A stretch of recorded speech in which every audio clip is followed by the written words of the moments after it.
Yes, hello everybody. Welcome to one of my favourite places in the world. It is the assembly area, and of course we've got the first race of this season for 2025. Could it be any better? Could it? The pre-66ers. Look at this. Absolutely magnificent. Now, somebody I really want to talk to is this man, James. James, over you come. Over you come.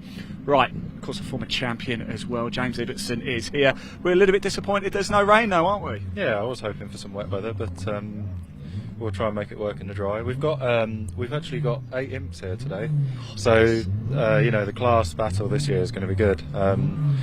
Need to try and get it off the line and stay ahead of the other imps. We're going to find it difficult to get a bit sideways action today, unfortunately. If you ever seen James, certainly when Druids at Brands Hatch, sideways normally, isn't it, for you? yeah. Well, it's all good fun, isn't it? And these cars, you know, on the tyres they're on, they're built to go sideways. So yeah. Do you do any work on a car over the winter? Or is it just put it away, bring it out the garage, and get going again? No, it's had a lot of work. CA restoration, did a load of welding on it. BG Motorsport helped massively, Shrigley Engineering, and Co-Ord Sport. Loads of help with the car, and it's a much better car this year than last. So hopefully a good result. Where does Donington Park rank for you on all the circuits we go to? I always used to think I didn't really like it, but I do enjoy it. I don't like the GP loop. I do enjoy the national circuit with the chicane. Brands or Cadwell is my favourite, I think. We'll hopefully enjoy Brands later in the year. That'll be good. I hope so. Let's pray for a bit of rain tomorrow. Good luck as well, James. Really appreciate it. We are going to chat to Grant Williams in a minute because he is responsible for bringing this. Look at this.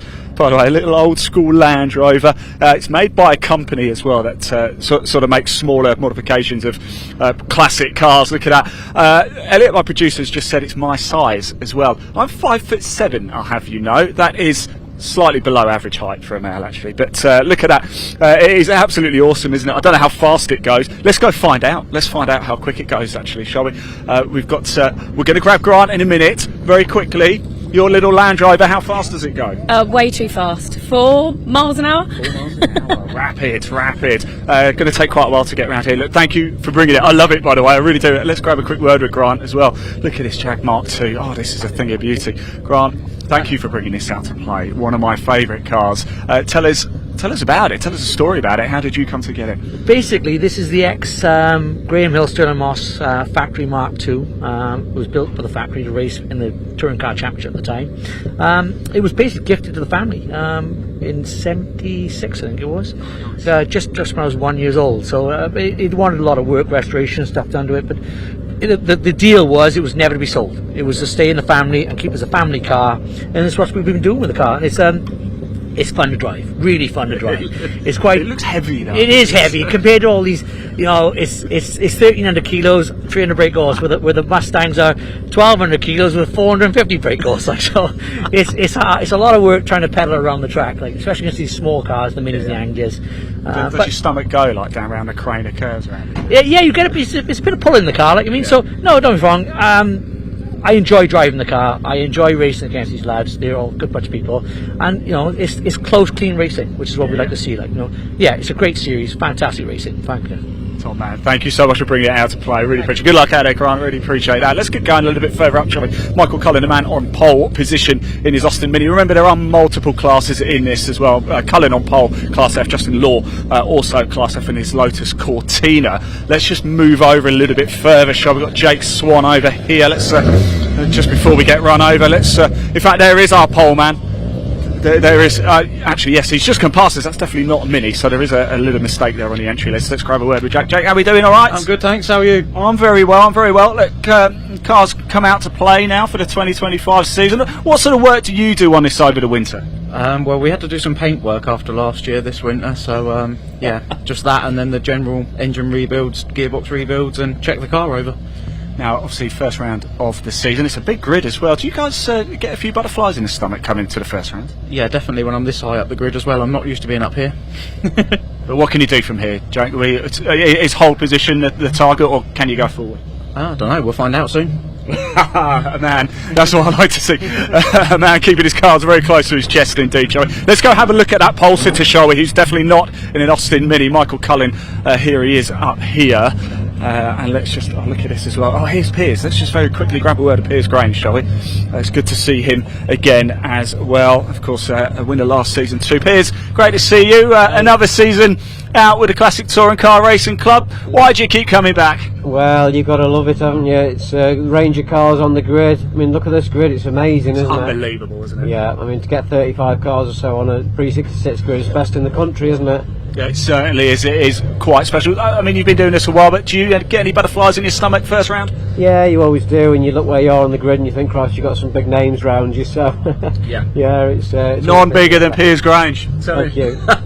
Best of luck. Enjoy the race, won't you? Right, we're going to go get ourselves up here into position so we can watch these cars head out onto the track. There is Cullen's car, by the way, if we just pop the camera on that one, on pole position, just here alongside is Justin Law as well. In fact, I think we can still keep going. I'm just still seeing the case with graduates are just finishing off their qualifying session at the minute. So let's stay with us, actually. I thought they were about to head out on track, but I guess not. Let's grab Michael Cullen for a quick word, shall we? Michael, how does it feel having all of these cars behind you? Yeah, well, a bit of a surprise, really. I didn't expect to be on pole. I haven't actually raced this car in a year and a half, so it was a very pleasant surprise. But that was in the damp. Now it'll be dry and we'll have Mustangs behind and all of that, you know. I think it's going to be a busy 15 minutes. I think it's going to be an exciting 15 minutes. Have you been praying for a bit of rain and it's not quite come off? Do you know what? I like dry and I like rain. It gets real tricky here, especially when it's a bit of both. Yeah. You know, you turn into the old hairpin and suddenly it's wet compared to the last lap, you know. So we'll have good fun anyway. I just hope I don't go off in front of everybody else. That's no, get it out of your mind. You'll be absolutely fine. Don't worry. Look, best of luck. Enjoy it. Thank you for talking to us. Let's just move down a little bit. It's got one of my favourite marshals here. Here he is, ready for a new season. Yes, I'm always looking forward to coming back to Donington Park. This man always looks after me, don't you, every time I come up here. So thank you very much. Keep doing the great job. Thank you to the Orange Army. Let's turn the camera around actually and have a look at the car show. We can just hear them starting to fire up. We are not too far away from getting underway. What else have we got coming up today? Well, it's the dawn of a new era for TCR and the Milltec Civic Cup as well. They have joined the Bark roster for 2025. After this race, we do go into lunch break, but do stay with us because we're going to catch up with Jack from TCR and Civic Cup, and he's going to tell us what's new for 2025 and what you as the viewer can expect to see. We're going to catch up with the drivers as well. As ever as well, please hit that like button and subscribe. All the coverage we bring you is completely free to bring as well, so hit that like button. Please do hit that subscribe button as well. It's completely free to do, and it just means you don't miss any of our incredible action here at Bark TV. A massive season of live motorsport is coming up for you in 2025. We're going to watch the cars head out very shortly. Whilst we do, I'm going to hand back to your commentator. I'm delighted to say the legend, the one and only Mr. Dave Goddard.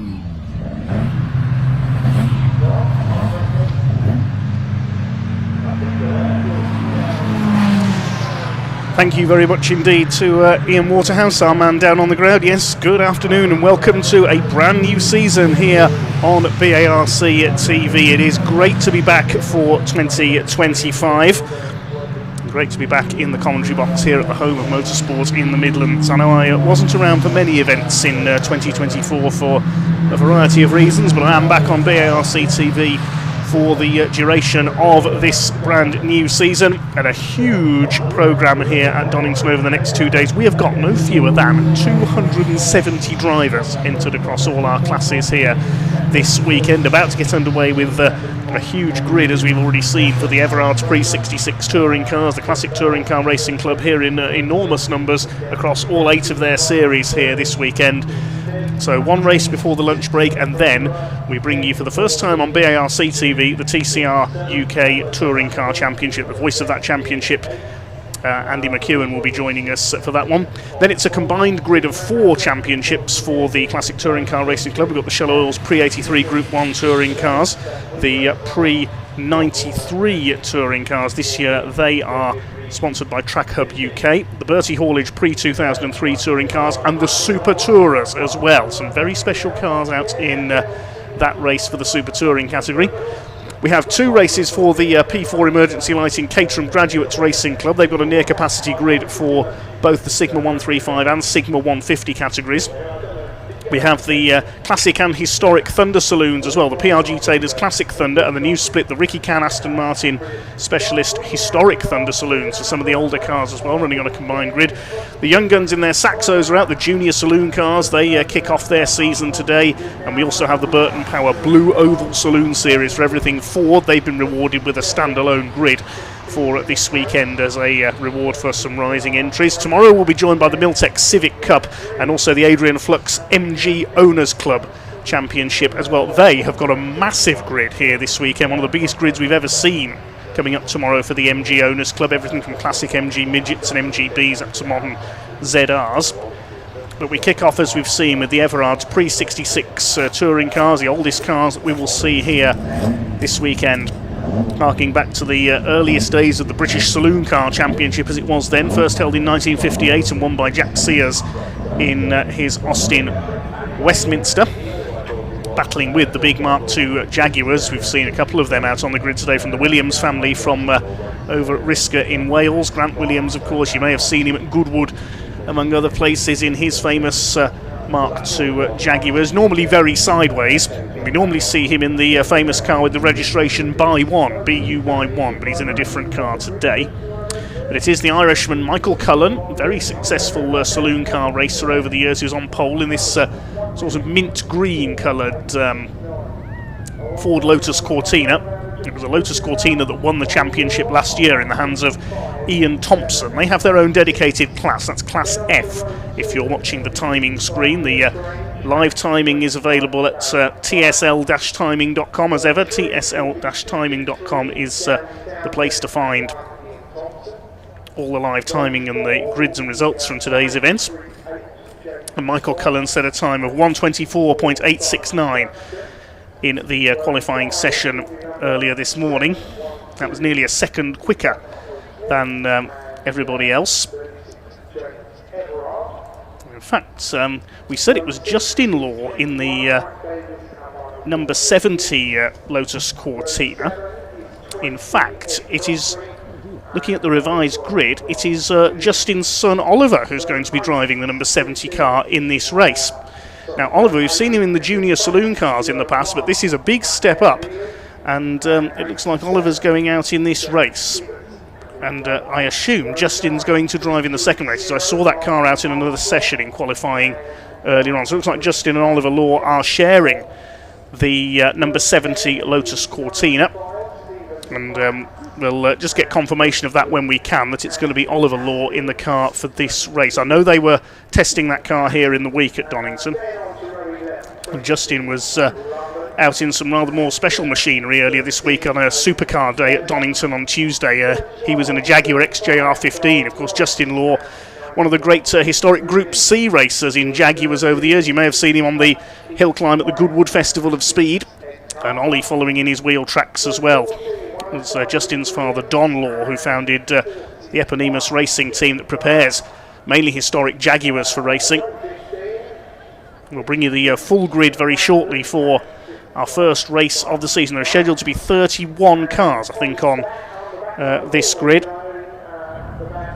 The cars about to be released out onto the grid. They'll complete a green flag lap, and then it will be a 15-minute race. So there are the two Cortinas. We'll lead them out. The second row, 65 Piers Grange, head of PRG Trailers in his Ford Mustang. Little and large on that road. He's got the Scotsman Barry Syme, the reigning Class C champion, in his Mini alongside. Then a pair of Lotus Cortinas. 223 Gary Townsend. Now, he's raced just about everything over the years. He's doubling up this weekend as well, racing in the Miltech Civic Cup as well, alongside number 1, which is Ian Thompson, the reigning champion, not in the red and gold Cortina that we saw last year. He's in a different car. Last year raced the Alan Mann Racing replica. This year he's in a new car prepared by Andrew Jordan, the former British touring car champion. He and his father Mike now run a historic race preparation company based near Lichfield in Staffordshire, and they've prepared a new car. That's the grey car you can see there just behind Barry Syme's Mini on the right of the picture. The fourth row is 538 Jake Swan, the young gun in his black Ford Anglia. Alongside him, 64 Simon Gustafson. He's also in a Lotus Cortina. Completing the top 10, Peter Smith, 712. Peter Mutlow Smith, in his 70s now, but still going strong, alongside the championship sponsor James Everard in his Alfa Romeo Sprint GT, the bright orange car. So that's your top 10 on the grid. Confirmation it is young Oliver Law on the front row of the grid in his father Justin's Cortina. Row 6, Mike Davies, number 21 with his Mini, alongside 102 Ed Gibbs in a Ford Anglia. Then on row 7, it's Edward Crossley's Mini, and Grant Williams, the man we heard from a short time ago, in the Mark II Jaguar. Row 8, Pat Keneally's Lotus Cortina, and the first of the Hillman Imps, James Ibbotson, the former overall champion in his Hillman Imp number 87. Row 9, 230 Martin Armstrong in a Mini, and Kevin Swan, father of Jake, in a Ford Anglia. In the 10th row, 94 Stephen Platts in his Singer Chamois. Effectively a badge engineered Hillman Imp, that one, alongside Ant Astley, comes from Cornwall, in his Ford Mustang, completing the top 20. The 11th row will see Michael Loveland and Adrian Oliver in a pair of Hillman Imps. Then we've got Charles Norris in much the smallest car on the grid, the Austin A35. Alongside him it should be Brendan Rooney. I think he had some problems in qualifying, so I'll have to check that Brendan is definitely on the grid in his Imp. Row 13, former Morris Minor racer Keith Wright in his Lotus Cortina, alongside the Imp of Ed Carter. Row 14, 105 Lee Williams with his Jaguar Mark I, alongside Jeremy Dias in another Singer Chamois. The 15th row, the only Class B car on the grid, that's Stuart Radford in his Triumph Vitesse, alongside Simon Knight's Hillman Imp. At the back of the field will be the man who has raced his Mini since it was new in 1966, alongside, and it should have been Billy Keneally alongside him, but Billy is not there. It's Billy Keneally's Ford Anglia, unfortunately expired in qualifying in a cloud of smoke, so the former champion is not there. Yes, mentioning Tim Dodwell at the back of the grid there, he's in his 80s now, and every event he's competed in with that Mini, since new in 1966, and he's driven it on the road to every event. He is one of the unsung heroes of British motorsport, is Tim Dodwell. There he is, the grey Mini at the back of this grid. What a star Tim Dodwell is. Great to have him here. This is Michael Cullen, who's raced everything over the years. I remember him racing Ferraris back in the 1990s. He's got another car here this weekend as well, something rather special, a BMW E30 M3 that we'll see him out in a little bit later on.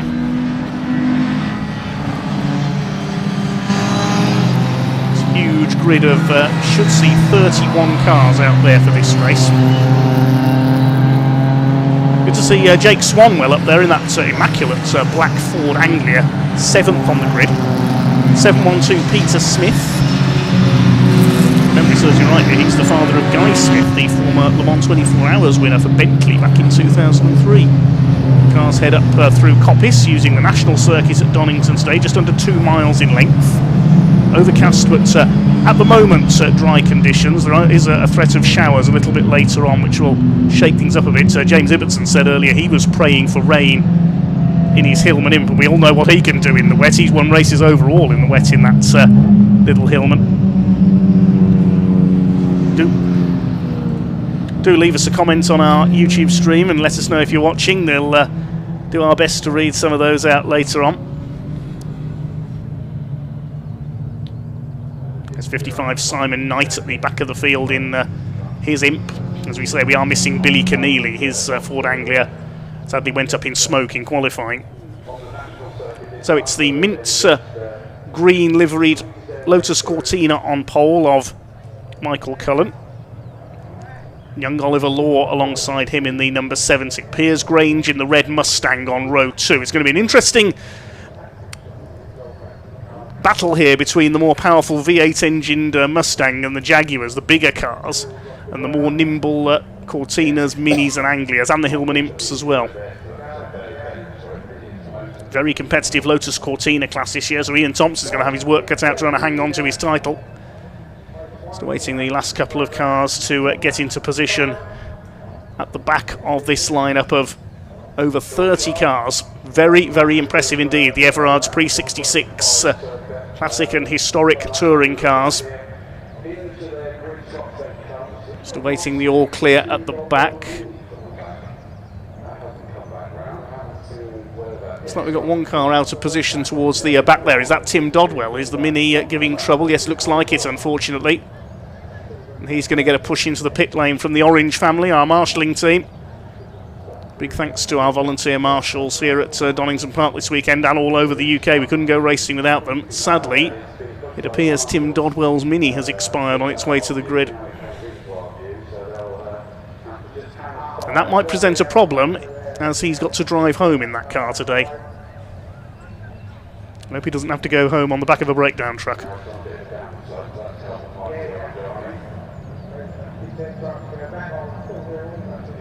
Okay, once that car is clear, we'll be underway. The marshal displays the green flag at the back of the grid. The red lights are on. It's time to go racing with BRC TV in 2025. The season gets underway, and a weaving start by Michael Cullen. One of the Cortinas coming through on the inside there. I think that's Gary Townsend making a good start, but it is the power of the Mustang that carries Piers Grange into the lead, into Redgate Corner for the first time. Are they all going to make it round? Okay, one or two cars just running a little bit wide in there, but they've all made it round so far, and now they'll plunge down the Craner curves. What a magnificent sight these classic machines make. It's Piers Grange in the Ford Mustang who leads the way. Michael Cullen, I think, has held second place. There's a solid scrub of Lotus Cortinas behind. Who's going to come out in third? I think it's Gary Townsend, number 223, in third position. Not the best of starts by the Alfa Romeo of James Everard. He's dropped back a little, and along the bottom of the circuit, then up through Schwantz curve and towards the right-hander at McLean's. A bit of a hole in the field developing already. It's Piers Grange, the Cheshire-based driver, the head of PRG Trailers, who leads the way ahead of Cullen in second place. Oliver Law, the young gun, in third place. Then Gary Townsend fourth. Peter Smith is in fifth position, and Simon Gustafson, the ex-Volkswagen Golf racer, is up there in sixth. Magnificent phalanx of Lotus Cortinas there, out of Coppice down towards the Robert chicane to complete the opening lap of the season here on BARC TV. They swing their way through it. The Mini in there behind them, the blue Mini, that's Barry Syme, the man from near Glasgow, and one Cortina very sideways in there. I think it was Peter Smith that got the tail kicked out. Grange leads over the line ahead of Cullen, then Law, Townsend, Peter Smith, Gustafson. Syme in seventh leads Class C ahead of Jake Swan in the black Anglia. Leading the top 10, Pat Keneally, and the Mini of number 20, Edward Crossley, rounding up the top 10. There's Ian Thompson, the grey car. He's not had the best of first laps in his new Cortina. He's dropped all the way back down to 13th place from the third row of the grid. There's some of the smaller cars. There's the little A35. Nice to see one of those out there. Number 35, Charles Norris. Speedwell tuned machines back in the 50s were very quick, and the Speedwell Tuning Company, of course, owned by one Graham Hill. There's our only Class B car, Stuart Bradford, in the Triumph Vitesse, making his way down towards the Craners, ahead of Lee Williams, who's struggling a bit in his Jaguar Mark 1. Starting to sort themselves out then around the first couple of laps of their first day back at school. There's a challenge on the back of Pat Keneally, and somebody off, that's Keith Wright in his Lotus Cortina, the ex-Morris Minor racer. Plumber and heating engineer from Bedfordshire gets going again. He's had a bit of a lose down the Craner curves. They make their way down towards the chicane then. Piers Grange has done, of course, the fastest lap of the race. He goes through with a 1:29.71. The Mustang ahead of Michael Cullen from Dublin. Third place is Oliver Law in the number 70. Then the battle for fourth with Peter Smith challenging Gary Townsend in 223. He's raced Formula 1 stock cars, Mazda MX-5s, all kinds of cars over the years as Gary. In behind them is Gustafson. Then a gap back now to Barry Syme, a couple of seconds back in the Mini. And look who he's got on his tail. That, I think, is James Ibbotson in the Hillman Imp. Start to sort themselves out. There is Thompson further back in the order. James Everard recovering from a slow start in the Alfa Romeo, trying to go around the outside of Pat Keneally. Another ex-short oval racer, puff of smoke as they go through the old hairpin from the back of the Lotus Cortina. Side as they go along past what was the overbridge over the circuit. It was just before it started the bridge. Then up Schwantz curve and into McLean's.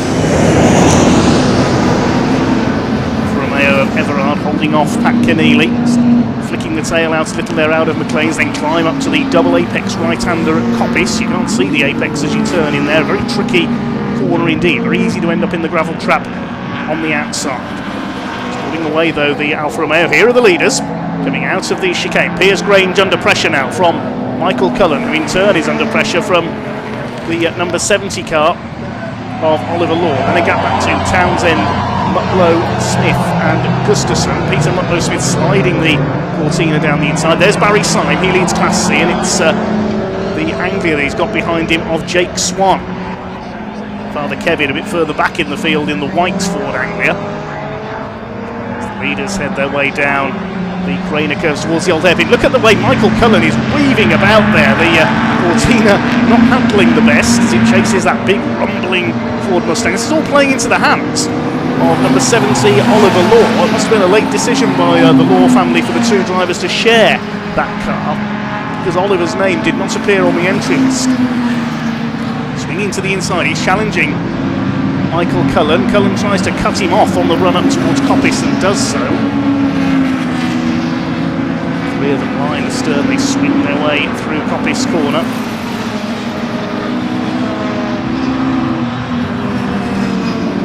9.5 minutes of this race to go. Down towards the Roberts chicane, onto the brakes. Is Michael Cullen going to try and slingshot up the inside? No, he's not. Out the right, then the left, and then onto the start-finish straights. These three have pulled away now from the battling Lotus Cortinas for 4th, 5th and 6th position. Piers Grange, despite the power of the Mustang down the straight, cannot shake off the more nimble Cortinas in the turns. Townsend, Smith and Gustafson battling it out. 4th position. It's Class F, the Lotus Cortina class is being led by Cullen. Grange is in Class A. Stuart Bradford leads Class B. Barry Syme Class C.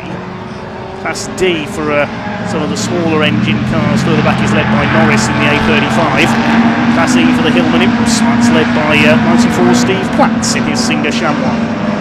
There is Barry Syme, former single-seater racer in years gone by, now races this Mini along with his father Jimmy.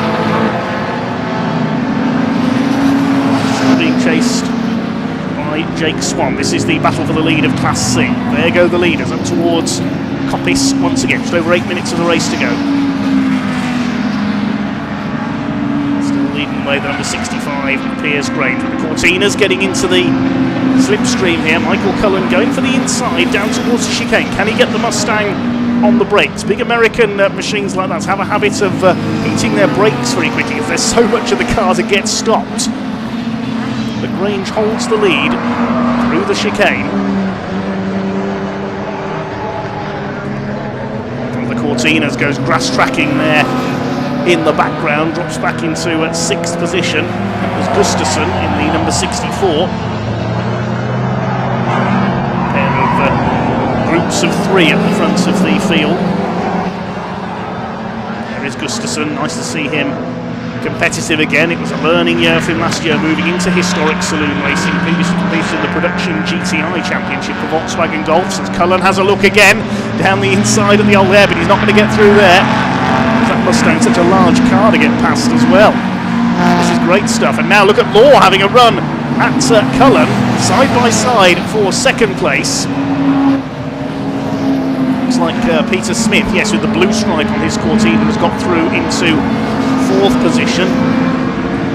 Oh, it's all over the back of Michael Cullen for 2nd place. Just drops a little way back there. They've got back markers ahead now as well. And Piers Grange ran a bit wide there coming through Coppice corner. This could be Michael Cullen's opportunity. Meantime, this is the battle for the lead of Class E for the Hillman Imp. Steve Platts in the red number 94 Singer Chamois. He's got the number 91 trying to get around the outside there. That's Brendan Rooney with his imp in the Shrigley Engineering colours, and he takes the place there coming through towards Schwann's curve.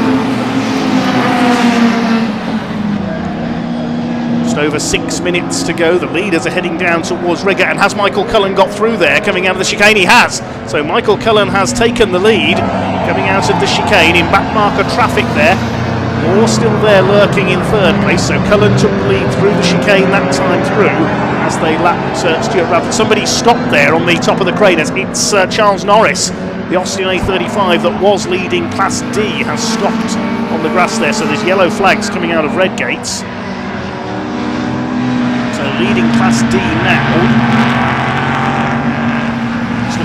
entry. No, there were no other entries in Class D. The original entry had Luke Wilson, the former champion in his Austin A40, but he's not here, so no runners in Class D now in this race. Lee Williams has been lapped in his Jaguar. Here's a scrap further back. There's Ant Astley in the black and gold Ford Mustang. Ed Gibbs in his Anglia. And a couple more imps. There's James Ibbotson. Let's see how sideways he's going to get this time. He loves to showboat as the former champion in his Hillman imp. Yep, there he goes. A little bit sideways. He's challenging Adrian Oliver there. I think that is number 13. Son of the famous sidecar racer Eric Oliver. A former world sidecar champion. Ibbotson back ahead as they go down the Craner curves. These little rear engine machine, so agile around the flowing layout of Donington Park. Cullen, surprisingly, with the fastest lap of the race.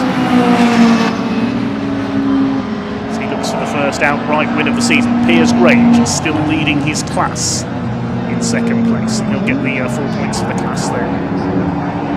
These two tiny little Hillman imps, they give away so much engine capacity, that big Mustang ahead of them and Ant Astley. But they're keeping up with him. Everton's going to have a go at the Mustang coming out of Coppice there. Meantime, the leaders are coming down, the second place battle rather is coming down the Craner curves. Cullen has pulled away from the front of the field. And now Oliver Law moving up to have a go at Piers Grange.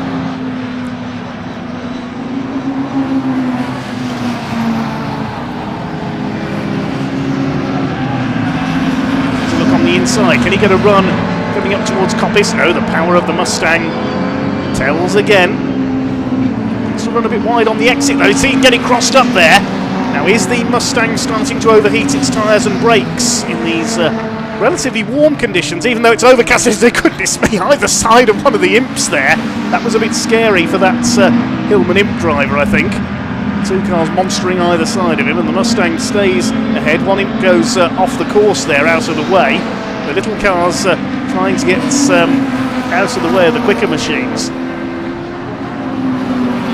It's the number 6 of Ed Carter, I think that was. And who's that just ahead of him? It's the number 41 of Jeremy Dias. The car they went either side of. Now here come the Cortinas, battling for 4th, 5th and 6th places. The battle for the leading Class C. Meanwhile, headlights ablaze. Barry Syme continues to lead the class in the Mini ahead of Jake Swan in the Anglia. Yellow flags have been withdrawn there because Charles Norris's car is now safely behind the barriers. Now the crane as they come. Barry Syme's got his headlights on to warn the back markers that he's coming.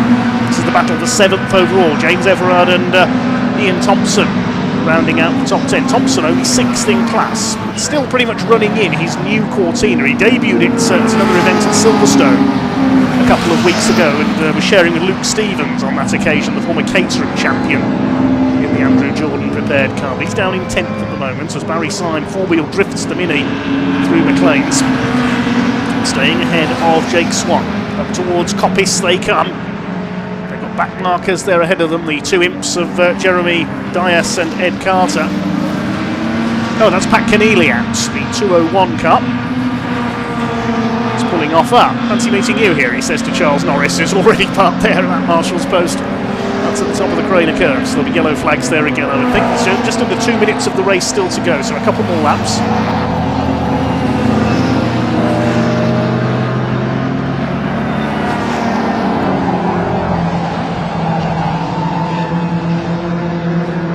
Has Jake Swan taken the lead of Class C? He has, coming out of the chicane. He's up to 7th and he's taken the lead of the class.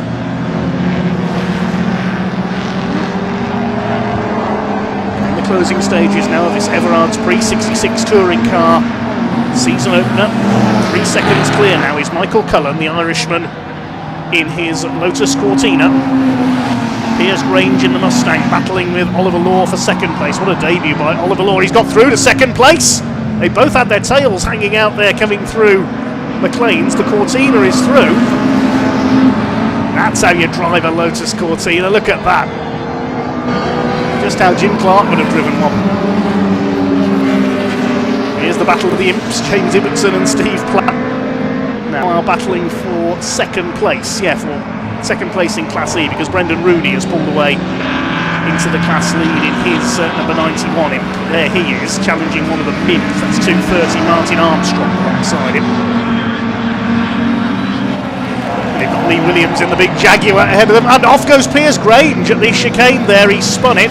Now that must be either tyres or brakes. The Mustang starting to wear out at this stage, and Lee Williams has spun the Jag as well. You can just see on the left of your screen there, coming through Schwantz curve as well. He's doing donuts on the grass. So the big cars faltering here at Donington in the season opener for the pre-66 touring cars. Grange has got going again. He's down to 6th position, just ahead of Swan, and yeah, he's all over the place. Look, the tyres are shot on the Mustang, I think. Through go Syme and Swan. And Barry Syme's retaken the lead of Class C, that means, in the Mini. It's going to be a win for Michael Cullen because the clock has counted down to 0. He's over 6.5 seconds clear now of Law in 2nd place, Peter Smith in 3rd. It's going to be a clean sweep for the Cortinas. Here's Grange just trying to nurse the Mustang home now. He should still win Class A because his rival's further back. Grant Williams is down at 12th overall in 2nd place. We haven't seen much of Grant in this one, unfortunately, because there's been so much going on elsewhere. It'll be checkered flag this time for Michael Cullen. Here he comes. First win of the season here on BARC TV for 2025 goes to Michael Cullen in the Lotus Cortina. Going to be a clean sweep for the Cortinas. What a result for Oliver Law up there in 2nd place. Peter Smith will hang on to take third, just ahead of Simon Gustafson. Gary Townsend in 5th. Lotus Cortinas lock out the top 5. Now is Piers Grange going to make it home for 6th position? He's trying to monster his way back up onto the tail of Barry Syme. Is he going to beat the Mini to the lines? Mini against Mustang. The power of the Ford tells over the line. Did he get there though? Yes, he did, by 0.18 of a second. Syme wins Class C. Great fight with Jake Swan. Ian Thompson, the reigning champion, is 9th, and rounding up the top 10, James Everard ahead of number 20, Ed Crossley's Mini. Grant Williams should be next home. There he is in the Jag, just ahead of Mike Davies in the Mini. His brother John will take over that car for race 2 tomorrow. Waiting for the other class winners to come home. Class E should be either James Ibbotson or Steve Platt, so waiting for them to come home. There's Kevin Swan in the white Ford Anglia, Ed Gibbs.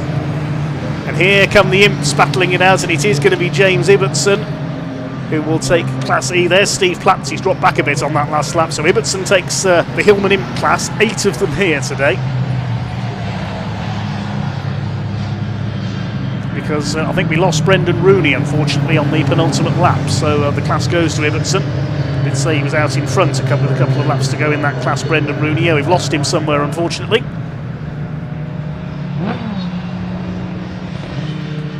And the other class winner to come home will be Stuart Radford in the Triumph Vitesse. He'll take Class B.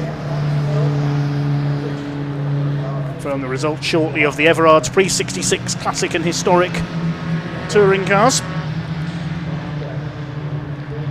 It's first blood to Ireland in the 2025 season. Michael Cullen battling away with Oliver Law and Piers Grange. Grange's Mustang eventually going off.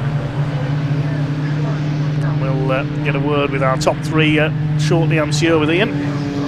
It's a win for Michael Cullen by nearly 6 seconds ahead of Oliver Law. What a result for the young gun in 2nd place. Peter Smith taking 3rd, then Gustafson and Townsend. The Lotus Cortina clean sweep. Michael Cullen taking the fastest lap of 124.36 as well. Piers Grange wins Class A despite that spin in 6th overall. Barry Syme tops the battle in Class C ahead of Jake Swan, with James Everard in 10th behind Ian Thompson, the reigning champion. Then Ed Crossley, Grant Williams, Mike Davies and Kevin Swan. The other class winners further back were James Ibbotson after Brendan Rooney retired in Class E, and Class B going to Stuart Radford in the Triumph Vitesse. Class D had no finishers after the only starter, Charles Norris, dropped out at the Craner curves early on.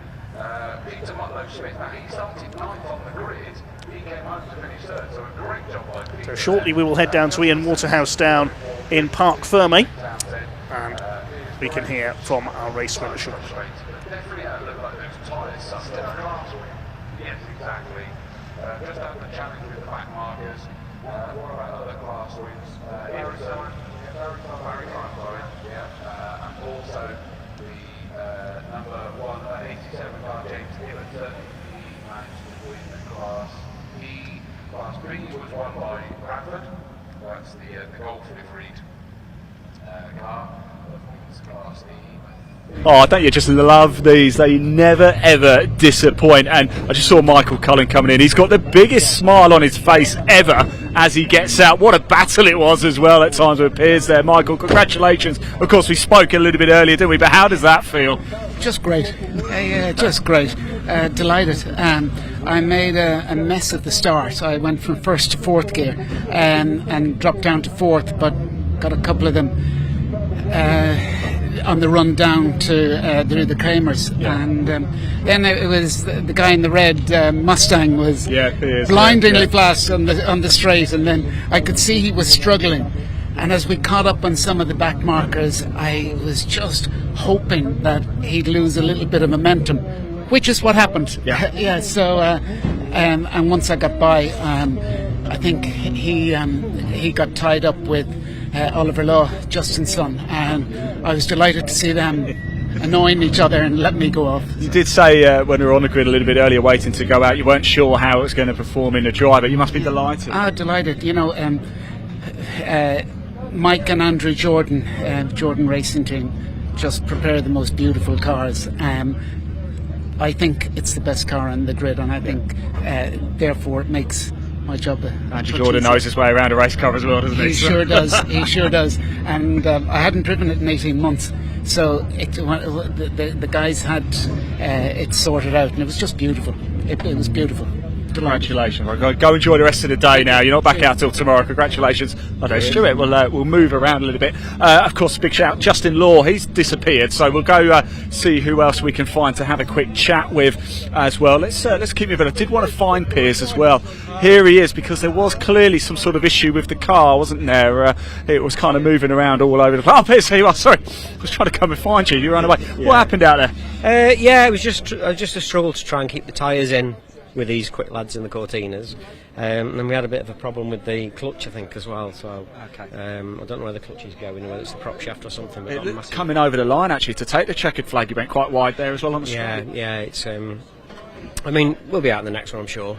Well, you still picked up a class win. So. No, that'll do. I didn't know whether I did, because when I went through the gravel there, I thought, oh, that's it, that's done now. But that'll do. If we got a class win, that's happy days. Yeah, I'm trying to look after the tyres a bit better next time. Well, good luck for tomorrow. I hope you manage to get everything sorted. Let's stay with us a little bit, shall we, as well. I want to find Barry Syme if we can as well. What a great drive that was.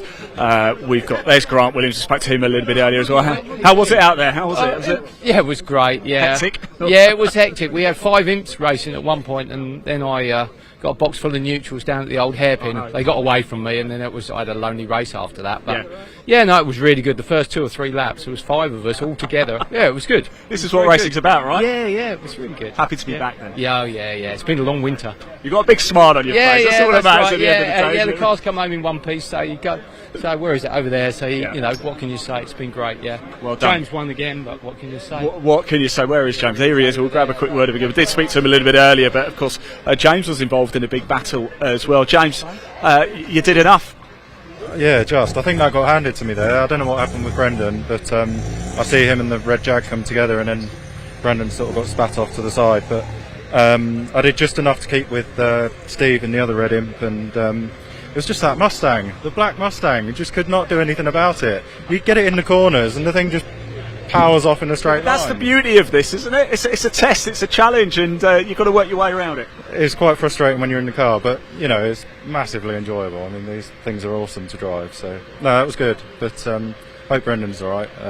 So you know, he's helped me out massively over the winter sorting this car out. So you know, hope he's all right. First race done. Good to be back. I love it. I hate the winter. It's always far too long. Tom, mate. James, congratulations. Well done, mate. Picking up the win there as well. Let's move around a little bit. We've got time. We're actually going into the lunch break now, so don't disappear. Stick around with us as well if you can. Let's find somebody else to go to. So we've got Grant. He's right in front of us. Let's just very quickly grab Grant for another chat again. How was it, Grant? Really, really good, yeah. I really enjoyed it. The tyres went really well. I sort of got into a groove, and that's sort of where I'm sort of at in spacing on the track. I had a good fight with the Mini. I can see him calling me in every now and again, like, 'cause the tyres just go off on this thing. When you look in the corners, you can see it. You can just see him counting me down, like, and all I can do then is just try and defend. That's all you can do then, because the tyres they go to a point and they hit the wall and they just go off, and that's it. And then it's just ass goes greasy as hell.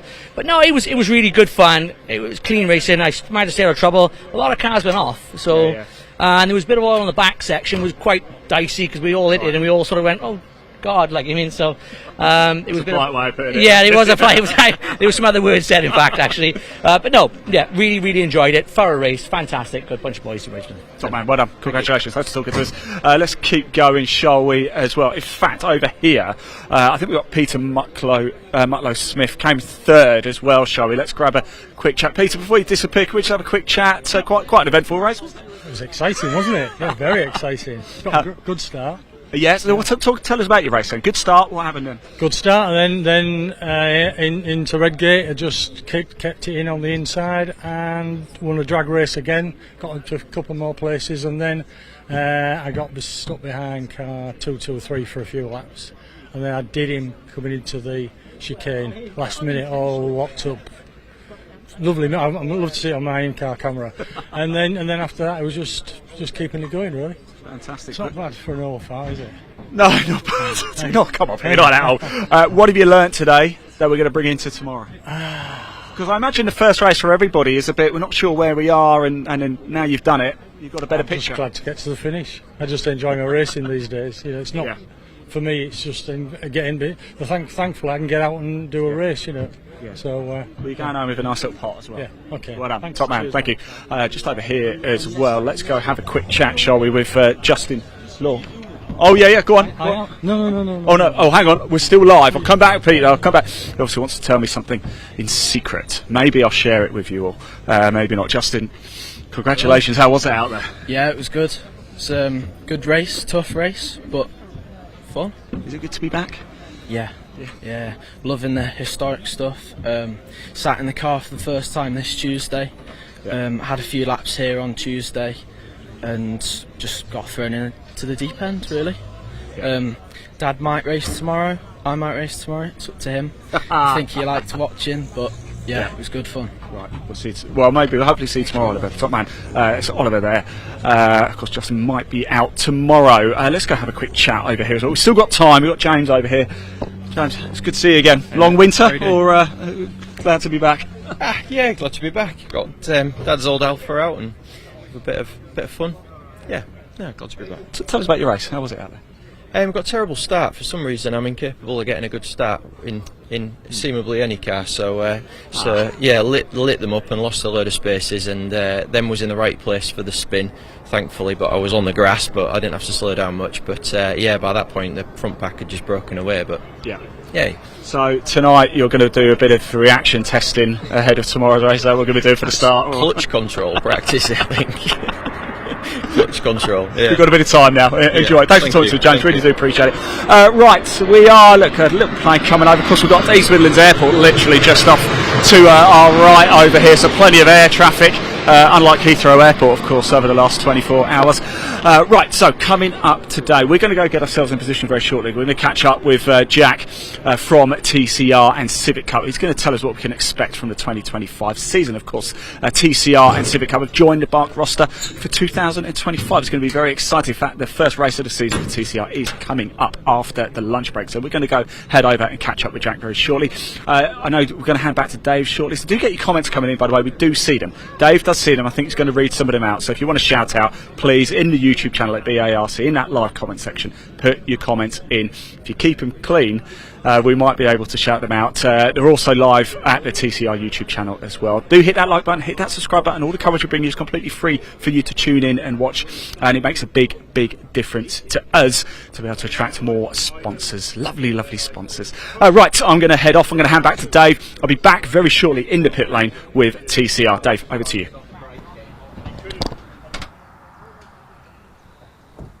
Thanks very much, Ian. He's off for a spot of lunch. And as we say, I'm just looking at your comments. Huge thanks to everybody who's got in touch via the stream. Hi to Dan Bartlett, one of our regular viewers. Theo Gamer 2317 says, my brother is on the pit crew for Alpha 7 today. That's in the Caterham Graduates. James Taylor says, come on, Graham Smith, 197. Yeah, he's out this afternoon in his Ford Escort Mark 1 in the pre-83 Group 1 touring cars. Hi to Kalia, Matthew Payne. Tom OF Cars says, proper motorsport is back. Scott Bugner, hello to you. See him out racing later this season in the MG Owners Club Championship. He's not out this weekend, but we'll see him later this season. Aid Whiter says, good luck, Oliver. Wonder if that meant Oliver Law, who was second in that race. Brilliant drive by young Ollie. Ian Buckley, hello from BARC Northwest Rescue here at the circuit. Nice to see some of our officials keeping in touch. Tew Motorsports here at Donington today. Fernando Cardenas. Andrew Foster says, watching from Castle Donington Village, just down the road. Linda Radford says, come on, Stuart, not too much braking. Cheering on Stuart Radford in that previous race in the Triumph. Hi to the Sim Racers Arms. Mark Waller, one of our regular viewers.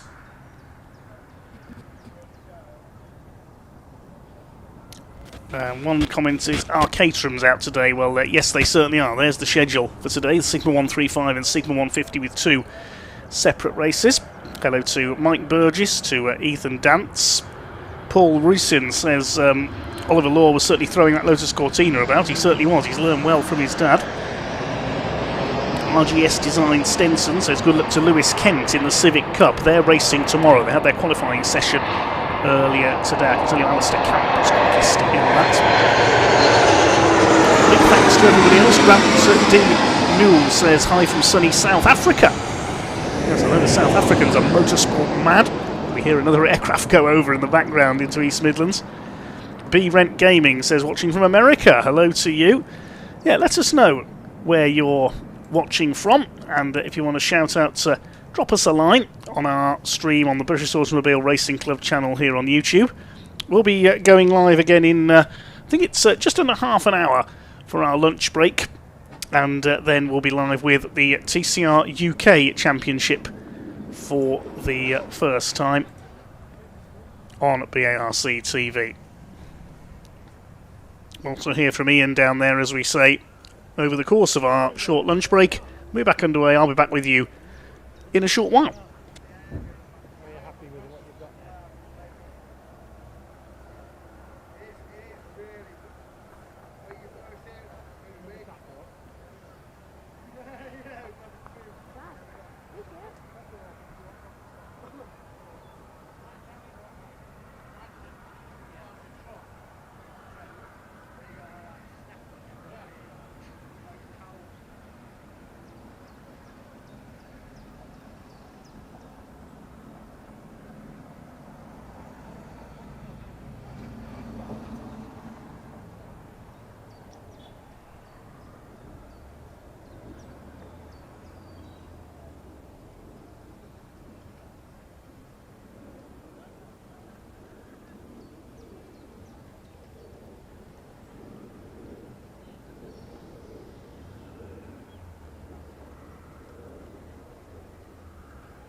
Let it go.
Is your business ready to switch over to cloud telephony before the BT analogue switch off?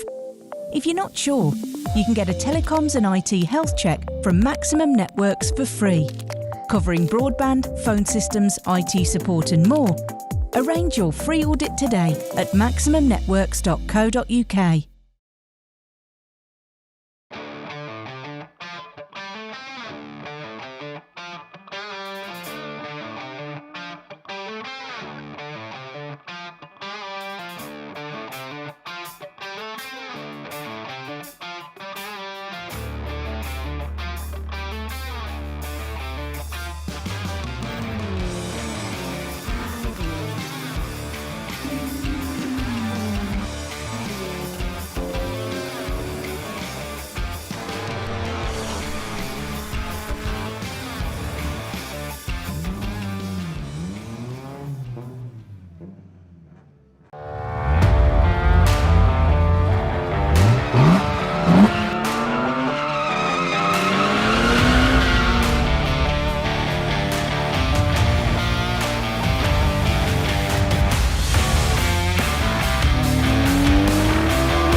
Next year, BT switch off their old analogue network for good. Make sure your business is ready to switch over to cloud telephony. Get a telecoms and IT health check from Maximum Networks today, for free. Future-proof your business now. Arrange your free audit today at maximumnetworks.co.uk. Yes, welcome back everybody. It's a lunch break here at Donington Park. So you're not actually missing any on-track action. Now I'm outside the TCR and Civic Cup hospitality area. Tried to find Jack, couldn't find him. But don't worry about that. We've got somebody very special indeed in here as well. We've got the Grid Girls over here as well. Alistair Camp's here too. Let's grab a quick chat with him, shall we? Alistair, we may as well stay out here, shall we? Right, you're a busy man this week, and not only are you out in TCR, you're out in Civic Cup as well. Are you mad?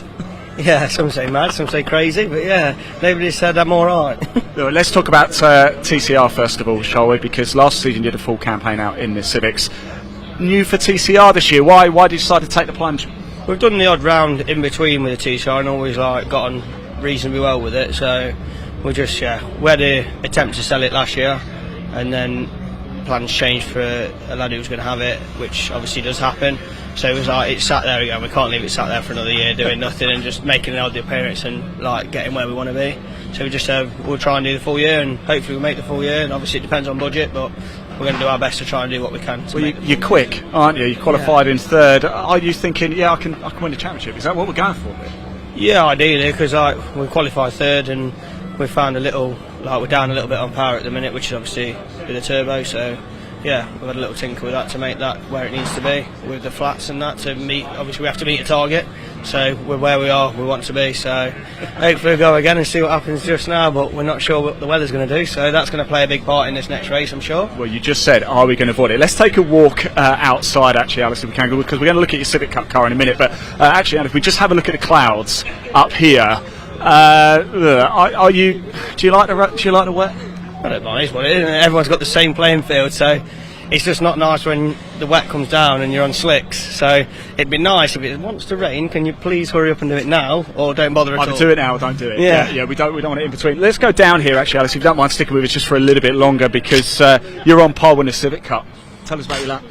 Yeah, it wasn't one of the quickest laps we've done, so I was quite shocked when the lad said it was P1 because we did 17.5, 117.5, but I was expecting high 16s for pole, so when they said I was pole, I was like, wow, because I was expecting myself to be like probably 6th or 7th for that time. How long have you been racing the Civic Cup now? Because I think when I first got involved in motorsport, you were one of the first people I actually spoke to. That must have been 6-7 years ago now. Yeah, but it was about 6-7 years. We did a bit of Fiesta work before that, hot hatch and that, and then we moved on to this with Area Motorsport. So yeah, I think I did 3 years of Area, went to Pro Alloys for a year, then I've come back to Area for I think it's my 5th year now. So we love it. That's why we keep doing it. Like, as much as everyone says, "Oh, you're mad doing both," but it's what makes us tick. So if we can do it and we make it possible, then we will. So again, it might go the other way if we're doing no good in the Civic Cup and we need the budget to push on with the TCR. We'll switch and we'll come out the Civic Cup, unfortunately. But hopefully not. Hopefully we keep going for both of them to the dying death, eh? Alistair, thanks for talking to us, mate. Best of luck, and I might be chatting to you on the podium a little bit later as well. We're going to take a little walk, shall we? And let's just follow. Just follow somebody completely random, shall we? How about these? I don't know, these two girls over here. Just keep going on through. Shall we? Got to make our way through to the garages anyway. Let's keep on going, shall we? Look, we've got the boards, the professional boards up here as well. So on we go. Let's just have a quick chat, girls. Just very quickly, whose boards are we holding today? Do we know? Do you know what boards you get? We've just got round 1 Donington Park. That's what we're doing today. We're not assigned to a specific driver. Okay, fantastic. Yeah. Fantastic. Are you excited to be here? Yes, I am. Yeah, first time. We've been doing a few little TikTok interviews with the drivers. Oh yeah. Head over to the TCR TikTok. UK. Guys, best of luck. Enjoy it, won't you? Have a great time, and maybe see you later. You never know. I'm going to get in big trouble. Right, let's go through the garages, shall we? Here, in fact, we've just seen Alistair Camp's Civic. Here is his TCR car. Look at this! Wow, quite something special, isn't it? It's a Hyundai i30 TCR car. Look at that. He's just coming up behind us. We've already spoken. We'll leave him alone, but what a thing of beauty that is. What if we can have another look at that? Ready to take to the action. Good man, Alistair. That's what we like to do. Let's keep going around, shall we, as well? These people are watching us on the telly in here. Brad Hutchinson, of course, he's going to line up in 5th place. Got a little bit of music. Let's grab him for a quick chat as well, shall we? Let's see if Brad can dance as well as I can. Absolutely. You're a little bit taller than me as well, Brad. Look, it's great to have you back as well. How are you feeling ahead of this season? Good. No excuses, so I don't know how that's going to pan out. I don't really have an excuse for qualifying, and I don't really have an excuse not to win either. So, yeah, I'm sure I'll find something, but no, we'll try and win. We're going in for the title. Oh, absolutely, yeah. I mean, we have every year, to be honest. We've never been one to settle to make up the grid numbers, you know. So, yeah, that's the end goal. In the meantime, I'd just like to win quite a lot of races until then, to be honest. But yeah, we'll see. What are we thinking weather-wise? Just chat to Alistair Camp, and he's like, I either want it to rain now or just not bother at all. I'm easy. If we have the same tyres, it is a lot of fun, isn't it, when it rains and we're all on slicks. It throws a spanner in the works. Yeah, no doubt someone will go bowling at some point and get a strike, or not, hopefully. But yeah, we'll see. I mean, it is what it is. We control the controllables, don't you? I think, yeah, we'll see what the others do. It looks great. I think depending on whichever weather app you use, gives you a different story. Yeah, I'm like I said, I'm easy. I think for the fans, for the guests and everyone here, it's nicer and dry. But yeah, I do like a wet race. So. You excited to be here with the BARC now as well? Of course, yes. I mean, we've been with the BARC in various championships before as well, so it almost feels like home. Well, you could come back. That's all right, thank you. Let's keep going. Good company answer there, I like it. Let's keep moving on, shall we, as well. We've got Cedric here. I spoke to him a little bit earlier in the year, of course. Cedric, in fact, I spoke to him last year in TCR. I just wonder if I can very quickly just chuck the mic in. Cedric, of course, the Frenchman. Yeah, Cedric, how are we feeling ahead of this season? It was good to see you last season as well. What's your expectation in 2025? Yeah, it was good last year. I got my first win, so I was just going to try and replicate that possibly today. I'm not too far off the P1 in class, so. Do you like rain? I do like the rain. I was hoping for rain. Top man. Well, you might get it. It equalises the field a little bit. It certainly does. Yeah. It was good to see you again, mate. Look, enjoy it. Best of luck out there. So thank you. Thanks for that, mate. Appreciate it. There you go. I'll let you take that. Of course, Cedric Block. Yeah, I think it was Silverstone last year. Where are you? There you are. Couldn't find you there. Look at these fine. Oh, I absolutely love these TCR cars. They are something quite special. Drivers are in at the minute. They are going to be heading out on track very, very soon. We will get onto the grid as well and chat to some more of the drivers. Let's just keep on going down. I want to find Stuart Lyons very soon if we can. Of course, he had an issue, didn't he, in qualifying, so we'll catch up with him very shortly. But we're also just going to let the drivers go on at the minute. They're obviously getting in the car. They're going to make their way onto the grid. We will get on there as well very, very shortly. Let's just have a quick look at all of the cars, shall we, before we then head over to chat to some of our... We're going to hear from some of our sponsors very shortly. And when we come back, of course, we'll be on the grid for the start of the TCR race, the first TCR race of the 2025 season. Let's keep going as well. And here we go. So have a little poke around some of the garages. This is what we'll have a little look behind the scenes as well. So right, I am going to chuck back very, very quickly to Dave. I'm delighted to say we're going to be joined by Andy McEwen as well in the commentary box. I'm going to make my way on to the track and then we can get things going. And so I'm going to hand over to, I think we're going to hear from a couple of our sponsors and partners first. So over to you, and then it'll be Dave and Andy. Let it go.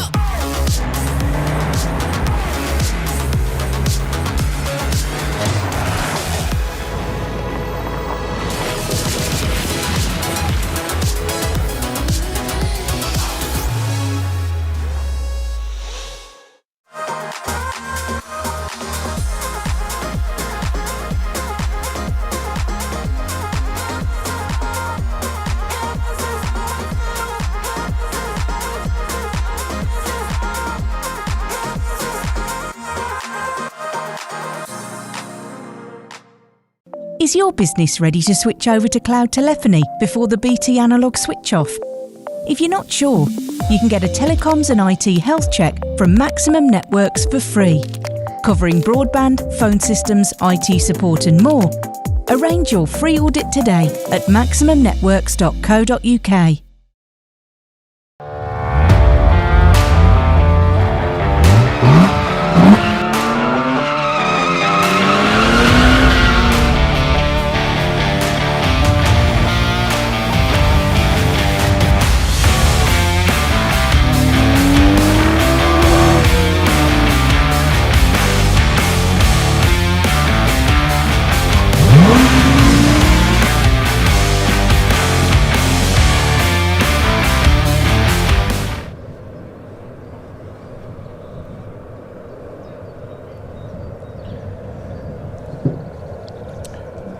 Okay, good to hear from a few of our sponsors there. Yes, the new season of TCR UK is very much upon us. The cars will be heading out onto the grid very shortly. I'm delighted to welcome to the commentary box the voice of TCR UK. Good afternoon, Andy McEwen.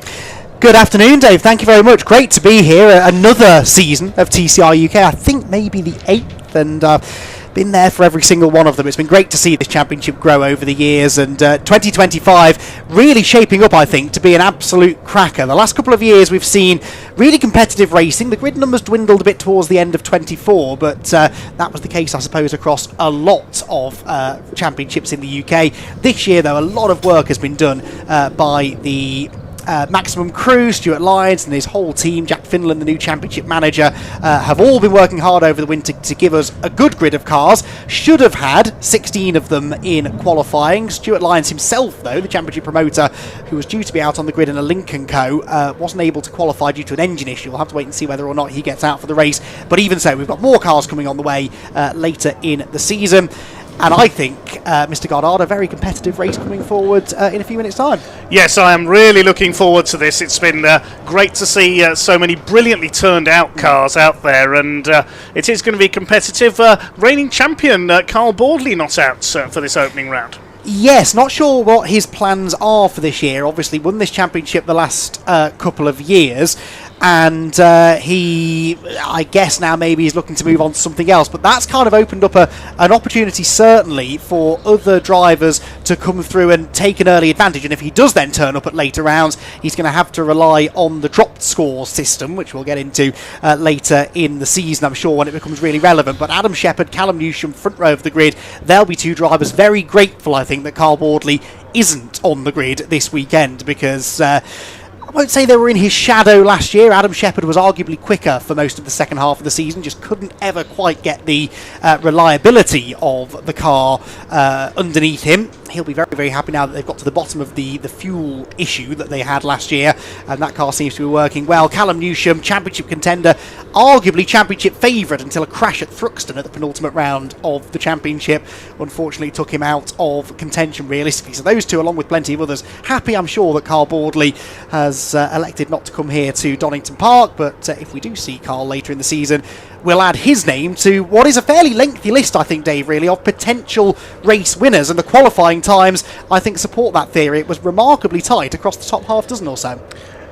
It certainly was, yes. Just looking at the times now, there was less than 2 seconds between the top 6 or so on the grid. It was very close indeed between Shepherd, Newsham, Alistair Camp as well, who's doubling up this weekend, of course, with the Miltech Civic Cup. We'll see him out in there tomorrow. The Laidlaws, Steve and Sam, the father and son pairing. Brad Hutchinson in there as well. Another name we've not seen out this year is Darren Lewis, 285, the winner of the Diamond Trophy from last year. Indeed so, yes. We've got a couple of different classes actually to think about in this race. You've got obviously the fight for the overall victories, but you've also got the Goodyear Diamond Award, which is for drivers, I believe, over the age of 40. Steve Laidlaw, fastest of the Goodyear Diamond drivers in qualifying, 6th overall. Spoke to Steve earlier on. That was a nice little accolade for him to have, but he's much more interested, I think, in going after the overall race wins and fighting for an outright championship. His son, of course, Sam, not eligible for the Goodyear Diamond Award, I must stress, is also out there, actually out-qualified his dad, 4th quickest for Sam earlier on today. And you've also then got the Gen 1 Cup as well for the older generation cars, George Jackson, Cedric Block and Jeff Olden, 3 real characters in some of those older spec TCR cars who are battling away for Gen 1 honours. George Jackson said this morning he's very confident he'll be picking up the win in that class today. We'll see if that confidence is misplaced or not. Mentioning Cedric Block there as well, the London-based Frenchman, a man who has certainly overcome a lot more than most to race in TCR. Indeed so. So paraplegic driver, races with hand controls. He was a bike racer, I believe, back in a previous life, and an accident on 2 wheels unfortunately left him with life-changing injuries. But as we see these days with so many athletes, they are unable through injury for one reason or other to continue on with their initial sort of passion. And then they realise actually life can continue, and life within motorsport can continue beyond that. And with the advances in hand control technology these days, it does mean that they are able to get behind the wheel. And there is Cedric Block actually in that wonderfully turned out blue and sort of goldy orange Audi, racing with hand controls and well in contention for the Gen 1 Cup.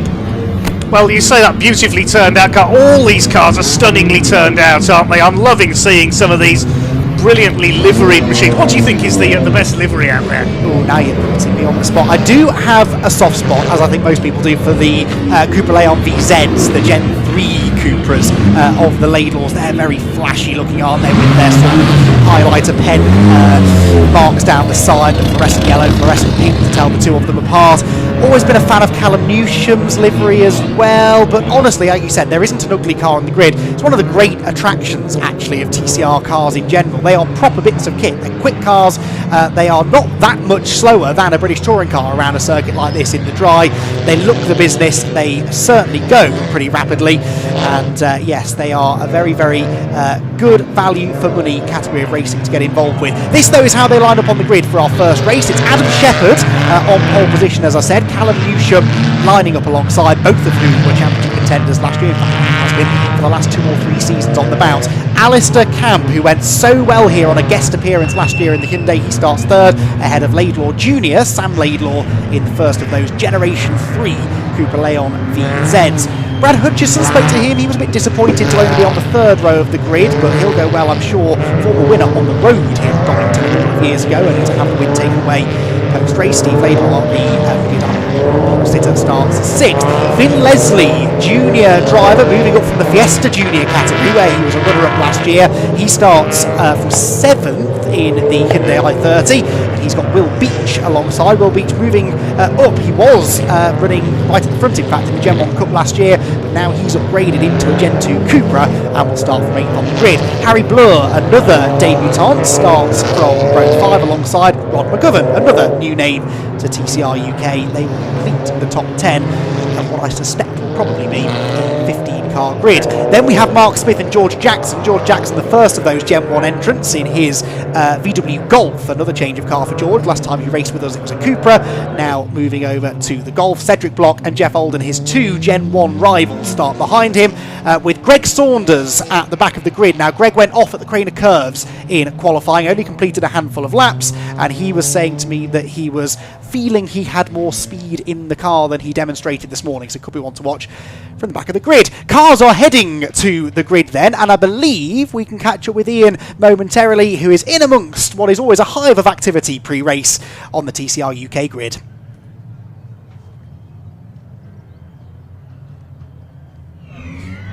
Yes, welcome everybody. The first race for the TCR 2025 is about to get underway very shortly, and I'm joined by Jack, Championship Manager for TCR. Jack, a few butterflies in your stomach now? Yeah, a little bit. To be honest, I said to Nikki that I'll be a bit nervous when they get to the grid, and I am now, so let's hope they all get through Red Gate and then we'll have a great race. Well, look, welcome to Bark, of course, your first race under the BARC. What's new for 2025, Jack? Well, we've announced a whole load of cost-cutting measures to make the championship as good as it can be, and as well from that, Bark have given us a fantastic package to launch ourselves on with themselves, so we're really excited to get the season underway and yeah, ready for lights out now. If somebody's never watched TCR, I'm sure most people have, of course, but if somebody hasn't, what can we expect from today's racing? Hold on tight. Are you expecting rain? Do you think we're going to get away with this one? I think we're going to get away with it. The old cricketer's nose is just telling me it's just going to evade us for now, but we'll see what happens tomorrow. Fantastic. Look, we're going to take a little walk if that's all right. Thank you very much, Jack. Appreciate that. On pole position, of course, Adam Shepherd. We're looking at his car right now. I wonder if we can just have a quick chat with him as well. Is it all right? Just changing tyres. I wonder if I can just open this. Adam, sorry mate, I know you probably last thing you want to do right now, you're about to go racing. On pole position, you must be pretty happy. Yeah, it's good. Car's feeling great, counting well, double pole, we've just got to try and convert it into a win now. You're not a little bit concerned about this weather, are we? It's the same for everyone. As long as it's the same for all, I don't really mind. It looks like it's going to be dry. If it rains somewhere out there, we just manage it, it's not a problem. But it's fingers crossed it stays dry. 2025 going for the championship, right? Definitely got to try it, yeah. Top man, thank you so much. There you go. I'm going to shut his door for him. It looks like he's definitely got to go. Callum Newsham here, somebody we definitely want to talk to as well, in the top 3 in the championship last season. Let's see what his expectation is. Can he get away strongly here? Sorry, can I just jump in? Sorry about that, Callum. You went close last year in the championship. Is this your year? I hope so, yeah. I'm going to give it a go. Of course, you've got Adam to deal with up there. Have you got a particular tactic for this race? What's the plan going into Redgate? Well, I'll see what happens at the start of the line. If we get off the line, I'll just see what start he makes and see if we can go for a move. If not, I'll just slide behind. Top man, thank you, Callum. Good luck. I've got to be honest, I couldn't hear anything he's saying at all, but let's keep going. There's Alistair Camp, of course. We spoke to him a little bit earlier. We've been told to get off the grid, so it's time to go racing for the first time in 2025. TCR is about to take to the track in anger. I'm going to hand over to your commentators Dave Goddard and Andy McEwen. Enjoy.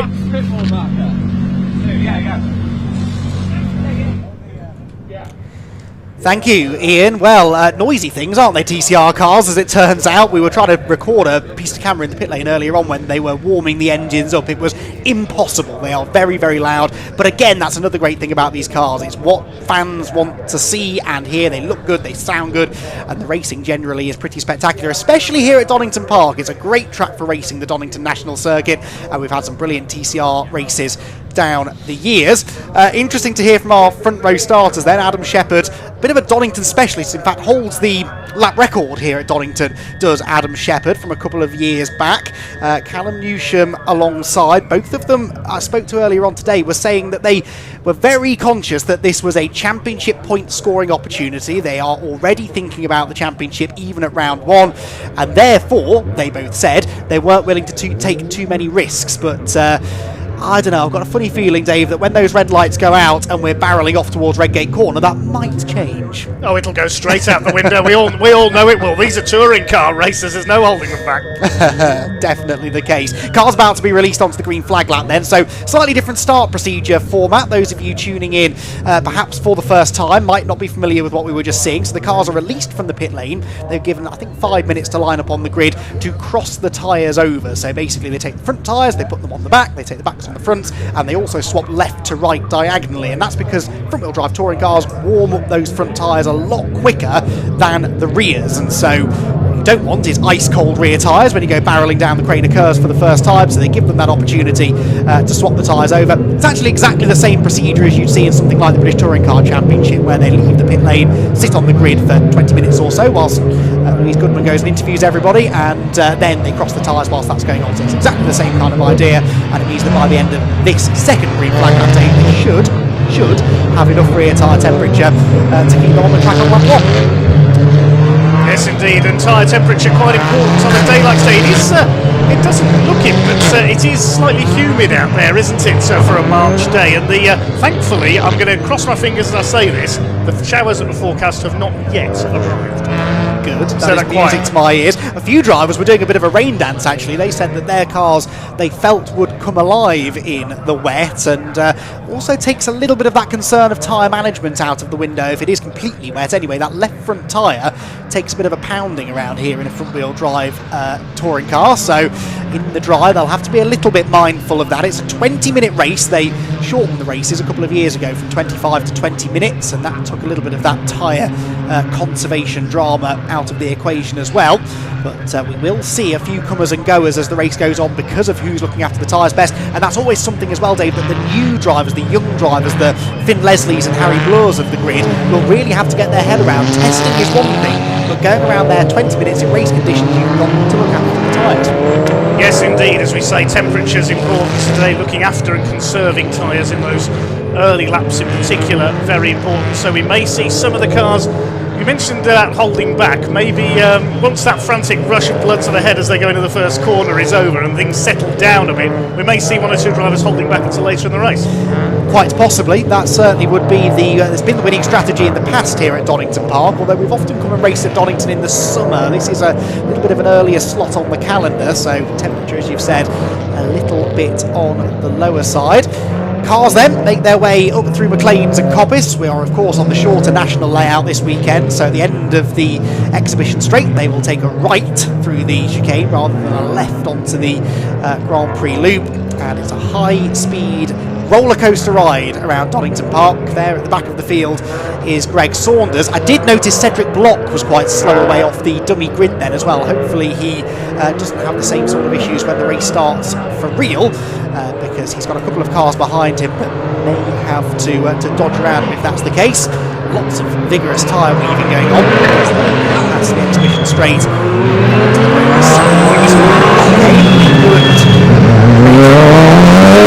There of Finn Leslie. is weaving around. That's the ex-Bruce Winfield car, former race-winning car, that.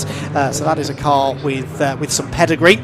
And Finn, I think, is going to be a bit of a dark horse in 2025. Very excited to see how he gets on. Cars then start to line up on the grid. Adam Shepherd on the left. On the right, Callum Newsham, then Alistair Camp and Sam Laidlaw. The Laidlaws, by the way, Sam's car is the car with the yellow highlights. The pink highlights is Father Steve.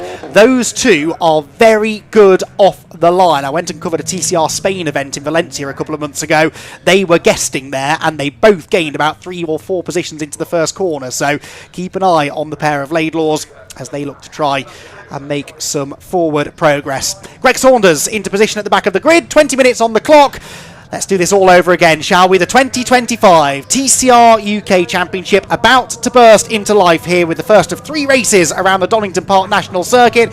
Who will get the whole shot? Who will lead them into Redgate Corner? The red lights go out now, away they go. Not a good start made by Alistair Camp there from the second row of the grid. Hutchison passed him already. It is Shepherd with a fairly uncontested lead as they head for Redgate Corner. Callum Newsham second. That is Sam Laidlaw third. Hutchison to the inside of Steve Laidlaw. There is contact. Around goes Steve Laidlaw, and he's into the gravel trap. Jeff Holden is sideways and into the boonies as well, and immediately it has kicked off at the very first corner, and Steve Laidlaw will not be very happy with that. Brad Hutchison, not content with biffing into the side of one Laidlaw, then gets past the other one down the crane of curves and moves into third position, but a dramatic start to the race there, Dave.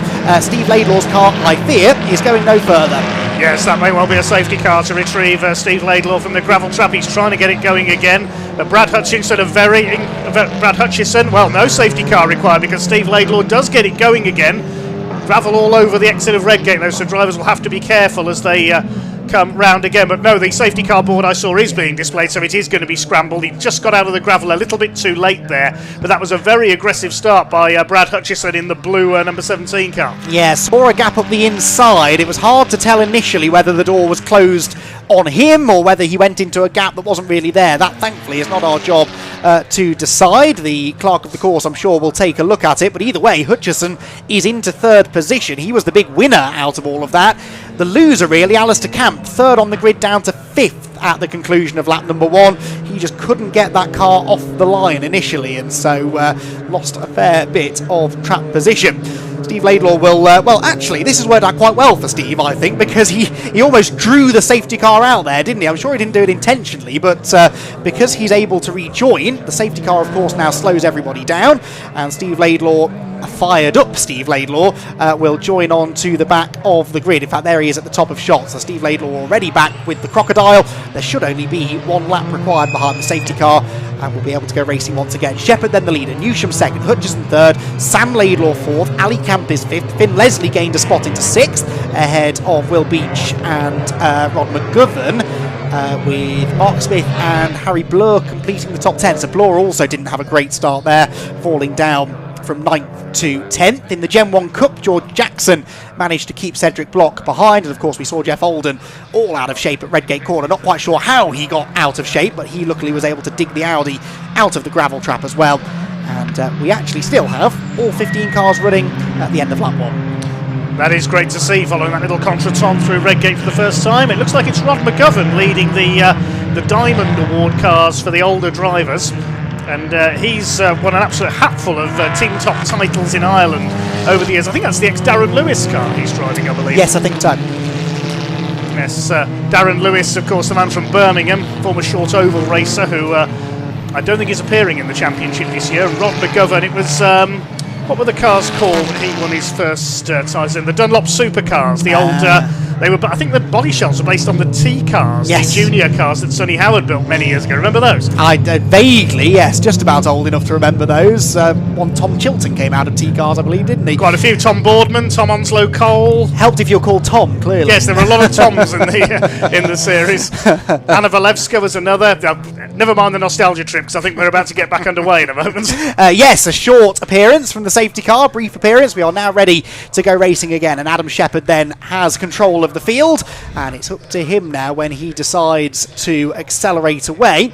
Let's see when he chooses to do that, as he accelerates now towards the final chicane, gets a little jump over Callum Newsham in fairness, and aims for those fairly substantial yellow concrete blocks that are positioned on the inside of either apex of that final chicane. There's a lot of lap time to be found by hammering over those, but the suspension and the tyres don't really thank you for it. Shepherd then leads across the line, just under 7/10 of a second his advantage, with Newsham second, Hutchison third and Sam Laidlaw fourth. Sam Laidlaw on the attack, so too is his father Steve, who's already up alongside Jeff Alden, and then sweeps to the inside of the other Gen 1 Audi of Cedric Block to gain 2 places in 1.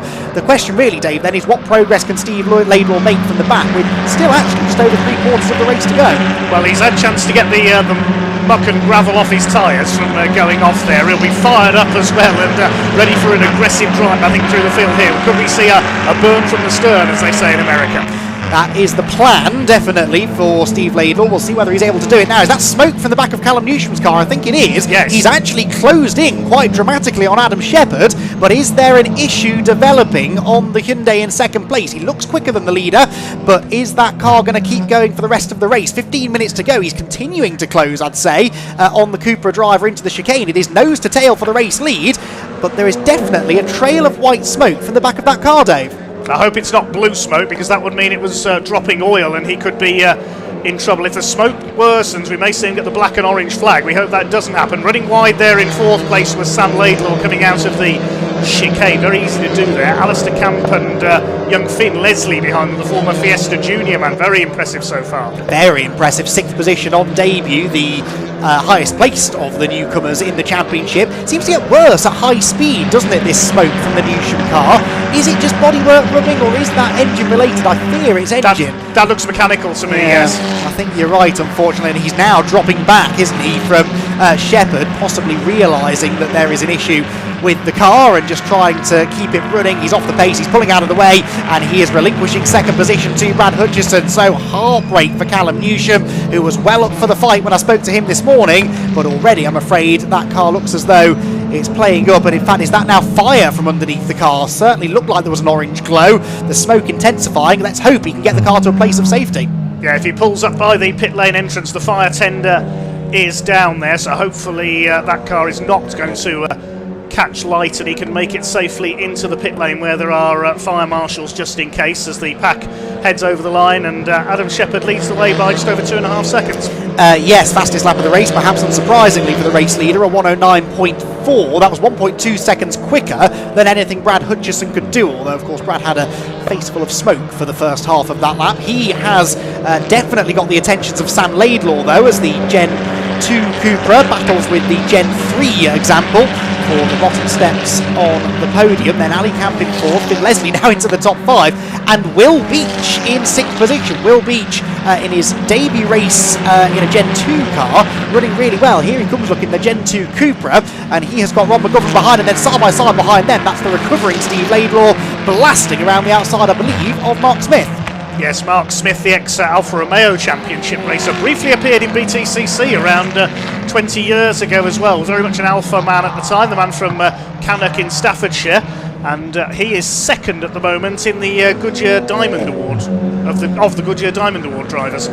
Indeed he is, so going well, Mark Smith at the moment. Will Beach comes towards us, Rod McGovern behind, making his debut in the championship in another one of those evergreen Hyundai i30Ns, but Steve Laidlaw is flying. It'll be very interesting to see what his lap time is this time. Steve Laidlaw comes across the line, now up into 8th position, 1 minute 10.5. That's only a second slower than the leader, but bear in mind he's been in traffic ever since the restart. So Steve Laidlaw has some good pace in that car. If he can get into some clean air, could well go even faster. He will likely make a move on Rod McGovern before too much longer. Here he comes, the pink highlighted Cupra. The Hyundai in front of McGovern looks very leery through the Craner curves, and Rod ends up sort of inadvertently on a defensive line into the old hairpin. He's slow on the exit. Steve Laidlaw has the run, and should, by the time they reach McLean's, Dave, have 6th position. This is for the lead of the Diamond Award as well for Steve Laidlaw. He's come through very well indeed from the tail end of the field. He's up towards McLean's. This is the pair battling just behind them. Mark Smith just about holding off Greg Saunders, who started from the back of the grid, and behind them is young Harry Bloor in the number 11. Now he's not long out of karting, so great to see him making a big leap up into TCR. Yes, that is a big leap. We often see drivers do karting, then a bit of junior racing, then into TCR. He's made the jump straight up into a touring car, and going rather well as well, keeping touch with the cars just ahead. Here comes Steve Laidlaw, though he can't be stopped, can he? Gets to the inside now of Will Beach. This is for 6th position overall, and he's later on the brakes. There's a bit of damage actually on the front of Will Beach's Capture Motorsport Cupra, and he in the end doesn't make life too difficult for Steve Laidlaw. Now then, Steve is in clean air. Now I'll be interested to see what sort of lap times he's got as he tries to chase after Finn Leslie in 5th position. The gap at the start of the lap was somewhere in excess of 6 seconds. On the previous lap he was only 0.2 quicker than Finn, but again hasn't had clean air until this point. Battle here though, Dave, for 2nd position, and Sam Laidlaw, taking after his father here in more ways than one, is very much on the attack. Yes, his last lap time, Sam Laidlaw, was half a second quicker than that of Brad Hutchinson. Could he be lining up for a move here into the Roberts chicane? I don't think he's quite going to be close enough this time. He bobs back in behind the Cupra ahead of him, the number 17 of Bondit with MPH Racing, just about holding off the area motorsport car of Sam Laidlaw. This is for 2nd place. They're nearly 4.5 seconds behind leader Adam Shepherd now with just under half of the race to go. Sam Laidlaw moves to the inside, a little bit of contact there, they bounce off each other. Oh, Brad Hutchinson goes rally crossing. Is he going to hold it together as they come towards the Craner curves? He's avoided the spin that I thought he was going to go into. He rejoins behind Alistair Camp. Yeah, I was a bit worried he was going to understeer into the wall there. Once you're on that grass, which is still a bit damp after this morning's rain, there's very little grip, but that was a real shame. Tiniest of touches, just on the apex, a secondary touch on the exit, and off went Brad Hutchison. He rejoins just in front of Finn Leslie, so he's still in 4th, but that will be of little consolation, I'm afraid. His car, though, didn't look all that compliant in the build-up to that, did it? Looked like it was generating quite a bit of understeer, and that's sort of what opened the door, I think, for Sam Laidlaw to get to the inside into Redgate Corner. Right, this battle still rages on. We've got Hyundai, Cupra, Hyundai here battling away. It is Rod McGovern 7th, Will Beach was 8th, although I think that might be Mark Smith now possibly ahead of him, and then you've got Harry Blur at the back of it. Sorry, Beach, excuse me, then Smith Saunders, isn't it, and Blore together as they drop down towards the Roberts chicane, and 4 of them getting absolutely together. That's Rob McGovern, isn't it? That is Smith and Saunders now behind McGovern, so has Will Beach got through ahead of him? We'll see as they cross the line. We've got Alistair Camp coming into the pits as well, I can tell you. Oh. So he's gone from 5th, and I think we've lost Will Beach as well. Will Beach has dropped behind this group. There he is at the top of shot. That's what was confusing me. It doesn't take much. So he comes through quite a bit further back than he was. And yeah, Alistair Camp into the pit lane. Well, you say 5th. He was actually 3rd, I believe, after that little contretemps at the first corner between Hutchison and Laidlaw. It all means that Brad Hutchison is actually back into 3rd position now. So no, he isn't. No, he isn't, because he's off at the side of the road. Brad Hutchison's car. And now that looks like an overheating engine. He picked up a load of grass in the grill with that off at Redgate. And I think the engine already has overheated, which is testament, Dave, to what you said pre-race. It is quite warm out there. It only took a lap, less than a lap, for that engine to fully overheat. Yes, indeed. So quite a bit of attrition on that last lap. Will Beach lost about 5 seconds somewhere and has dropped 3 places as a result. We've got Alistair Camp into the pits for a potential podium position in his Hyundai, and Brad Hutchinson out of the race as well. So Brad Hutchison, I should say. So Adam Shepherd now clearing the lead by nearly 6 seconds. New fastest lap that time as well. Sam Laidlaw 2nd. Finn Leslie on his debut up to 3rd. Who would have predicted that? That's remarkable, although I will point out that he's only 1.7 seconds ahead of Steve Laidlaw. Remember him? Pointing the wrong way at the first corner was Steve Laidlaw, buried in the gravel, and he is up into 4th position now and going quicker. He was 1.5 seconds quicker than Finn Leslie on the previous lap, so he should be able to close in on the youngster. How much of a fight will Finn put up, though, for a podium finish in his maiden race in TCR UK? That could be a battle well worth watching. This is the battle for 5th we're watching at the moment through the old hairpin. 4 cars line astern. McGovern, Smith, Saunders and Harry Blore. There is Steve Laidlaw. He has charged up through the order. He's catching the Hyundai N liveried, the light blue and red i30N of Finn Leslie, but he goes wide, coming out of Coppice. Well, maybe tyres are heating up a little too much in these slightly humid conditions. It is not cold, is it? We've made this point a few times and it is relevant. It's not cold out there, and I wonder if that left front tyre is starting to go away. Certainly looked to me like Brad Hutchison's left front tyre was going away earlier on. That sort of triggered that battle, that moment that he had with Sam Laidlaw, who, remember, is in 2nd position. Steve, though, wants to make it a double Laidlaw podium. I don't think Finn Leslie's going to roll over without a fight here, though. generated a bit of a reputation in Fiesta Juniors for being a feisty racer, not dirty, but a feisty racer. He does not make it easy for his opponents, and if you were given the possibility of a podium in your first ever race in TCR UK, I'm fairly certain you would fight for it. So Finn Leslie's not going to be an easy overtake here for Steve Laidlaw, no matter how much quicker Steve might be at this point. Just under 6 minutes of this TCR UK season opener to go then. The lead has gone out to just over 6 seconds for Adam Shepherd ahead of Sam Laidlaw now. We've got another car that's pulled into the pits, I'm being told. Looking at the timing screen, it's George Jackson, the number 28, has pulled up in the Golf, so we could be down to 11 runners. There we see Alistair Camp's car. There's Jackson, the white and blue Golf in the background. So Finn Leslie still third. We'll see what the lap times are as they go over the line. So the gap is down to 0.7 of a second, with Steve Laidlaw's time nearly a second quicker. So he's continuing to close, isn't he then? That was a 109.7, let's call it, so 0.8 faster. There's his son Sam. Now Sam was actually 0.2 faster than the race leader last time around. The trouble is, he's nearly 6 seconds back and there's only 5 minutes to go, so I think Adam Shepherd should be able to coast this one home from here. The real question mark is who will occupy that third step of the podium. Here they come, while Steve Laidlaw has caught Finn Leslie. He's going to try and make a move up through Schwann's Curve. He's got the outside line from McLean's. He had the momentum, but yes, Finn Leslie's going to put a fight up. He's late on the brakes, sails through McLean's corner, drifts wide on the exit, tries to close the door, but Steve Laidlaw is there, and Steve Laidlaw will go through on the inside at Coppice Corner, but then runs wide himself. Finn Leslie sees the chance, gets the switchback. Excellent racecraft from both of them, and they're door handle to door handle down the exhibition straight. Now, somebody will have to back out of this. Leslie's got the inside, Laidlaw on the outside, locks the rear brakes. Leslie goes back through. 10 out of 10, and Finn Leslie, as predicted, Dave, is not moving out of the way. Well, he's driving well beyond his tender years, is Finn Leslie. A brilliant drive in the Hyundai i30N. Here comes Steve Laidlaw now down the out. He's never going to go around the outside at Redgate. Surely he's going to try to. He'll try and get the cutback on the exit into the top of Hollywood, and the train occurs right on the bumper there as they come out of the corner with just under 4 minutes of this race to go. Shepherd still leads from Sam Laidlaw, and Steve still all over the back of Leslie.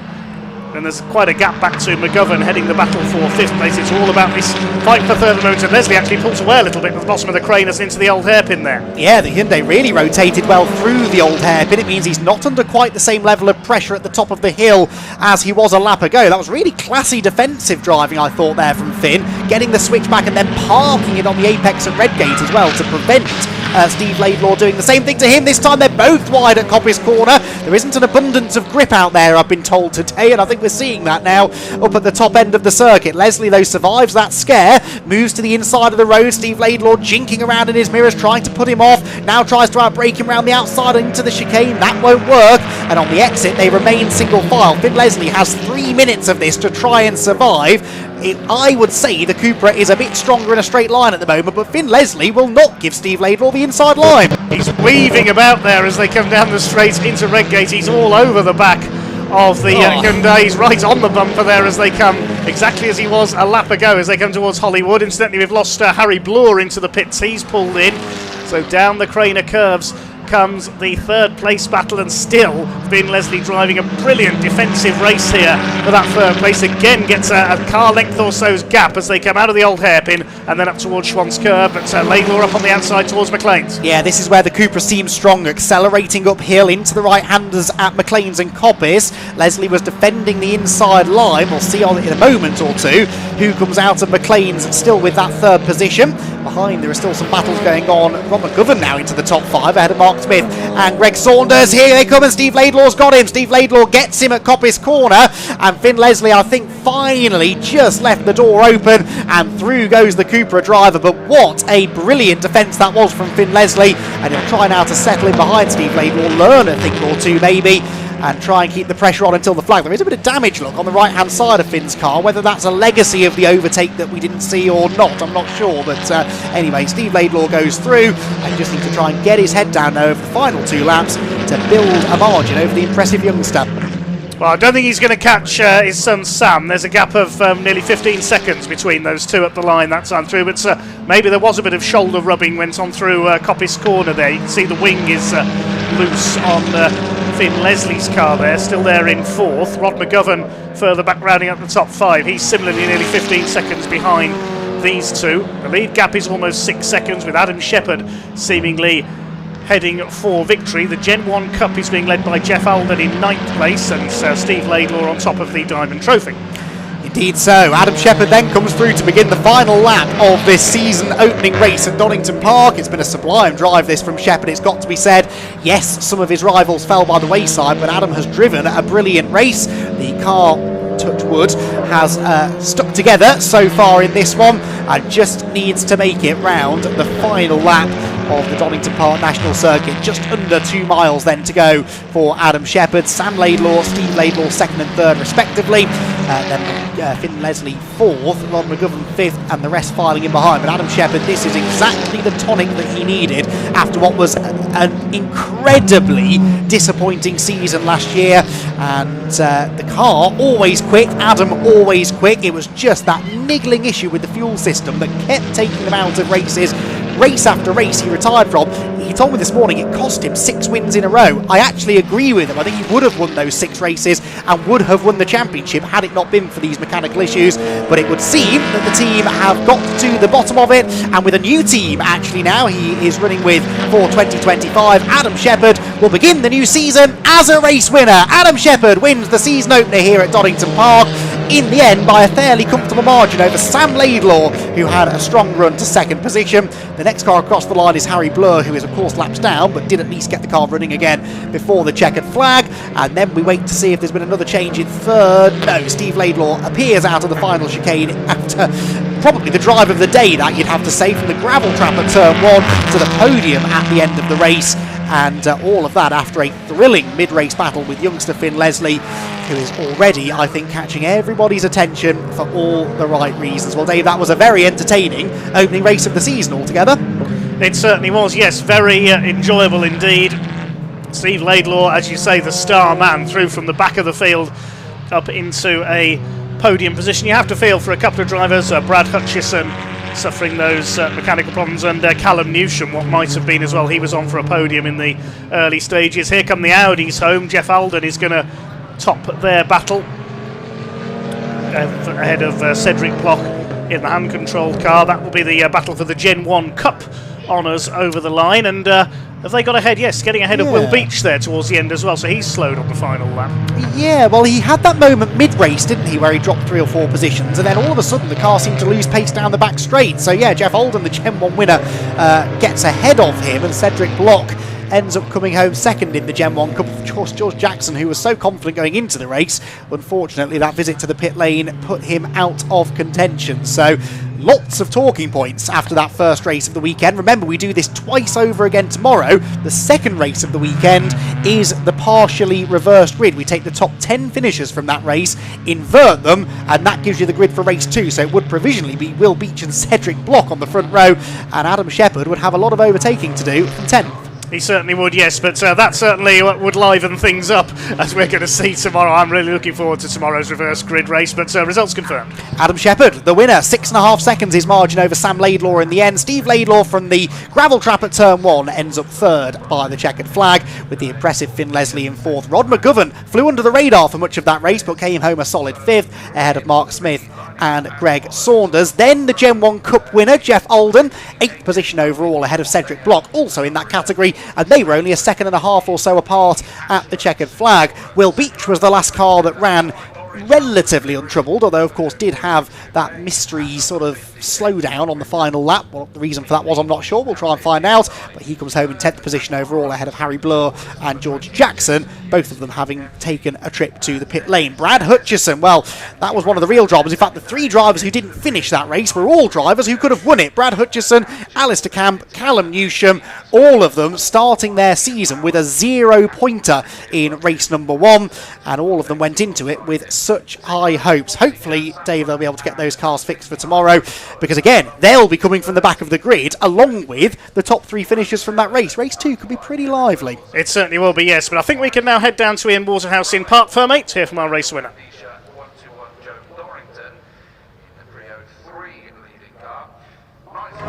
Right, here we go. We have the happiest man right now. Just going to pose for a couple of... No, pose for your photo, Adam. Go on, you deserve it, mate. He's just going to pose for a couple of photos. Spoke to him, of course, then we before the race. Adam Shepherd controlled the race really from the front. Adam, you controlled that from the front. Perfect way to start the season, eh? Yeah, brilliant. The car was phenomenal. We was once we had a gap, it was just about manage it and hope something doesn't go wrong. So yeah, at the end was just literally cruising round. The car was phenomenal. So huge thanks to all the team, the sponsors, 5G Communications, Capture Motorsport, AMR Motorsport. So many PBS brakes. It's yeah, car's phenomenal. How important is it to you and the team to win the opening race of the season, do you think, for the rest of the campaign? Yeah, I think it just shows our intent really. Last year was a bit bitter for us all. We felt like we was well in control of the championship and then mechanical gremlins killed us. So to turn back up, double pole, lights the flag victory is yeah, it's good. Well done, mate. Congratulations. Enjoy this one, won't you? You've got a bit of time as well. It doesn't have to do too much. Let's just grab Sam here as well. We've got Steve there. Sam, very quick word. Father-son podium. How nice does that feel? Yeah, it's mint. I was shocked to see that it was on podium, to be fair, because we were like, I think me and Adam kind of got away from the pack a little bit. Yeah. But yeah, I'm so happy. We'll grab a chat with old man in a little bit. But how important is it for you to be on a podium? Oh, mint. It's definitely what we needed the first race of the season. We've done a lot of work at Winter to get to where we are now. So yeah, chuffed. Congratulations, well done there. Apologies there if you did hear some bad language. I'm sure you can appreciate emotions are running very high. Let's grab Steve. Steve, can we have a quick chat with you over here as well? Well, I bet you didn't expect that after opening lap. No, not at all. I just got picked up and turned around quite hard, and I couldn't get the engine started for a little while, and then it started and I was just like, well, I won't swear on whatever TV this is, but I was like, well, come on, let's go. And then the freedom of not having pressure to hold the front position, man, that was such a fun race. I suppose it happening so early in the race actually gave you a chance to come back as well, didn't it? Yeah, the one lap safety car definitely played it in my hands. It gave me the half a lap of slack that I needed. But yeah, sick. Absolutely mega season this is going to be. Sick. I love that. It's going to be a party in the Laidlaw house tonight. Might pop out later. Well done. Congratulations. Here we go. What a fantastic race that was. Here is Steve's car, by the way. I just wonder if must be a bit of gravel on there somewhere right out the back. What a fantastic race from Steve Laidlaw. And of course, Sam on the podium too. Adam Shepherd, though, getting the win. The perfect start to the season for Adam Shepherd. He's your race winner. Fantastic stuff from TCR. Good news. We're back tomorrow with 2 races as well. There's still plenty more action coming up today, though. Classic Touring Car Racing Club, they are next. Let's hand over to commentator Dave to take you through the race. Enjoy.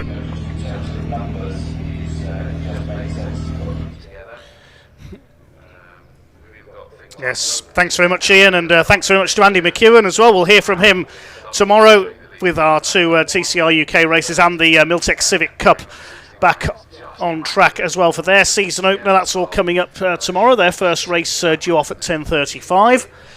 Next up, we have no fewer than 4 championships on one grid from the Classic Touring Car Racing Club. Next we have Deep Breath, the Shell Oils Pre-83 Group 1 Touring Cars, the TrackHub.UK Pre-93 Touring Cars, the Bertie Haulage Pre-2003 Touring Cars, and the Super Touring Series, all on the same grid. This will be a rolling start to this race. The Super Tourers, there should have been 6 of them, but I think we're only going to see 5, unfortunately, go off from the fronts. And then the other 3 championships, all mixed together, will go behind them. Let's have a look at the grid then. Well, the Super Tourers are off from the front, and it's AJ Owen, former Pre-03 Touring Car champion in his Ford Mondeo, who will be in pole position alongside Roger Stanford, the Touring Car veteran, who is in a Vauxhall Astra Sport Hatch. That's not a Super Tour, it's a BTC Touring Car from a few years later. As is the car on row 2, Rick Kerry, number 22, the first time we've seen one of the Peugeot 406 coupes from the early 2000s in this series.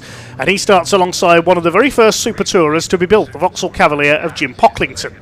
Completing the Super Tourers is another BTC touring car, Jason Hughes, who's we normally see out in his ex-Jason Plato Vauxhall Vectra. He's in an MG ZS this weekend. That he raced in period, that same car, in the BTCC. We should have seen Matty Evans out as well in his Vauxhall Cavalier, the ex-Ian Heward car, among others. That's had some clutch problems, unfortunately, so I don't think we're going to see that car, sadly. There's a gap next, and we have the remaining classes, starting with some of the pre-93 cars. 441 Ian Bauer and 17 Will Davison in their BMWs, and behind them is another BMW, number 40 Jazz Sapra, And alongside him, a name who's already won a race today, 69 Michael Cullen, at the wheel of his beautiful BMW E30 M3. Behind them, 95 Kevin Willis and 36 Sean Morris in E36 BMWs. Then we've got 114 Daniel Gandesha, who's in an M3 as well, and alongside him is 121 Joe Dorrington, first of the pre-03 Touring Car Championship machines. Row 9 is the first of the pre-83s, which is Jonathan Corker in his Datsun 510, alongside Harry Hickton, the reigning Mini Challenge Trophy champion in Father David's Opel Kadett. And on the 10th row, a pair of Ford Escort Mark 1s, number 3 Tom Harvey and 197 Graham Smith. The 11th row, another Mark 1 Escort, that of Mark Fowler, car number 2, and 14 Carl Shreve is in a Triumph Dolomite Sprint. Then on row number 12, something I don't think we've ever seen before, a car with a 4-digit number, number 1441. Stuart Kay, the chairman of the Classic Touring Car Racing Club, in his Ford Capri, starts alongside Jake Margulies, who's out in an Alfa Romeo GT V6, the Andy Rouse lookalike. Row 13 is number 16 Malcolm Jeffs with a brand new paint job on his Golf GTI for this season, starting alongside 566 Jared Knight, he's in a Mark II Escort. Row 14 is a new car for number 74 Neil Philpotts. We used to see him in a Mitsubishi Starion Turbo. He's now in a beautiful black liveried Colt Lancer, something quite special and very rare indeed there, starting alongside Peter Bolbick in his Ford Capri. The 15th row, Colin Claxton in a Dolly Sprint alongside a new car for the former Blue Oval Saloon Series champion, 122 James Dunkley in another Ford Fiesta. Not in the Mark II XR2 this time, he's in a Mark 1 XR2. And the last couple of rows, Phil Waller, number 61, is in a Hillman Avenger alongside 24 Mike Seaborn. Good to see him back out in his Jaguar XJS. And the final row, couple of cars that had issues in qualifying. 153 Simon Mann in his BMW 328 and Nick Williamson in his big Rover SD1 Vitesse.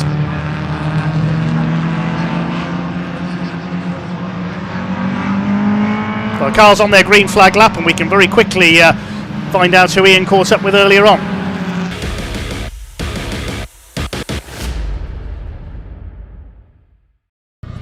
Right, everybody, here we go. Almost time for the next race. A bit of a mouthful, this one. It is the Classic Touring Cars, the pre-83s, the pre-93s, the 03s, and the Super Tourers are back as well. They are going to be making their way up to the front once they arrive. They're not quite here yet, but let's go chat to Jonathan Corker over here, shall we? Expected to go well, I believe, once again this year. Jonathan, how you doing? It's good to see you again. Busy winter for you? Well, yeah, not really on the car though, unfortunately. Oh, okay. Yeah, just quickly threw it together and did a quick refresh before this started this. Yeah, did the bodywork damage from that was 2 days ago. So it's a little bit of a step into the unknown today, then, is it? Yeah, well, it's got a bit of smoke coming out the breather, so I'm just a bit concerned about that. Okay. So I'll have to see how that pans out. Looks like you might avoid the rain as well, so that's good. That's something good, right? Yeah, absolutely. Right, we'll keep an eye on you. I hope it all goes well as well, sure. Yeah, thanks for talking to us, really appreciate it. Let's keep moving on, shall we?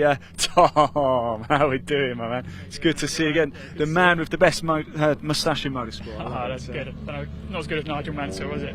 Oh, it's up there. But how are we feeling ahead of this season? Yeah, pretty positive. And a little bit of pre-season testing, and that went all right.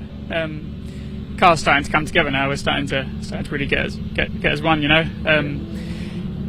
Not as quick as we hoped in qualifying, but it was a tricky qualifying. It was busy, wasn't it? Just got to try and go onto the back of John Corker and try and get past somewhere. I was just about to touch on the grid. It's absolutely huge, isn't it? Because you're going to have the Super Tours up there as well. Yeah, hopefully they make a good start and disappear out the road for a bit. But yeah. I think it's going to be a good race. They've got a good grid, a lovely big grid. It's a shame when we turn up to the first year and you end up with depleted grids, but it's a real good grid this year. I think I heard something across the whole weekend we've got about 255 entrants or something. Yeah. That's insane. It's great, isn't it? It's good to see. BARC are always doing a great job. Well said, Tom. Best of luck for the race. Really do appreciate it. Yes, here we go. Time to go racing. This massive grid. We're halfway down already. Look how far back it goes as well. And the cars aren't all here yet. The whistle's about to blow, though, so as soon as they do turn up, it will be time to go racing for the pre-83s, 93s, 03s, and Super Tours here at Donington Park. Dave, over to you.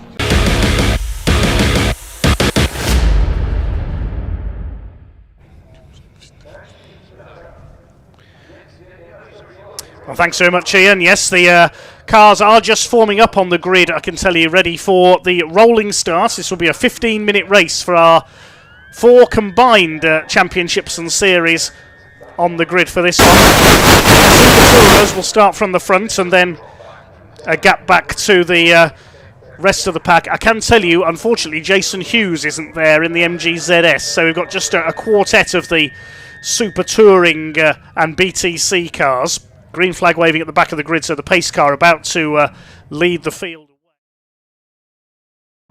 On pole position in the Valvoline Mondeo, the Paul Radicic lookalike from 1995. And alongside him, Roger Stanford in the Astra Sport hatch from, I think, the 2005 season in the British Touring Car Championship. Great to see Roger back out after that accident he had a couple of years ago at Alton Park in his Lotus Cortina. And there, the orange car, that is Rick Kerry, ex-BTCC driver himself in a BMW 1 Series in period. And he's in the ex-Tim Harvey Vic Lee Motorsport Peugeot 406 Coupe from 2002. Teammate to Harvey, Dan Eves, won the Independence title that season. Pre-83s should be rather more open than usual, it has to be said, because the 12 times champion of the Pre-83 Group 1 Touring Car Championship, Stephen Primet, and his famous Mark 1 Escort, not here this weekend. So Jonathan Corker in the little Datsun who we just heard from will start as the favourite perhaps there.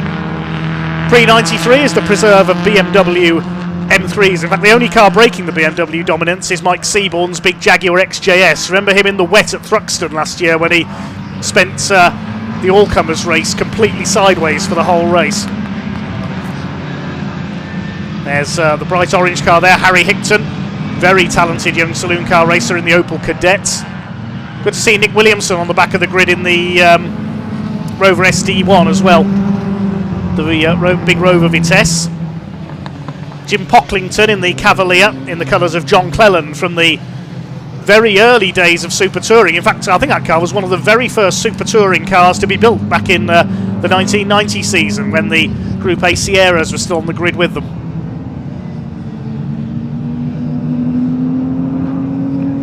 Big field of, should see around 30 cars out there for this one. It'll be a rolling start. The 4 Super Tourers will lead them off, everybody else battling behind them. Led by Ian Bauer, the former Pre-93 champion in the Castrol liveried BMW M3. Alongside him, Will Davison in the yellow M3. Waiting for the red lights to go out.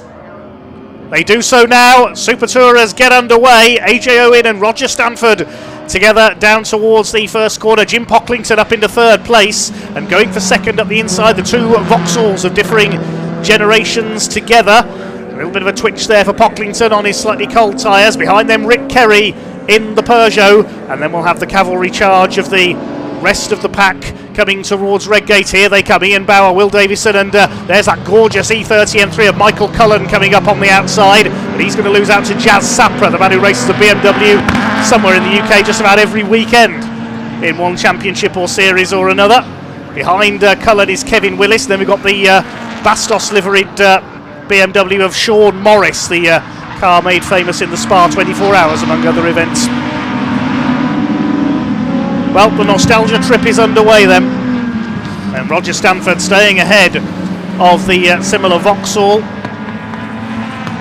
But I think I can see the lights flashing there. The safety car is going to be coming out, and the safety car is going to pick up race leader AJ Owen, the former Pre-03 Touring Car Champion. There's the reason we've got a car stopped on the exhibition straights. I think that's Daniel Gandesha's BMW M3, the orange car there. So that has come to a halt on the rolling start. So the safety car will pick up our race leader, Paul Radicic, aka AJ Owen. Used to race a Matt Neal lookalike Honda Civic in the CTCRC. And this might close everybody up to the back of the Super Tourers. It is Daniel Gandesha, number 114 from Kent, who has come to a halt there. I think this was his first race with the Classic Touring Car Racing Club, and it hasn't got very far, sadly. Thankfully, everybody able to avoid him. The marshals will recover the M3. Leading the pre-93s is Ian Bauer, the former champion in his M3, ahead of Will Davison and Jazz Sapra. The pre-03s led by Joe Dorrington in the grey Honda Civic. The pre-03s sadly a bit thin on the ground for this season opener. There is Tim Harvey, aka Rick Kerry, former Kumho BMW Championship winner a few years ago, and did a couple of seasons in BTCC with the BMW 1 Series, the diesel-powered car. Very unusual to see him in anything other than a BMW, to be honest, but now out in this very rare Peugeot 406 Coupe.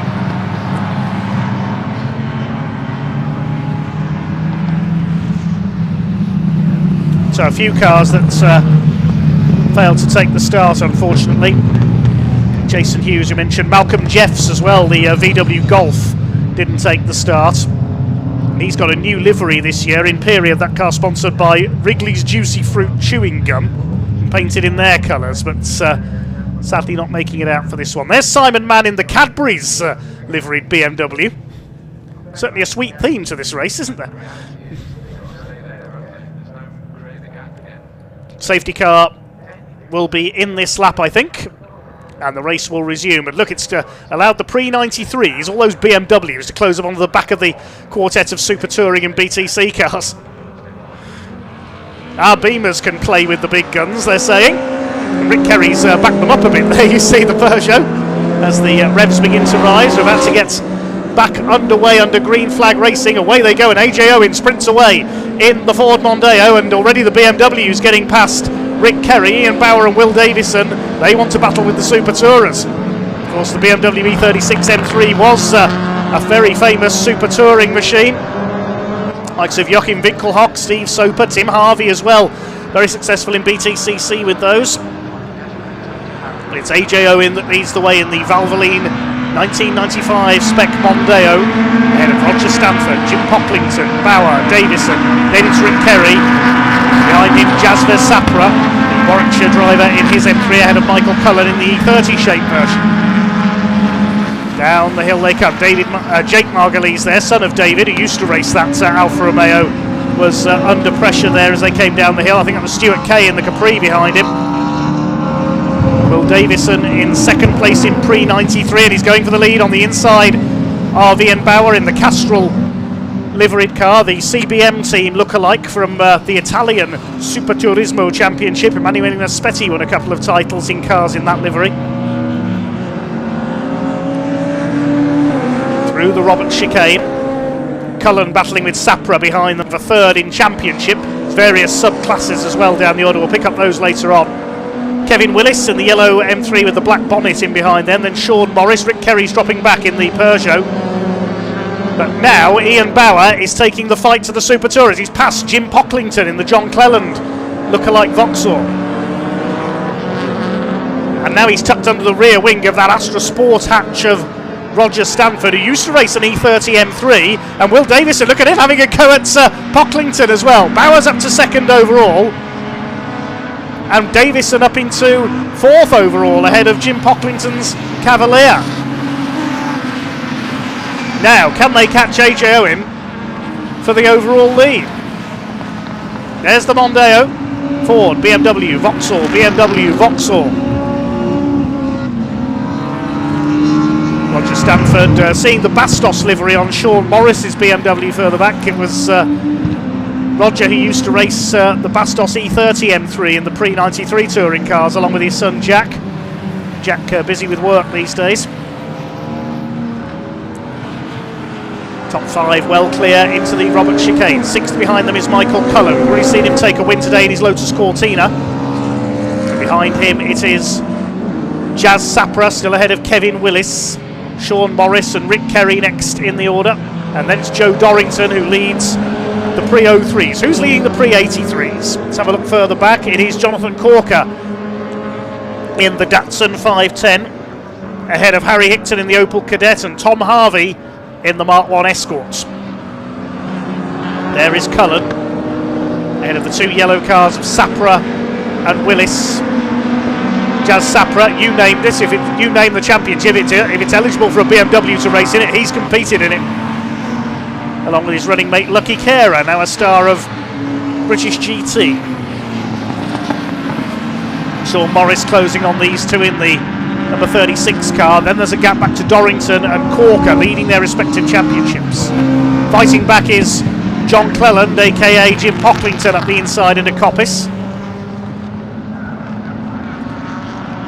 This is the battle for second, third, and third, fourth, and fifth overall, I should say, with Ian Bauer having already gone through in a second. Now, has Bauer caught it? Well, he's got more than caught AJO, and he's taken the lead. Lock up there from Pocklington. Nearly clips the back of Will Davison's BMW.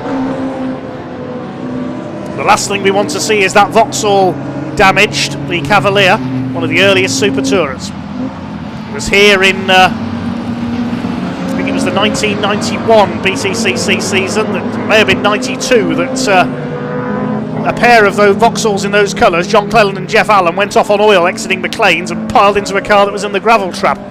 Safety cars hadn't been invented then. And Jeff Allen's car was well and truly written off as Will Davison goes for the inside on Roger Stanford's Astra Sport hatch in the VXR livery. It's the likes of Fabrizio Giovanardi used to race those cars in period, of course. Now here's a battle further back. Stuart Kay in 17th place in the Capri, the chairman of the CTCRC. Chased by the Auto Reserve Parts Jaguar XJS of Mike Seaborn, the railway worker from Wiltshire. Sharing that car with John Gill this weekend. John will race it in tomorrow's race. And John's here with his Peugeot 205 hot rod in the classic Thunder Saloons. Oh, AJ Owen with problems. And the Mondeo is pulling off. Oh, what a shame for AJ. The Mondeo out of the race, the car that had a win at Brands Hatch last year. And is Roger Stanford slowing there as well? I think he is. Pocklington's up alongside him. Davison and Cullen have gone through. Now, I wonder if Roger Stanford's got a problem there with the Astra Sport hatch. He's up there with Pocklington, who goes round the outside of him.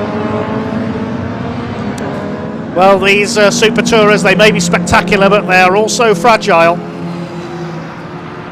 So Ian Bauer leads. This is now the battle for second place. It's BMWs 1, 2 and 3. The E30 M3 in there in third place.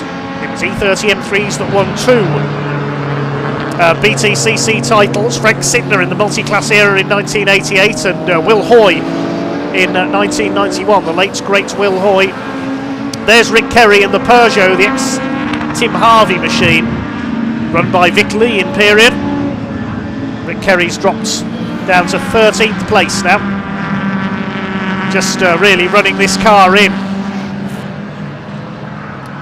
Of course, Peugeot, one of the two original manufacturers when the BTC era arrived in 2001, following the demise of Super Touring, along with Vauxhall, and briefly the Alfa Romeos as well. Well, there's the little Datsun of 85 Jonathan Corker. He's 10th overall, and he's leading the Pre-83s, the Shell Oils Pre-83 Group 1 Touring Car Championship. In the absence of his title rival of the last couple of years, Stephen Primet, this weekend. And behind him is the Opel Kadett of young Harry Hickton. Came into racing in the Junior Saloon Car Championship as a complete novice, not even any karting.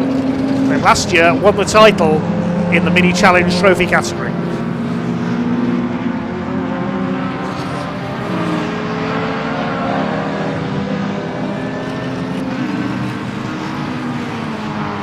Just over 4 minutes of this race still to go. Third in Pre-83 is Tom Harvey with his Mark 1 Escort, the Shell livery machine. Here's a battle further back between the number 14, which is Carl Shreve, in what I think is the ex-Tony Crudgington Triumph Dolomite Sprint. Then Jake Margulies in the Alfa Romeo GTV, and behind him is a car we mentioned at the start of the race, Mitsubishi specialist Neil Philpotts in his stunning Colt Lancer, the black car there. And there's another new car, 122, James Dunkley, the ex-Blue Oval Saloon champion. Mr. Bacon, as he's known, you can see on the back of that beautiful Mark 1 Fiesta XR2, really is a stunning looking car, that one. Mr. Bacon runs a food business based in Worcestershire, holding off Colin Claxton at the wheel of his Triumph Dolomites. Here's a battle between Jazz Sapra and Kevin Willis. This is for 6th overall. Just behind them, Sean Morris. Battle of the Beamers. So under 3 minutes left. They're lapping Phil Waller at the wheel of his Hillman Avenger. Nick Williamson being lapped as well, the big Rover SD1. Andy Rouse took one of those to a BTCC title in the 80s. Well, Ian Bauer looks like he's heading for overall victory. He's going to defeat the Super Tourers. Michael Cullen now up to second. He's got ahead of Will Davison. Jim Pocklington is the leading Super Tourer in the Vauxhall Cavalier.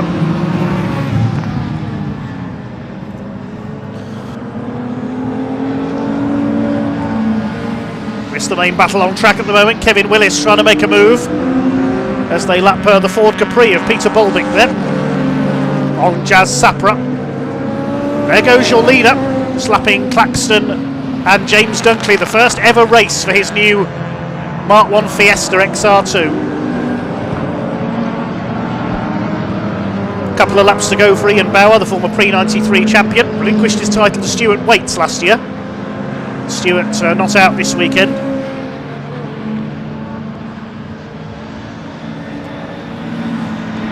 Down the Craners into the old hairpin. Beautiful Castrol livery from the Italian Super Turismo Championship. Emanuele Naspetti and Fabrizio De Simone were the drivers in period using that livery.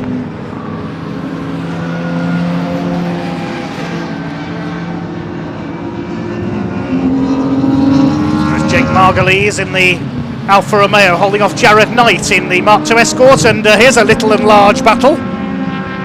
Dick Williamson, the ex-Bod Prod saloon racer in the Big Vitesse, challenging Phil Waller in the Avenger.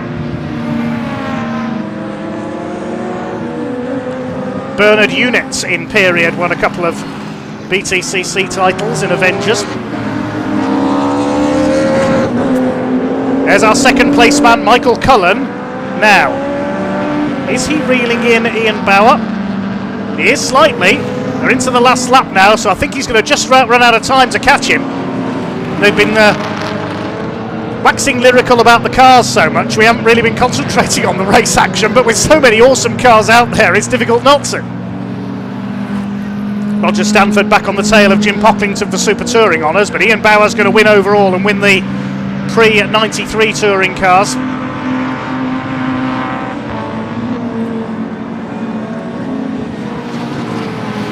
His gap was 2.23 seconds over Michael Cullen at the end of the last lap. Davison still in third place with his BMW. Lapping Carl Shreve's Dolomite.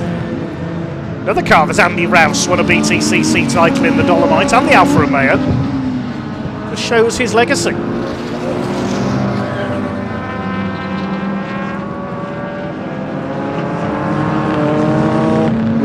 Coming down towards the chicane for the final time then.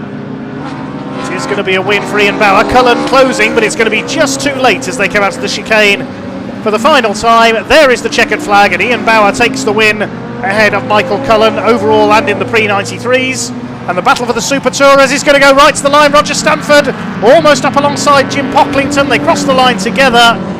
Pocklington gets it by 0.2 of a second. Kevin Willis and Jazz Sapra next home ahead of Sean Morris. Who's going to win the Pre-83s? I think that's going to be Jonathan Corker. Joe Dorrington in the Civic, we hardly saw him, comes out of the final chicane to win the Pre-03 Touring Car Championship, sponsored by Bertie Haulage. And there is Jonathan Corker to win the Shell Oils Pre-83 Group 1 split. And well done, Harry Hickton, a fine second place in that division. Tom Harvey power slides home for third in his Escort in that class.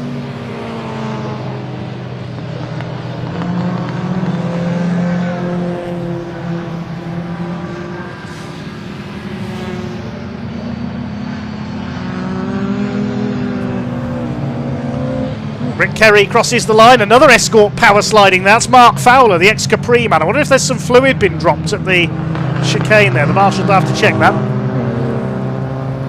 And here comes Mike Seaborn in the big Jaguar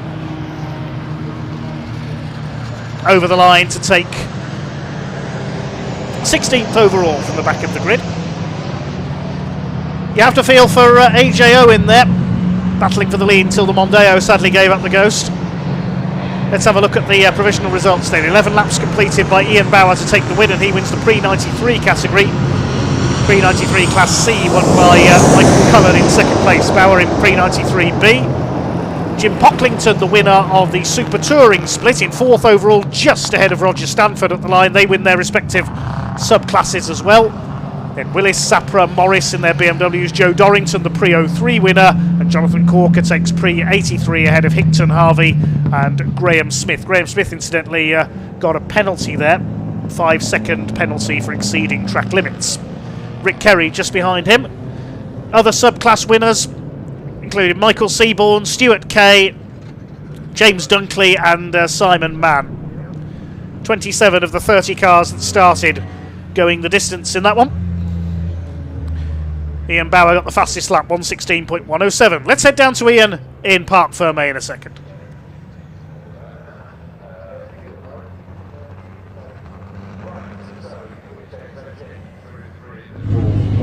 Yeah, hello everybody, welcome down to Parc Fermé. They're not actually using a 1-2-3 board, so I thought they might have done, but what a great drive. Hi Ian, come on, that's how you do that. Well done, how was it? Yeah, it was really good. Yeah, really, really good. I got a safety car helped me a lot with catching up with the Super Tourers. Yeah. And then, then I just got in a rhythm, and then Will got stuck behind the Super Tourers, and I kind of slowed down a little bit, and I didn't realise. A bit of pressure from Michael. Yeah, I didn't realise until near the end, because I thought he was behind me, and then I saw him, so I had to get some pace on again, and then thankfully I saw the checkered flag, so yeah, great result. Big smile on your face, first race of the season, first win. How important is it for you to take the checker in first? Yeah, it's always fun to win. You know, it's always loads of fun to win. So and yeah, fastest I've been around here this weekend as well. So yeah, really, really happy. Well done, Ian. Congratulations. Well done, mate. It's always so calm, isn't he? So cool and just it's just cool to win. We're making a bit of a habit of this today, Michael, aren't we? We've got to stop meeting like this, haven't we? But you almost had Ian at the end, isn't it? You almost got Ian at the end. And in the end, it's my first race in that car, and I missed gear a few times at the start, and I lost a bit of time. The car is wonderful. It's absolutely fantastic and capable of winning. So are we saying tomorrow then you are the man to watch? Well, you know what, we'll certainly try. I don't know. I think everyone will improve. You know, it's the first race of the season, so everyone will improve. But yeah, I'm enjoying it. The car was wonderful, and it was good getting through the traffic, and we had a lot of fun. It's been a good day. Oh, man, well done, Mark. It was great to see you as well. Congratulations. I wanted to speak to Stuart, but he's just in the middle of something at the minute, so we'll come back to him very shortly, because Stuart Waite has won the championship before. Let's grab Stuart. Class win for Stuart today as well. Stuart, welcome back. Welcome back. I'm looking my finest as ever. You always look fantastic. Look, how good? Well, I don't know. How good does it feel to be back, and with such a massive grid of cars as well? It's amazing. It's just unreal. I loved it. I had a great race with Jake, and it just reminded me why I come here year in, year out, and do what we do. It just seems every year, Stuart, the classic touring cars just get bigger and bigger and bigger. Yeah, there was a guy from Motorsport News that interviewed us earlier about it, and he said, like, you guys sort of came from nowhere, and I was like, well, we've been going 50 years, it's just that nobody knew about us. So, yeah, you could see, you watch that back on the screen, you can see how good that racing was. That was amazing.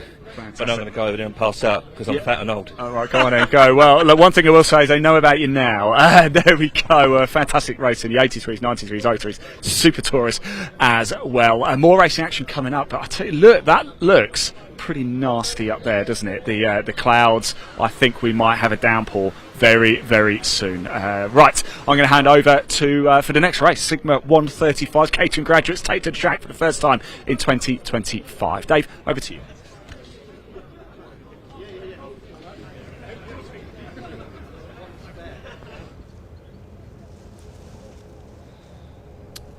Thanks very much, Ian. Yes, cars coming to the grid already for our next race. It is the first race of the season for the Caterham Graduates Racing Club. They have two classes this weekend, Sigma 135 and Sigma 150. It's the less powerful Sigma 135s that we're going to see out on track first. A new sponsor for the club this year, P4 Emergency Lighting.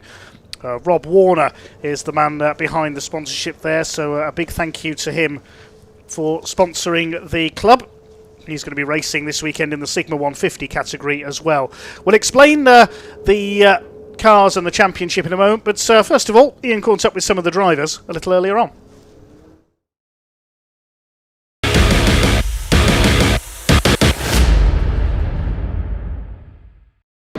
Right, everybody, it's time for the first race of the season for the Caterham Graduates Racing Club, the Sigma 135. Now, I've come over here, we've got Mike Munns here, having a little chat, and I've been trying to listen in.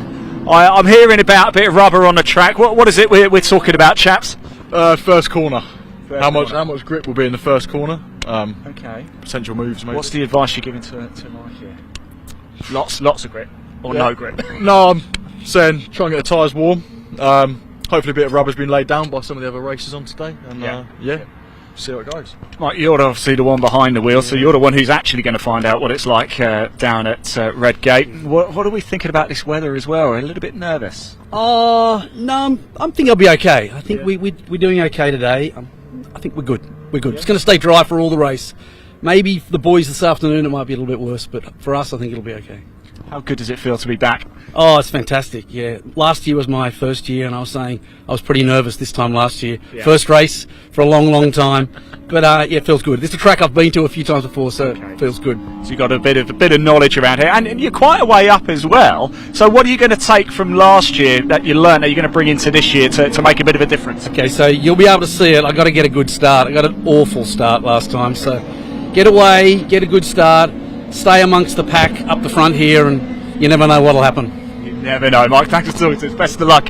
We will, of course, as ever, we will be watching. Let's just move that. In fact, we've got Simon here alongside him as well, so let's just talk about that. Simon, we know how important a good start is in any form of motorsport, but in these Caterhams it's even more so, isn't it? Yeah, absolutely. And we're fairly close to the front here, not quite as far as I'd like to be, but it's a good place to start, and at least I don't have to worry about too many behind me, so we'll see how we get on. What is it like when you're all going full-blooded racing in these? Because nobody really gets away, do they?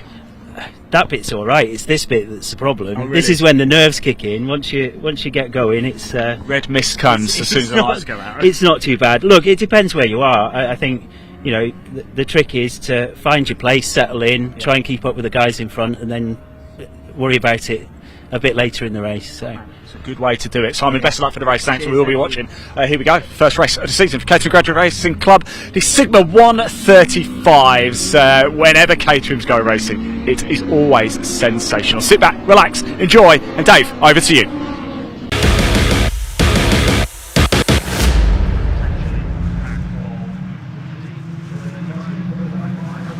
Thanks very much, Ian. The car's already on their green flag lap. This is going to be a massive grid of Sigma 135s for a 20-minute race, sponsored by P4 Emergency Lighting. Adam Keane, number 188, who's a guest driver from Caterham's factory-supported series this weekend, has taken pole, alongside number 96, Luke Waitman. Second row, Paul Armitage and Tom McEwing. He'll be one to watch here, very successful Caterham racer. Then Adam Waitman on row 3 alongside Stephen Merritt. Neil Warnock and Neville Sykes on the 4th row, then Simon Arnold, and the man we just heard from, Michael Munns, completing the top 10. Giles Derry was in the top 3 of the championship last year. He lines up on row 6 alongside Thomas Gunter. They were 3rd and 2nd, respectively, in last year's championship. Simon Martin and Guy Crossman on row 7. Monty Hind and Mark Soden next. Monty Hind, another guest driver. Then it's Neil Bell and Andrew Sagar, a club veteran. Chris Griffith and Giles Hansen completing the top 20 on the grid. Then it's Sean Cronin and David Jarvis on row 11, Darren Butler and Kevin Turner on row 12, Alan Bateman and Anthony Nichols on row 13, then Ian Fortescue and Bali Nijar on row 14. Row 15 is David Poulter's purple car alongside Andrew Bergbaum. Row 16, Paul Vokes, who's got 2 cars here, doing both classes this weekend, starts alongside Neil Perry, and Simon White and Simon Nicholas. Stephen Trinder and Russell Gunter, Paul Hawker and Michael Kew, and we should have Alistair Curry, who had some engine trouble in qualifying, starting at the back of the grid. It's getting pretty blustery out here at Donington, so I hope we're not going to have a cloudburst during this race. These cars identical 135 bhp Ford Sigma engine Caterhams, based on the Caterham 270R spec machine. Adam Keane, as we say, a guest driver this weekend on pole position. Now, some of these drivers are championship registered and some for the CGRC Trophy, Caterham Graduates Racing Club Trophy. Now, that's for drivers who are not able to commit to the full championship, so they nominate 3 rounds a season to score points at. It can be any 3 rounds you want, and is designed to encourage more drivers onto the grid, which is certainly done this weekend. We have got potentially 39 cars out there for this one. That's just one short of circuit capacity. The grey car of Adam Keane on pole alongside the black and orange car of Luke Waitman. He's a trophy driver.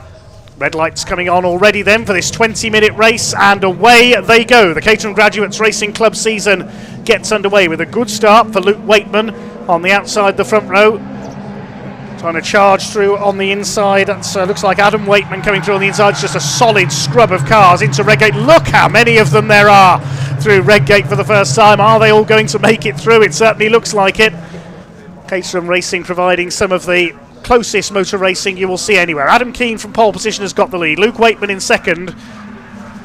And the first championship registered car is Paul Armitage in third in the Silk Cuts livery made famous by Jaguar at Le Mans. So we'll make it round the first half lap A-OK. We'll pick up the numbers as they come towards us. It can be a little tricky to see the numbers on one or two of these cars. 49 Tom McEwing, I think, has lost a couple of places off the line there. The 98 of Adam Waitman is there in 5th position, so Luke and Adam Waitman both up there in the top 5 as they come round towards the conclusion of the opening lap. Now we see them start to do the snake, as we call it, down the exhibition straight as they try and break the toe, prevent other drivers from slipstreaming them. Adam Keane has got the lead. Hopefully they'll all make it through the chicane without running through the gravel. This is exemplary so far. Everybody's made it through with no incidents, or somebody locking up there a little further back in the order, just a lock up of the tyres. So it's Adam Keane who leads the way from Luke Waitman, then Armitage. Neil Warnock is up into 4th place, car number 42. He's had a very quick opening lap, the CTS run car. Through towards the top of the Craner curves we go once again with Adam Keane out front. Luke Waitman in second, but he's a trophy registered driver, only contesting a part season this year. Paul Armitage in the Silk Cut liveried car is third, then the grey and green car of Neil Warnock in 4th position, Adam Waitman in 5th, Tom McEwing down to 6th as they sort themselves out around the Donington Park National Circuit. Well, last year it was Paul Goldstein who was champion in the Sigma 135 category, but he's moved up to Sigma 150 this year. We'll see him out later on. Was the Caterham 270R Caterham Motorsport supported series champion last year as well. A couple of cars running a bit wide going through Coppice there. I think that was Monty Hine, the blue car there, number 176. Filter their way down into the chicane once again. Tom McEwing up the inside there takes 5th position away from Adam Waitman and the number 98. Across the line they come. Adam Waitman lurking at the back of this group as Adam Keane in the sort of army green car leads the way. Plenty of sort outs further back in the order. There is Monty Hine, we just mentioned, under fire from the number 54, which is Michael Munns. Heard from him pre-race. So Paul Goldstein did the majority of the winning last year. In fact, he was only beaten once in the first 14 races, except for at Castle Combe, which he didn't attend. That was won by Thomas Gunter. He finished second in the points last year. There's a battle between the number 104 of Neville Sykes and car 80 Guy Crossman.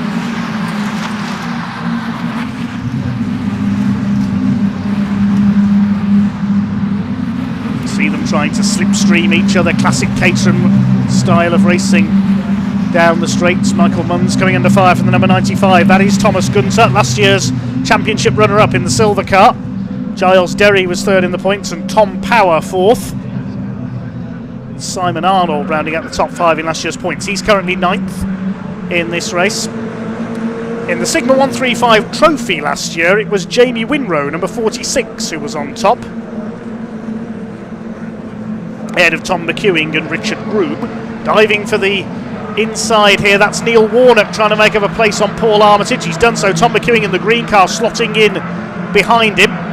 We see the midfielders come through towards Redgate for the 4th time. Second place man, number 96, Luke Waitman, has done the fastest lap of the race. Very close nose to tail racing there. The 22 car, that's Neil Bell under fire from Giles Hansen. There is Paul Armitage in the Silk Cut liveried car under fire from number 49 of Tom McEwing. Made a slightly slow start, but now trying to make his way through towards the front of the field. The first 7 or so cars have broken away. at the front of the field. It's still Adam Keane who leads the way from Luke Wakeman, who's having a look as they go up towards Coppice. He's got a run here on the inside, maybe. No. Later on the brakes are race leading. So he's lost one of his front wings there, the DPR Motorsport car of Adam Keane. Wakeman continues to put him under pressure. Paul Armitage, Neil Warnock and Tom McEwing battling it out for third, and Armitage has lost out. Up to third now is Neil Warnock.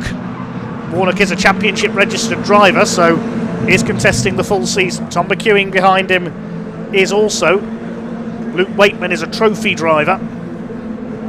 These five have pulled clear of Armitage and the treble one, which is Stephen Merritt. He goes up the inside. Yeah, Paul Armitage seems to be having some handling issues. He's dropping back down the order. Adam Wakeman going through now as well in the dark green and white car.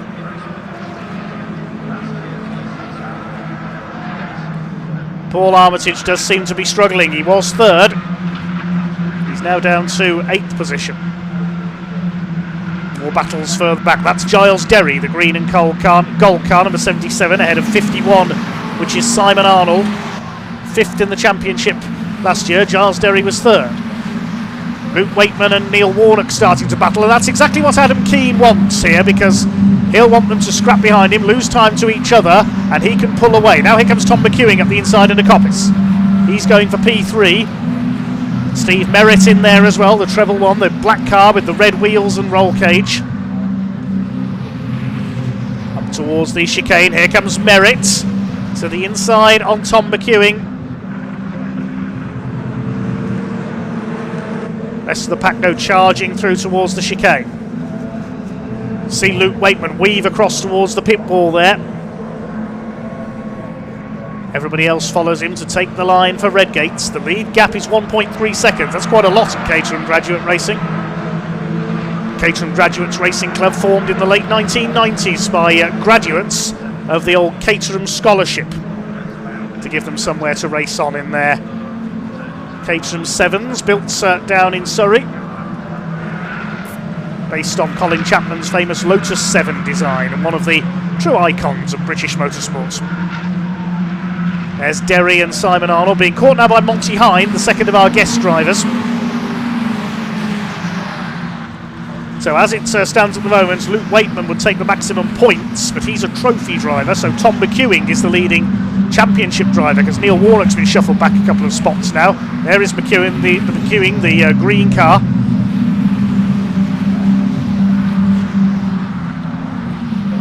Out of Coppice.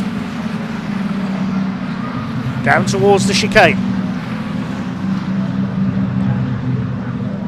Up the inside, Tom McEwing is going to take second place overall into the chicane. He's done so. And Paul Armitage fighting back as well. He's got ahead of Adam Wakeman. Slingshot down the inside there into the chicane.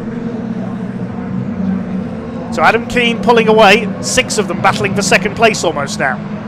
Luke Wakeman and Stephen Merritt going for the outside on Tom McEwing, and Luke Wakeman goes round the outside into Redgate. There's a move you don't see very often.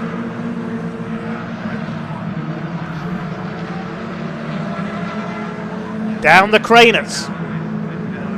Adam Wakeman back ahead of Paul Armitage. Then a gap back to Giles Derry, Simon Arnold, and Monty Hind. Here's a battle further back in the order. That's 174, the purple machine of David Poulter. Poulter's Purple People Eater, as we call it. Just further ahead of them, that's the orange number 8 car of Michael Koo, I think that is. Pick up his number as he comes towards us. There's the Marlborough liveried car. Number 5, Neil Perry. Out of the race, number 45, Bali Nijar. He's stopped on the outside of Redgate, being pushed into the paddock by the marshals. We've also lost car number 4, Ian Fortescue, into the pits. There's the car we mentioned earlier, number 5, Neil Perry, chasing now 174 of David Poulter.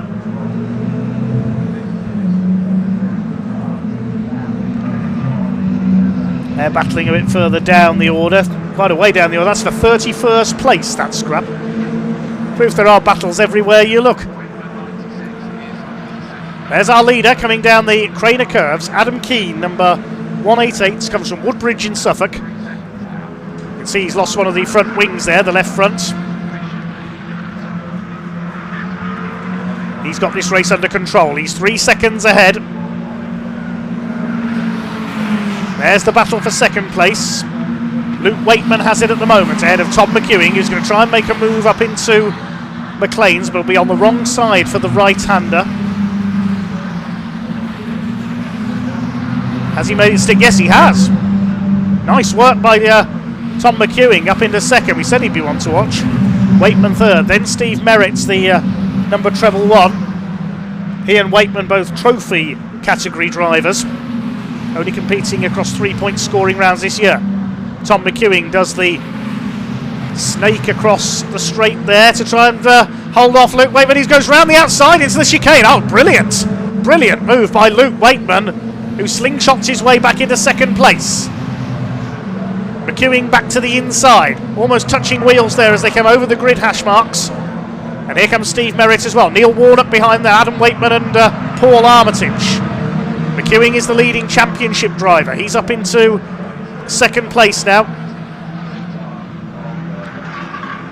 4 of them together and 2 more lurking behind them.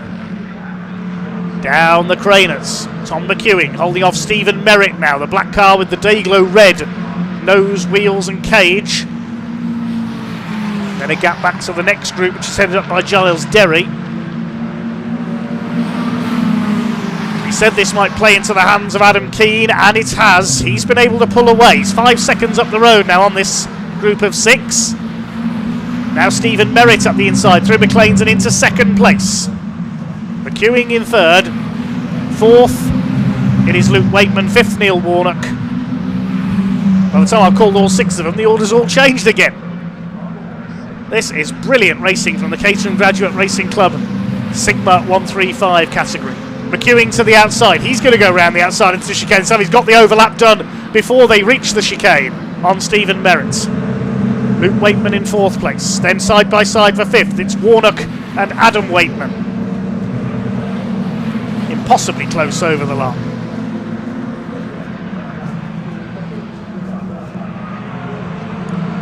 Through Redgate they come. Still 7.5 minutes of this to go. Paul Armitage trying to go round the outside at Redgate to take Neil Warnock. Has he done it? He has. Outside passes at Redgate are pretty rare. We've seen 2 in this race so far.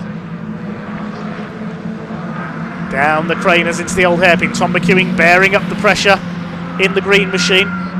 Next group headed by Giles Derry. He's ahead of the 95. That's Tom Gunter. Simon Arnold in the 51. McEwing side by side with the treble one of Steve Merritt. This is the battle for second place. Merritt comes from Witney in Oxfordshire. Tom McEwing from York. And here comes Luke Wakeman back into the equation as well up the inside. Paul Armitage is getting a second wind as well, I think. Look at this, they could go 6 wide here if there was room. Neil Warnock dodges across behind them. It is going to be 3 wide into the chicane. Something's got to give here. Merritt down the outside. Can he get the car stopped? He chops across the nose of Tom McEwing. I thought there was going to be contact there on the way in, but they've all held it together. Adam Wakeman running wide onto the grass. This is terrific racing. Adam Keane's missing out. He's missing all the fun. He's nearly 9 seconds up the road. And it's 3 wide behind them as well. Monty Hind on the inside there, we just caught a glimpse of. Merritt in second place. Then McEwing third. There's the next group. Giles Derry's lost out to Monty Hind in the blue car, I think. Luke Wakeman back to the inside, attacking Tom McEwing. I'm running out of breath here. Paul Armitage in behind them. Climb up towards McLean's. So Adam Keane, our guest driver, is heading for victory. But who's going to be the top in the championship and trophy categories? Stephen Merritt is the leading trophy driver in second place. Leading championship registered driver is Tom McEwing. Behind them, Luke Wakeman. Then it's Armitage. What's going to happen into the chicane this time? Here they come. McEwing round the outside again. Can he get the move done? Not this time. Stephen Merritt holds him off. Waitman and Armitage next through, then it's Warnock, and Adam Waitman's rather lost the draft, as they say in NASCAR. Look, he's dropped back there into a rather lonely 7th place. He's got nobody to draft with now. McEwing to the inside on Merritt. They're still side by side. Down towards the old hairpin they come once again, with still just over 4.5 minutes of this race to go.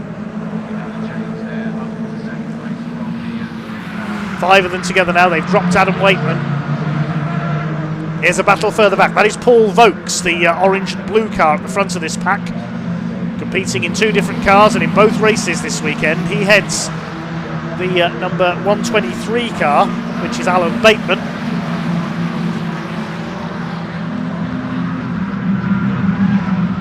Another group a bit further ahead there. The number 117 car at the back of that group is Sean Cronin from the northeast of England.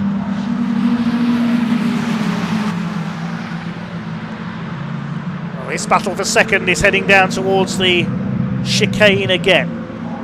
And they're going to be 3 wide again. Look at Luke Waitman round the outside. He can't get past both of them, surely. No, he thinks better of it. If he missed his breaking point there, he'd have ended up in the hospitality suites. Paul Armitage having a go now.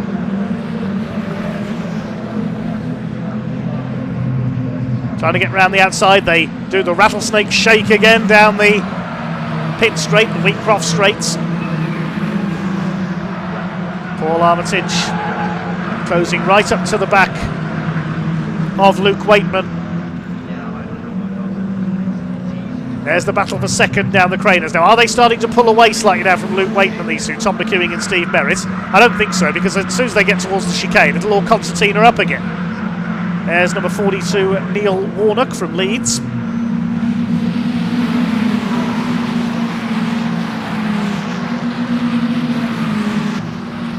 Up the hill they come towards McLean's once again. We've had a tangle, I can tell you, further back in the order between 26 Alex Bergbaum and 17 Giles Hanson, but they have continued.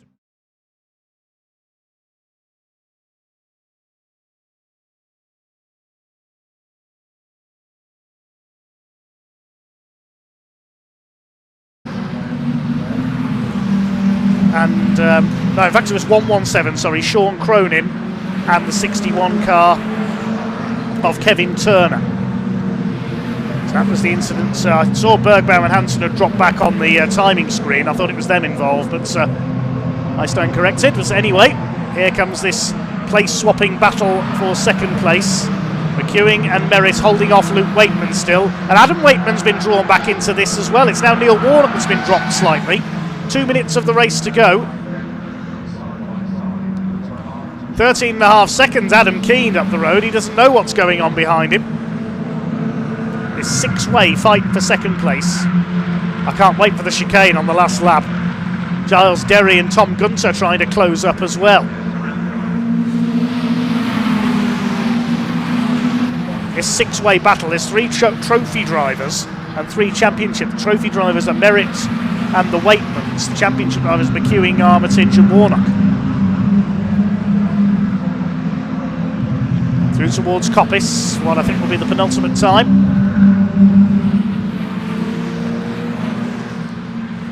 And now they start to do the snake again.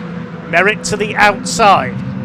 McEwing trying to force him to go the long way around. Paul Armitage trying to do the same thing. There's 4 square into the chicane and McEwing holds the place, so does Waitman. And now Armitage could come under fire from Adam Waitman. He blocks him coming out of the chicane into their, what I think is their final lap, but tricky to tell with how far ahead Adam Keane is. They weave about again. Drivers enjoying this as much as we are. Luke Waitman up the inside, he takes P3.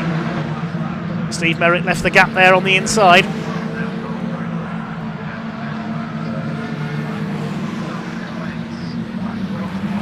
Who is going to be second? And Adam Keane, barring any disaster on the last lap, is going to win it.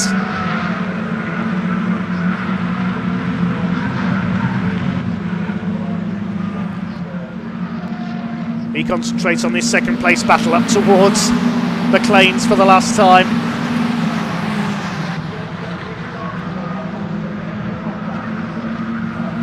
can't take your eyes off this. Adam Keane is way out in front. And he is heading for victory. Tom McEwing holding second place ahead of Luke Waitman in third, then Steve Merritt in fourth. But meantime, our leader's already out of the chicane. Over the line he comes to take the checkered flag. Adam Keane wins it now. Who's going to be second? They're coming down towards the chicane for the final time. Through they come. It's going to be Tom McEwing who will take second place. Merritt up on the outside of Luke Waitman. We had a photo finish there for third place. But I can tell you the order across the line was McEwing ahead of Merritt, Luke Waitman, Paul Armitage, and Tom Gunter got through into sixth place and third in championship class.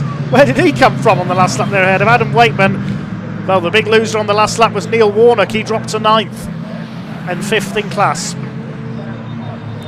Championship winner is Tom McEwing. Trophy winner is Steve Merritt ahead of Luke Waitman at the line. They finished side by side. 0.026 of a second was the gap between those two. And I need a cold shower.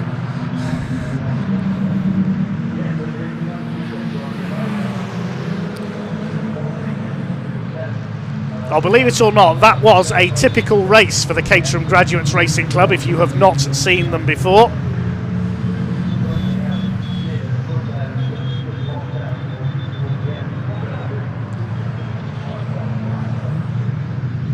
And the tracks, thankfully, stayed dry all the way through it. I say that quietly.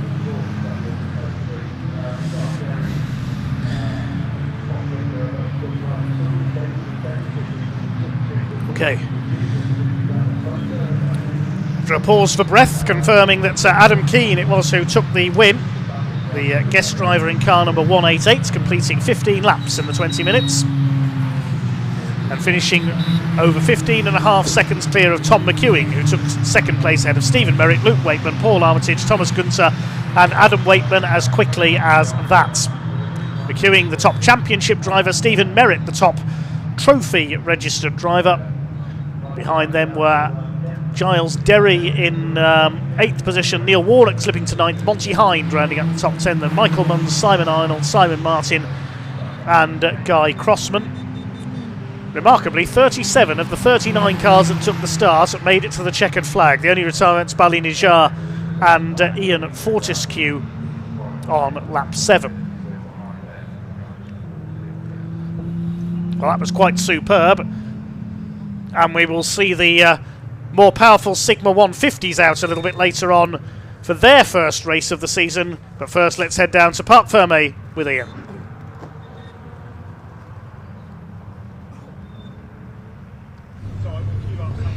Well, here we are down in Parc Fermé amongst some monstrous clouds overhead, but it didn't rain for the Sigma 135. Adam's here as well, and I don't think I've ever seen such a big winning margin in Caterhams before. I'll let you get your helmet off, Adam, but it's never easy. Nothing's ever easy, but dare I say it looked comfortable.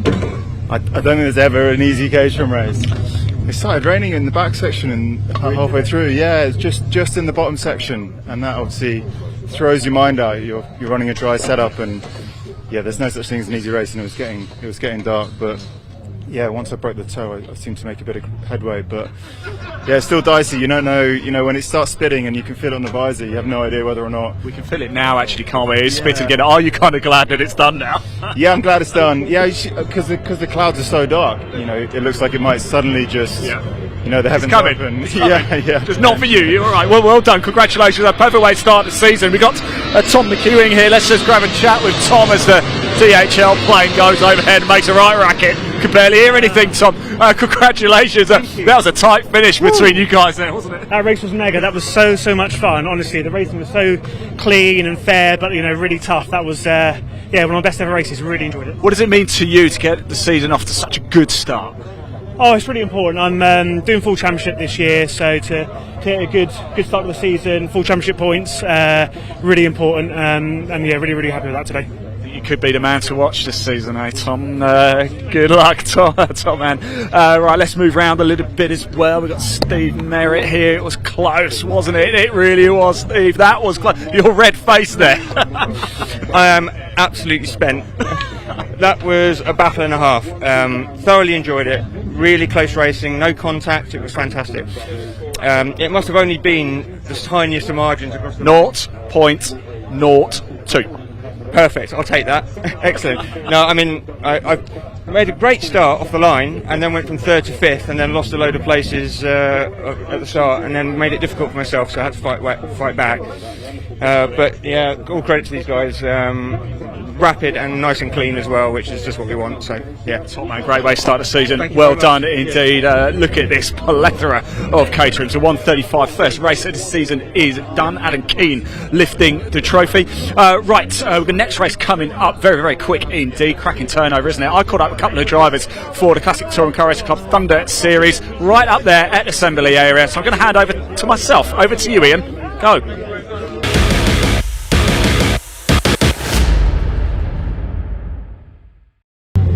What's that I can hear? Yes, it's Thunder, the Classic Touring Car Racing Club Thunder, about to get underway. And boy, oh boy, Ricky, just before you disappear there, we just missed it on camera actually, but you were firing this beast up. Thunder is well and truly here at Donington, isn't it? Yeah, I'm trying to clear her throat at the moment. She's a little bit of a winter cough on it at the moment. Well, if you want to fire it up and do it right here, we've got no problem with with that. Let's do it, let's do it. Here we go, this is going to be loud. If you've got the volume turned on max, you might want to turn it down a little bit, but let's get the exhaust as well. Here we go, you ready? It's going to fire this one up. What a fine looking machine.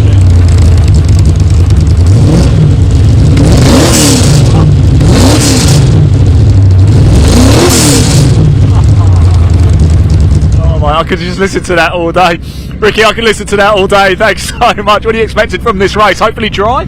I think there's going to be a little bit of rain later on in the race, so we've gone for intermediate tyre. I just hope they're going to be the right choice. It's a bit of a lottery, isn't it? The flags are showing it all coming from over there, which is rather dark. Stair rods coming down. Yeah. Fingers crossed. Good luck. Thanks for talking to us. Thanks for doing that as well. I appreciate that big time. Let's just very quickly. I know we haven't got much time. Let's grab Ross. Great to see you, mate. How you doing? All right? Not bad, yourself? How you feeling ahead of this one? Yeah, it's alright. We're in a bit of a higher position here for a little 2 litre Honda. So yeah, qualifying was mega. Car was on rails. Dad's right behind me as well. So yeah, it's phenomenal. Brilliant. Family's back. Are you happy to be back? Yeah, absolutely buzzing. You know, we're here with the family, so yeah, what could be better? Top man, better let you crack on anyway. Time to go racing. Yes, the classic and historic Thunder Saloons about to get underway here at Donington Park. Let's go racing.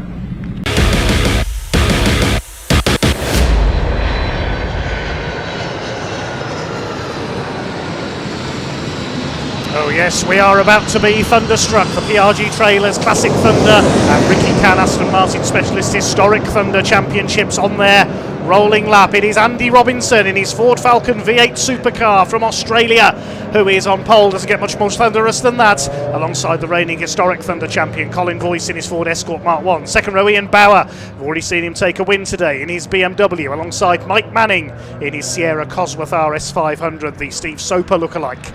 Row 3, David Jefferson's BMW M3 and Ross Craig, great effort up there with his Honda Civic Type R on row 3. His father Ian on row 4 in his BMW alongside Ricky Can, who we just heard from, and heard from the car as well, the Aston Martin V8 Vantage. Sean Morris and John Cockerton's BMWs round out the top 10. Then we've got Tommy Grout's BMW on row 6 alongside Paul Eaton. Number 50, father of Abby Eaton, of course, in the Holden Commodore. Row 7, Mike Cutt in his E36 M3 alongside Sam Daffin's rear-wheel drive Ford Fiesta. That'll be a handful if it rains. Row 8, Anton Martin's BMW. Melvin Hooker's gorgeous Group 44 XJS. Row 9, Phil Wright's Honda Civic alongside Daniel Gandesha. Hope he's there after some problems in the pre-93 race with his BMW. Row 10, Jonathan Gill in his stunning Peugeot 205, effectively a national hot rod of old, that car, alongside Neil Wade. A warm welcome back to him after a few years away in his BMW Mini Cooper S with a Saab turbo engine in it. Takes all sorts, this championship. Row 11 is Kevin Denwood's BMW Compact, and great to see Clive Hainsford's Mazda RX-8 out there. There isn't time to go through the last couple of rows because we are about to go racing. Andy Robinson and Colin Voice in two very different Fords lead them up towards the red lights. This will be a 15-minute race, and we are quite literally ready to rumble here at Donington Park. You will be thunderstruck over the next 15 minutes. Here we go! And Andy Robinson, those mean-looking yellow headlights on the Shell Helix Dick Johnson Racing Ford Falcon V8 supercar from pole position. He may have to give best to Colin Voice in the Mark 1 Escort into the first corner. Yes, the Escort leads them away. Look at the variety. Listen to the different engine notes as they head down the Craner curves for the first time. The lead is with Colin Voice, Mike Manning in the Sierra Cosworth up into second place, and Ian Bauer zipping through into third. Andy Robinson in the big Aussie Beast goes down into fourth position. There's so many amazing cars, I could wax lyrical about them all race long. Really is some very special machinery out there. Lead is with Colin Voice. There is Robinson. There's the group for fifth, headed up by Mike Cutt in his red M3, and there's Ricky Cann, series sponsor this year of the historic Thunder Split, under fire from Ian Craig in his BMW, his son Ross Craig in the Honda Civic in behind him. Andy Robinson so intimidating with those bright yellow headlamps on the Aussie V8 supercar, the Ford Falcon in the Shell Helix colours, racing period by the likes of Stephen Ellery and Paul Radicic. You mentioned him earlier in the Super Touring race, of course, but Colin Voice has taken off at the front of the field in his Mark 1 Escorts. He and Mike Manning both in the historic Thunder Split, so classic Thunder is being led by Ian Bauer's Beamer. Ricky Cann under fire from the Craigs. Also in there is David Jefferson's BMW. There's Paul Eaton's Holden Commodore, and Sam Daffin's rear-wheel drive Fiesta. Very special machine indeed, that one, holding off Tommy Grout's Vorsteiner liveried BMW. It's getting very dark here at Donington Park. I think we're about to have a cloudburst and maybe some thunder of a different kind. Jefferson up the inside. I can see his wipers going, so maybe the rain has started coming down already. Let's hope it doesn't drench the track and anybody on slicks isn't sent spinning off. Leaders up through the top section of the circuit under the flight path of East Midlands Airport. Listen to the V8 in Ricky Cann's awesome Aston Martin. Absolutely brilliant. Ross Craig making a move on David Jefferson's BMW. There's definitely wipers going on a couple of these cars. The rain is starting to come down. That's a great shame after it held off for so long here at Donington Park. Paul Eaton trying to make a move there in the background. The lead is with Colin Voice by over 5 seconds ahead of Mike Manning. I can tell you Mike Cutt has got past Andy Robinson up into fourth position. One car coming through nicely from the back, the yellow and white Escort in the background. That's Martin Reynolds. We didn't quite get as far as him on the grid call over. He started from the back. Classic Ford collector from Norfolk. Down the hill they come. Ian Craig all over the back of that massive Aston Martin. The reigning Classic Thunder champion, incidentally, Josh Lawton in his very modified, almost time attack spec Honda Civic Type R, not here this weekend. There's Ricky Cann with BMW swarming all over the back of him. And there's Paul Eaton, the Holden Commodore VH. Tommy Grout in the Vorsteiner car, Sam Daffin behind him, Anton Martin. Used to see him race classic Fords, now in a BMW.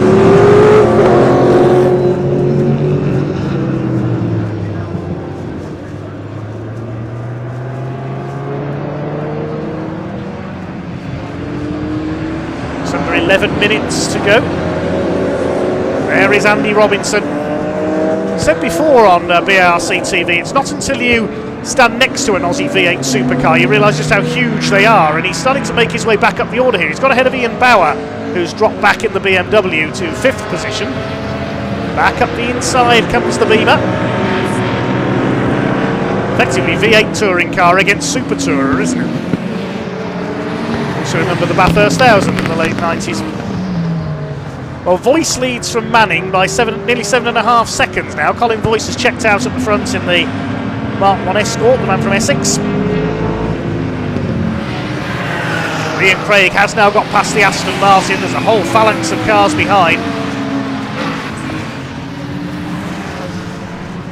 David Jefferson is one of them, being chased by Ross Craig in the little Honda. Ross driving superbly. He used to run this car in the pre-03 touring cars, and now it's taking on far more powerful machinery. Down the inside. He's going to take David Jefferson's BMW. There are certainly a few drops of rain in the air now.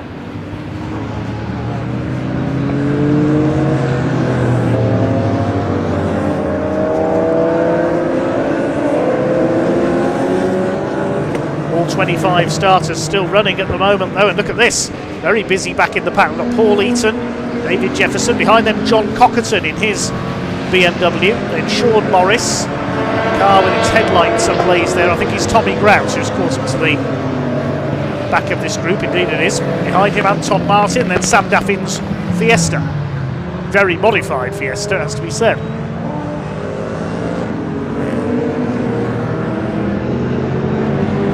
Martin Reynolds behind him, then Phil Wright. It's good to have Phil back out in the Castrol Honda Civic. We've seen him for a couple of years.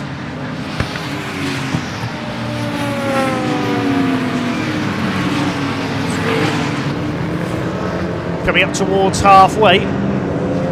Morley has got the wipers going in the Australian Holden Commodore. Oh, a bit twitch there for David Jefferson. Yes, the weather is starting to affect the condition. Now you can see the track is glistening. It's raining up at McLean's and Coppice, certainly, at the top of the circuit. This is going to get very interesting, very treacherous, very quickly. Colin Voice still has the lead.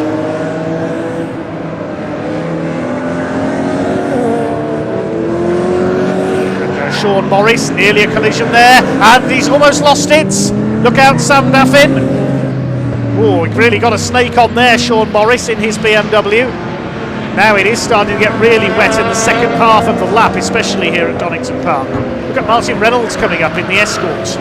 Anton Martin on the tail of Tommy Grout in the Battle of the Beamers. Well, there's our leader. We've hardly seen him all race. Spitting flame, Colin Voice.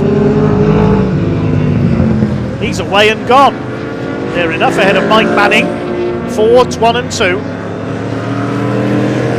He's got to take it carefully into the chicane this time, though, as the rain starts to come down.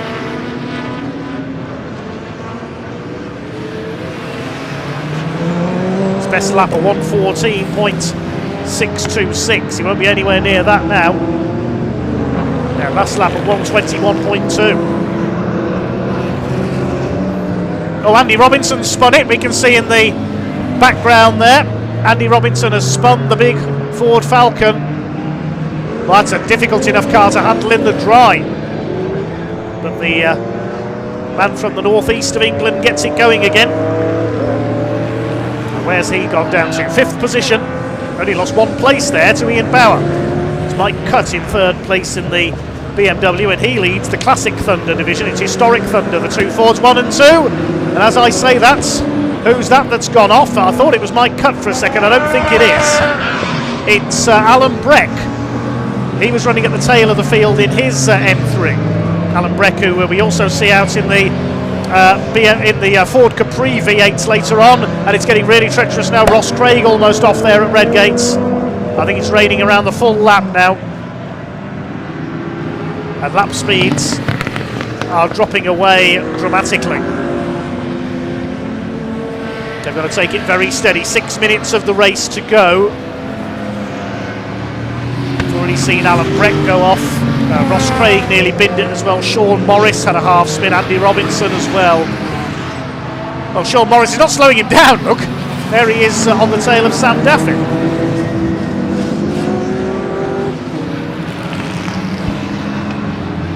And there's the Peugeot 205, the orange and white car there we mentioned. John Gill.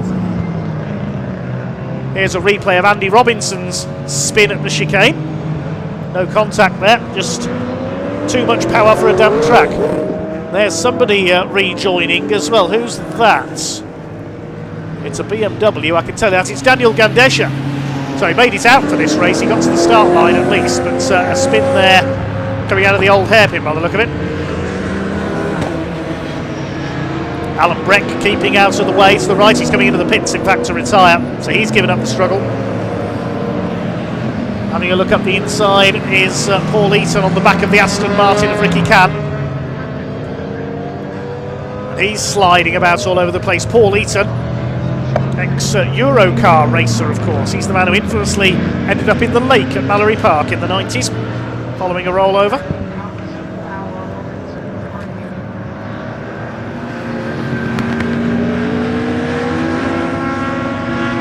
see how much they've slowed down.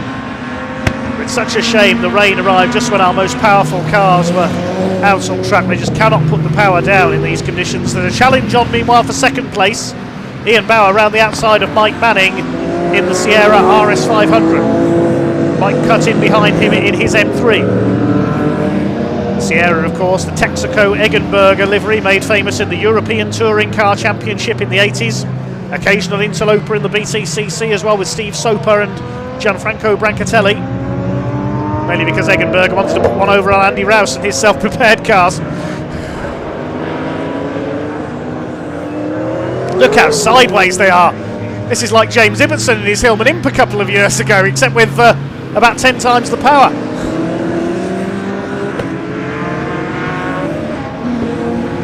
Through the old hairpin. Wonderful to look at, isn't it, Mike Manning's Sierra? He's raced everything over the years, the Welsh-born driver. Fighting back onto the tail of the BMW of Mike Cutts. There's the number 44, that's Melvin Hooker's Bob Tullius replica XJS.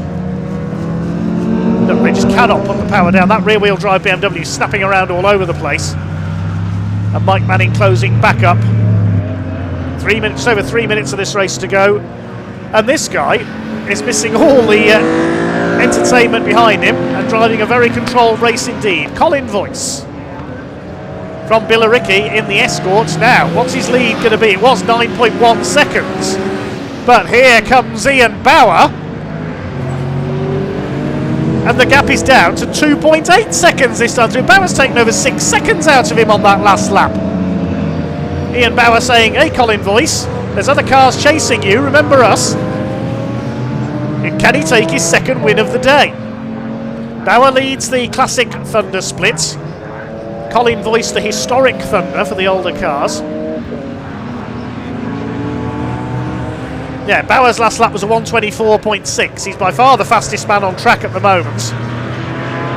And Colin Voice did a 1:30.9. And he's about to be taken. Here comes Bauer, he's caught him. Up towards McLean's. He's surely going to go through. The BMW handling much better in these wet conditions, but Voice holds him off. It's only going to be a matter of time though. Up the inside towards Coppice, but Voice not giving way. Flash of flame from the exhaust. Bauer's got the inside and takes the lead. Well, proof that no matter the lead you build, it can all change.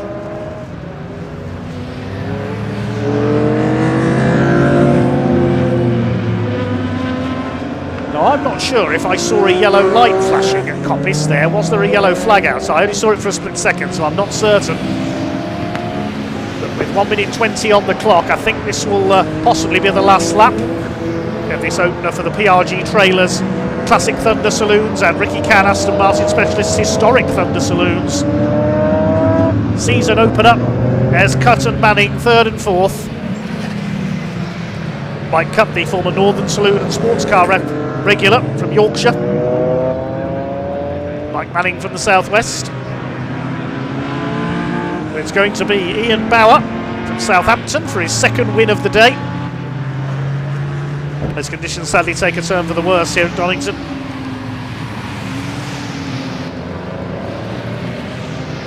Oh, we've got a tangle in the middle of the chicane. Tommy Grout and Ricky Can.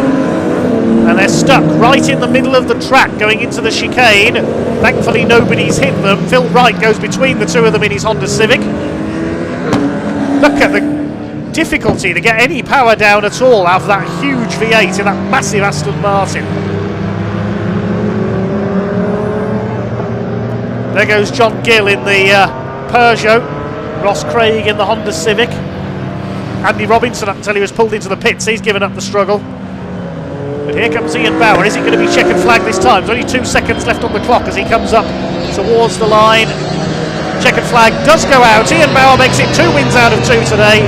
And Colin Voice, who led for so long, has to settle for second, but he does win the historic Thunder split. And third, it's going to be Mike Cutts in his BMW, just ahead of Mike Manning's Sierra. They lap Adrian Bradley's BMW there over the line.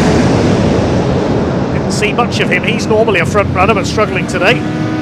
So well done Ian Bauer in his BMW M3. He won the combined race earlier on in the pre-93 touring cars and now wins the Classic Thunder Saloons race.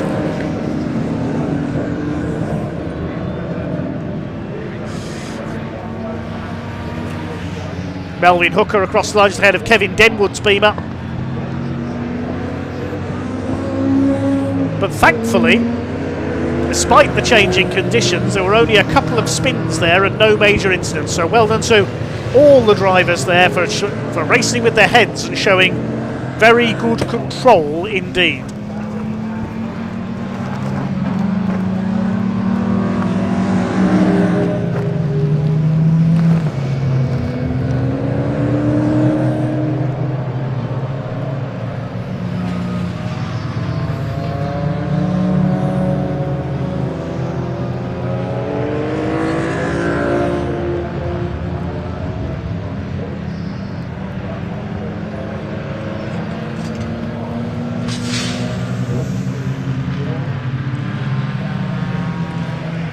I'll confirm the results then in a moment.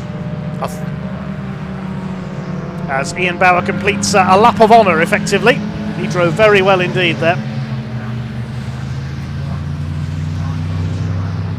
So Bauer it is who takes the win. Oh, Paul Eaton's gone off at the end of the race into the gravel in the Holden. He did take 15th place though.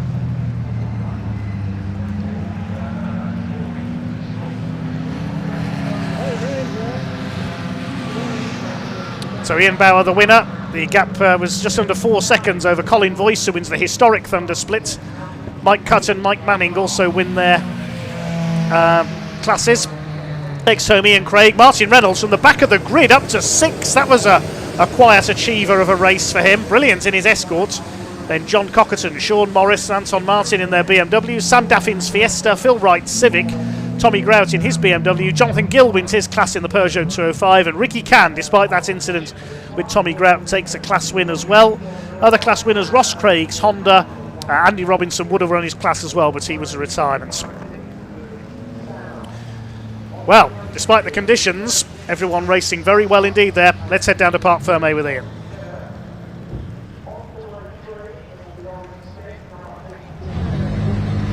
Yeah, everybody welcome down to Parc Fermé. Very wet Parc Fermé, but somebody who doesn't mind the rain is about Ian.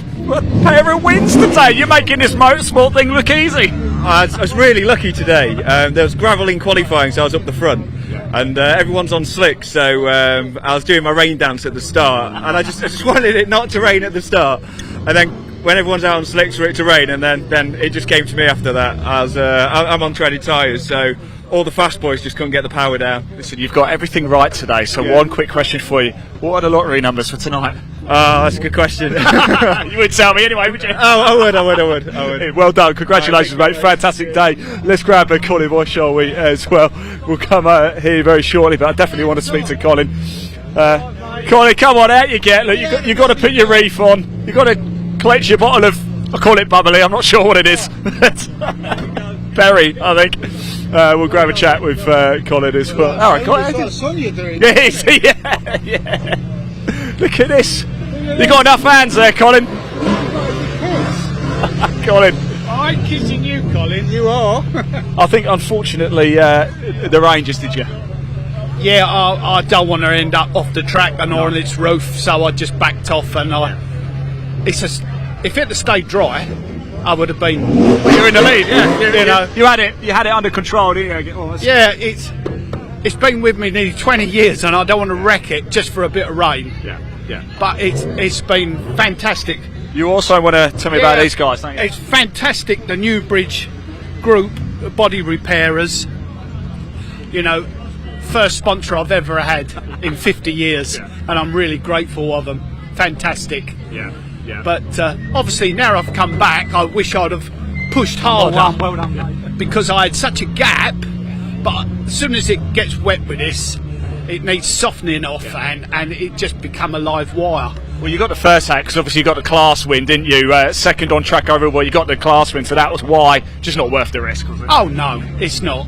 And this circuit, you can quite easily spit it off, especially up the top there. As soon as you was putting your foot down, it was just away. The front, back was going. And I don't know, the older you get, you just get a bit wobbly then. I haven't got the young things in between my legs no more. Thanks for that, Colin. Thanks for that thought as well. That image in my head's going to be stuck there now. Right, there we go. What a great race that was. Of course, the rain throwing a real curveball into proceedings. Big shout out. Mike Cup, by the way, started down in 13th, finished third on track. Something quite special indeed. Yes, the rain, the great leveller, as they say, largely dependent on tyres, of course. But there we go. It's the top three, actually. 3 class winners as well. So fantastic stuff indeed. The rain is coming down. There's still time for a few more races this afternoon. It is time for the Junior Saloon Car Championship up next. And I tell you, with this rain coming down, that is not to be missed. Dave, over to you.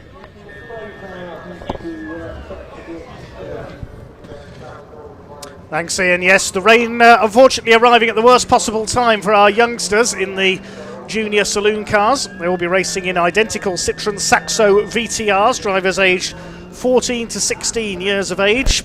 The touring car stars of the future, potentially. Last season, it was Harry Smith who took the title in a rather chaotic end to the season over Jonathan Moore. But those two have moved on to pastures new for 2025. The man who was in third in the points last year, Josh Salvadori, is back, and he has set pole position for the opening race of the year. Grid reading as follows. Salvadori on pole alongside number 19, Lewis Stannard. He was 13th in last year's point standings. Second row, number 70, Wolf Butler, alongside treble 2, Ollie Kerr in the Simpson Race Exhausts car. Row 3 is number 80, Ollie Smith, and 46, Luca Maserati, Rookie of the Year last year. Row 4, 448, Kyle Wells, alongside 26, Louis Austin. Completing the top 10, 87, Leon Holly, and number 14, Martin Wright, winner of the JSCC Scholarship over the winter. Second half of the grid is headed up by 23, Max Scharfegger, alongside 27, Matthew Swatton in the Kersley Racing car. Number 7, Joe Wood, alongside 42 of Sherry Ann Powell. At the final row, 35, Tom Algar, and treble 3, Lexi Powell rounds out the grid. Lexi Powell at the back, the daughter of Stephen Powell, the British truck racer. They kick off their season on Easter weekend, of course, here on BRC TV. But Lexi gets her season underway here. So it'll be Josh Salvadori and the Lightning McQueen lookalike car to lead the field away. Starting on the pole, he was third in the points last year, ahead of Luca Maserati, fourth, the Rookie of the Year. Speaking to his father earlier on, he said that Luca was having some handling issues with his car in qualifying, so hopefully he's cured those here. Other returnees from last year include Kyle Wells, Ollie Kerr, Lewis Stannard, Wilf Butler as well from further down the points chart. Sherry Ann Powell was with the championship last year. And Ollie Smith, so making a big move up the order. The car's getting an extra green flag lap here because, of course, they qualified in the dry. So with the change in wet conditions, an extra acclimatisation lap for the drivers to get used to the wet conditions. In some cases, some of these drivers in their first ever car race after moving up from karting.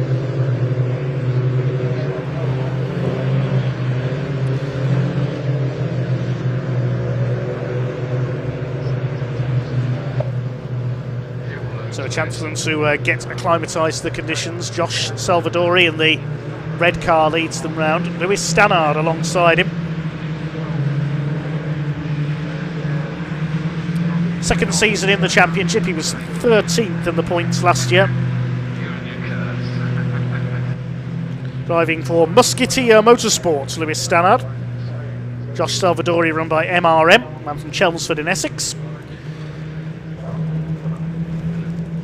Wilf Butler on the second row. He was 14th in the points last year. Independently run car for him, alongside treble 2 Ollie Kerr. Of course, Simpson Race Exhaust, his sponsor, run by Matt Simpson, the ex-British touring car race winner, now busy with his son Ben's racing exploits on the short ovals and in karting as well. Look out for Kyle Wells, also an ex-short oval man, began his career in Ninja Karts on the short ovals. Luca Maserati from row 3. Father Piers, a former British GT champion. Despite the name Maserati, the family famous for racing Porsches. Starting alongside Ollie Smith, number 80. Be able to recognise that car. Green and blue livery, and I think green headlights as well. Cars starting to form up on the grid then.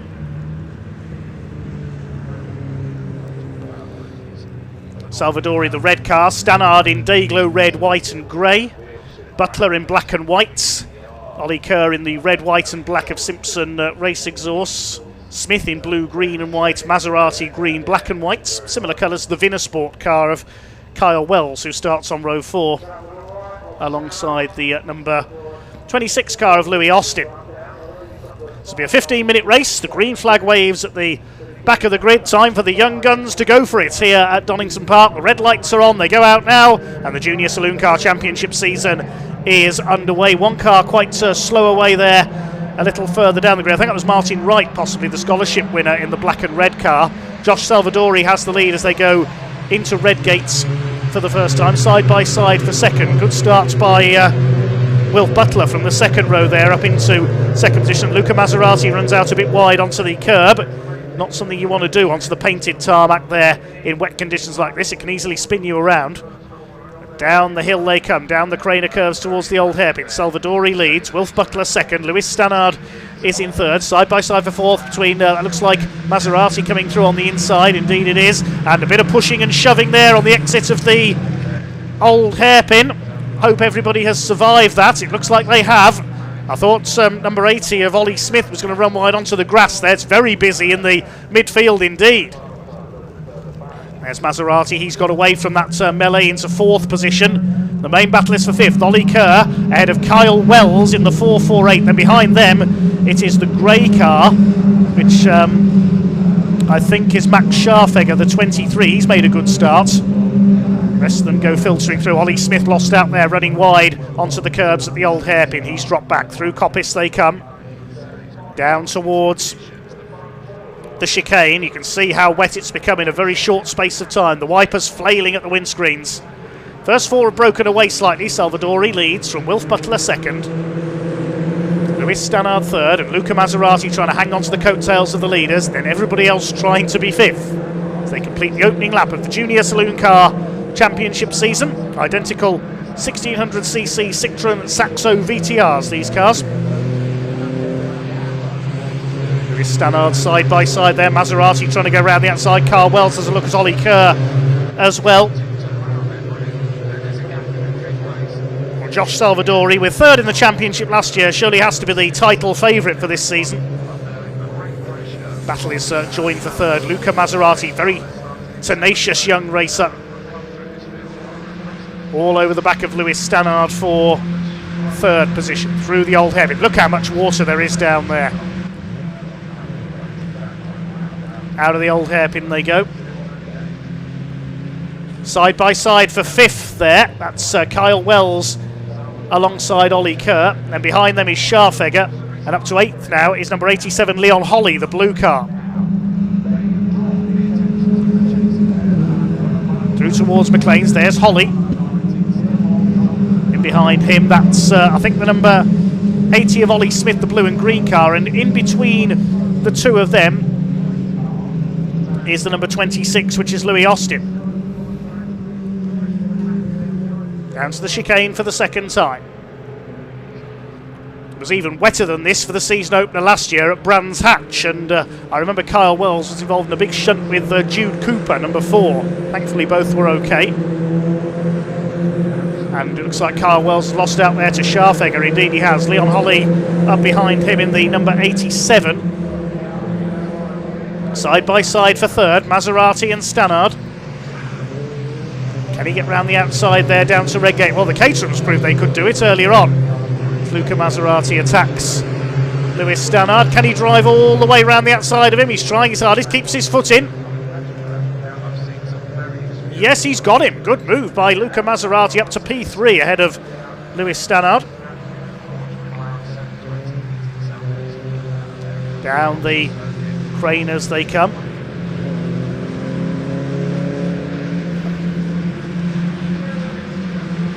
Went sideways there a little. Max Scharfegger getting the tail hung out. There's a little bit of damage on the front of Kyle Wells' car there, the left front corner, the Vinner Sport car. And he's tagged Scharfegger, they're going off! Off they go into the gravel on the outside of the bridge section up towards Schwantz Curve. They've kept it going. Nice bit of rallycross there. Oh, I thought that was going to end in disaster and in the tyre wall there, particularly for Max Scharfegger, the man who's family racing the Citroen C1 Endurance Championship. And have raced Caterhams in the past as well. I think it was Max's sister Caitlin who raced in this championship as well a year or two ago. Here's a battle between Leon Holley, Louis Austin and Ollie Smith. This is for 8th place. Leon Holley, one of the newcomers. He comes from Cullompton in Devon. Chased by Louis Austin in the number 26 car from Oxfordshire. Ollie Smith behind them from Maidenhead in Berkshire, driving for Musketeer Motorsport, teammate of Lewis Stannard. Still Josh Salvadori controlling the pace out in front. He's done the fastest lap of the race, 137.038. His last lap was a 137.075, so he's lapping consistently as well as quickly. Leon Holley with his wing mirror hanging off. See, he's got the, he and Louis Austin have got the black cross on the yellow background, meaning novice. You wear that on your car for your first 6 motor races in the UK.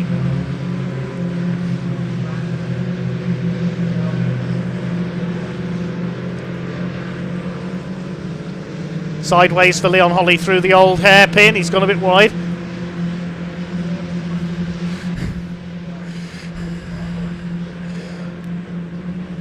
Nine minutes of this race just over to go then. The season opener for the Junior Saloon Car Championship. Our scholarship winner Martin Wright is starting to make his way back up the order after a very slow start. He's in 13th place. He's got ahead of Lexi Powell, Joe Wood and Tom Algar.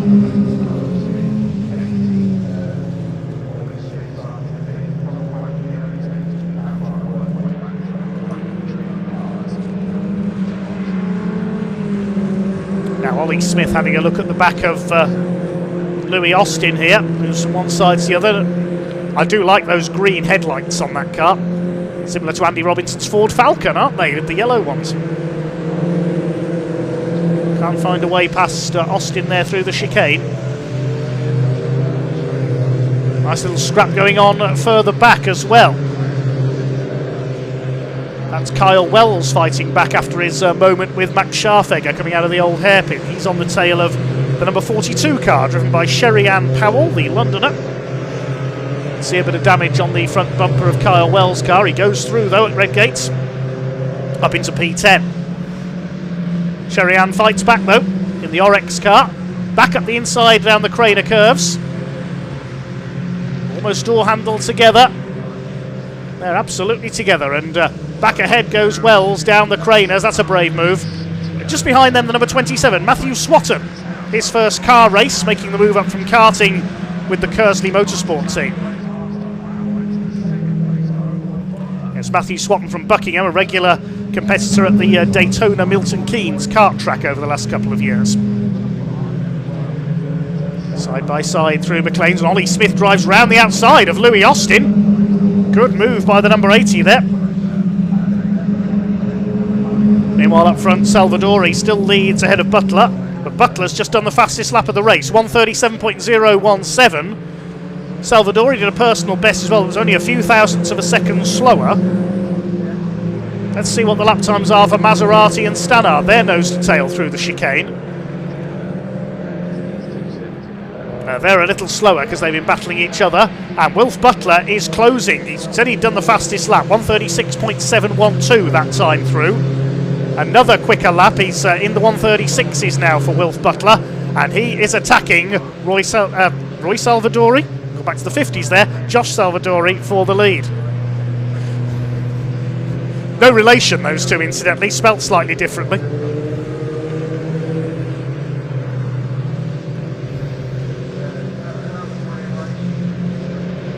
Through the old hairpin they go. The Lightning McQueen lookalike of Josh Salvadori. chased by Wolf Butler. They're well clear now of Maserati and Stannard, the battle for third. They're 4.2 seconds apart, these two pairings. And Wolf Butler's really going for it now, up on the outside, through the right-hander at McLean's. Keeps his foot in, he's out on the curbs. He keeps his foot in down the straight. Look at this, all the way round the outside. Now, overtaking on the outside at Coppice is very rare indeed. Doesn't quite manage it. He's going to get the cut back though on the exit. Here comes Wolf Butler. Can he get the overlap into the chicane to take the lead? They're side by side on the run down towards the Robert chicane. And I think Wolf Butler's going to do it. That was a great cut back out of Coppice. Who's going to be late on the brakes? Can Salvadori defend? He's wiggling about a little bit there. Butler onto the curb. No, you don't, says Salvadori. Oh, yes, I do, says Butler. Drives up on the outside on the curb. And he's done it. Fantastic. Well, we've said that these are the touring car stars of the future. This is like watching Jason Plato and Matt Neal out in front. There was a black and white flag shown there. Who did that go to? Was it one of the leaders? Yes, number 110. Josh Salvadori has been given a warning for exceeding track limits. If he transgresses again, he may be penalised. You can see there's a slight dry line emerging, possibly at the top of the craners. But nowhere else. As Salvadori back to the inside into the old hairpin. He's going for a long way back. That's a bit of a banzai dive. But Butler holds him off. 4.5 minutes to go. This is a terrific scrap for the front. But all the time they're being reeled in by Maserati and Stannard. There they are. The gap has come down on that last lap. They were so busy battling each other, they've lost over 2 seconds to the third place fight. But they're having their own fight because Stannard up the inside at McLean's. Well, if you can go side by side for half a lap, so can we, say the third and fourth place drivers. Luca Maserati holding off Lewis Stannard's attack there through McLean's.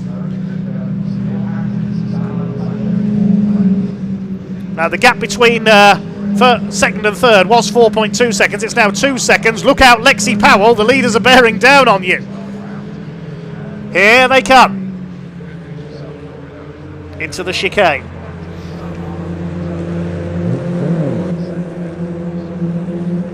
Over the line they go. Lexi Powell sensibly slows down, keeps to the right to let the leaders through.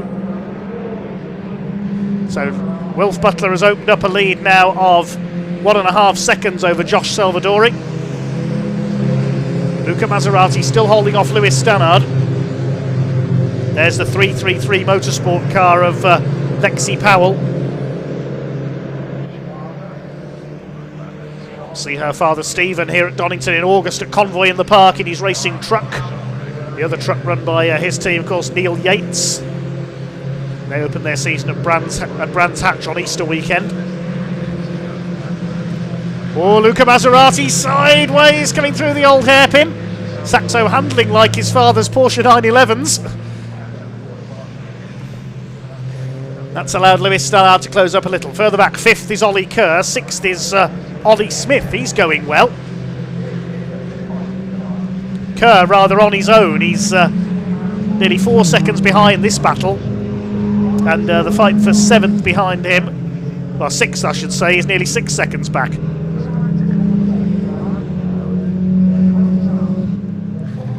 Maserati's got to decide whether he's going to go after Josh Salvadori for second place or whether he's going to work to hold Lewis Stannard's threat back.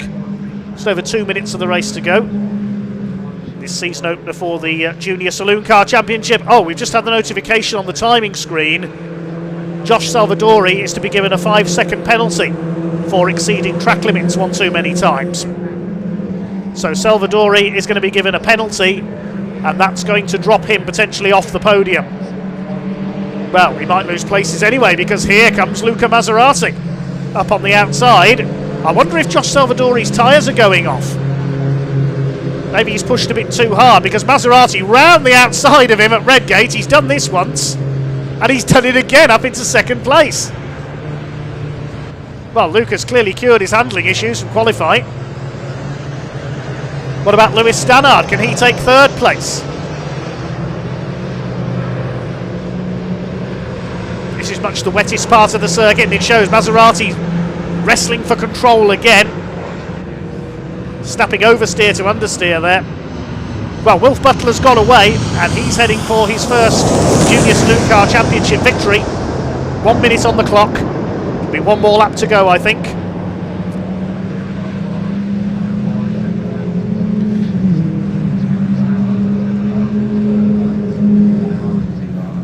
Up the hill towards Coppice. Can Lewis Stannard get into third on the track? It'll be third on corrected time because Salvadori's going to get that 5-second penalty. But Josh Salvadori determined to hold him off on the track. They're well ahead of 5th place Ollie Kerr, 5.5 seconds ahead of him. Here comes Stannard, switches to the inside, into the chicane. He has a go at the inside, they almost touch. Salvadori holds him off. He's got that move nailed down to a T, hasn't he? Into the last lap we go then. Wilf Butler leads by almost 3 seconds now over Luca Maserati in second place. Luca on to equal his best ever result in the championship here. They still lean on each other. Lewis Stannard, he's seen Luca Maserati pull this move off and he's going to have a go at it now. And he's made it work as well at the top of the Craners, up into third place.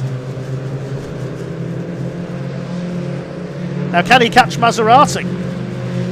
Had a couple of second places last year at Castle Combe, at Thruxton and at Anglesey as well. Didn't quite manage his maiden win. But Wilf Butler's going to take his maiden win. A great drive.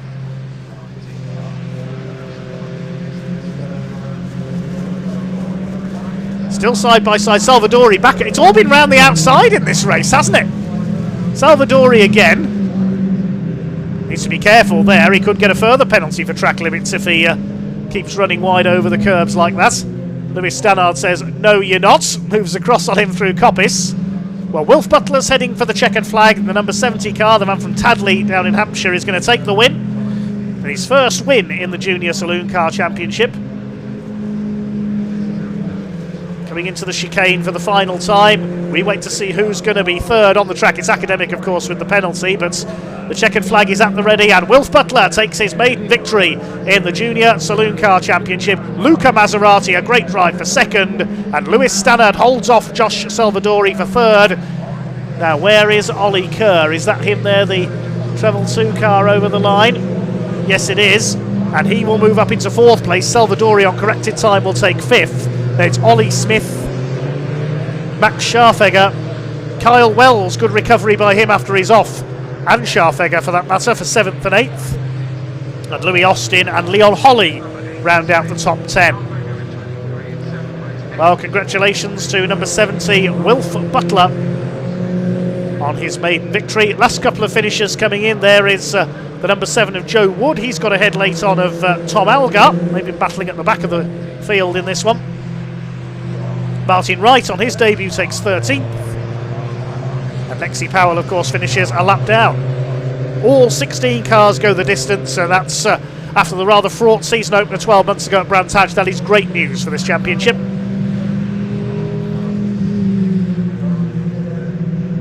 So Wilf Butler takes his maiden victory. 3 3/4 seconds clear of Luca Maserati. He'll be overjoyed with second place, and Lewis Stannard a fine third. Josh Salvadori dropped to fifth by his penalty behind Ollie Kerr. Then Ollie Smith in sixth ahead of Max Scharfegger and Carl Wells, who recovered well after their off at the old hairpin mid-race.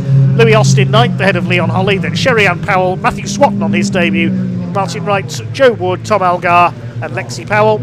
And Wilf Butler set the fastest lap of the race on the final lap, 1:36.559.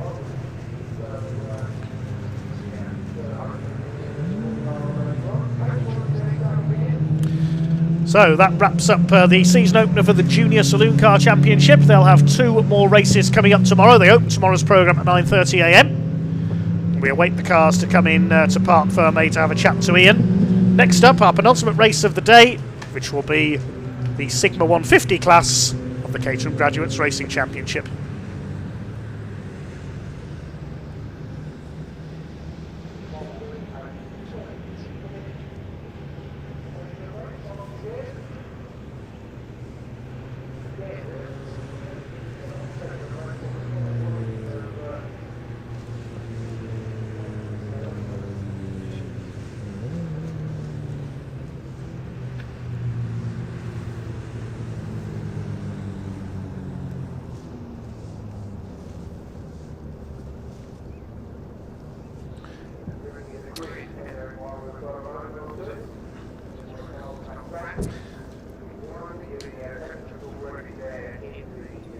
Thanks to all of you for your comments so far. There have been too many and not much time to read them out today, but we can go down to Ian in Park Ferme.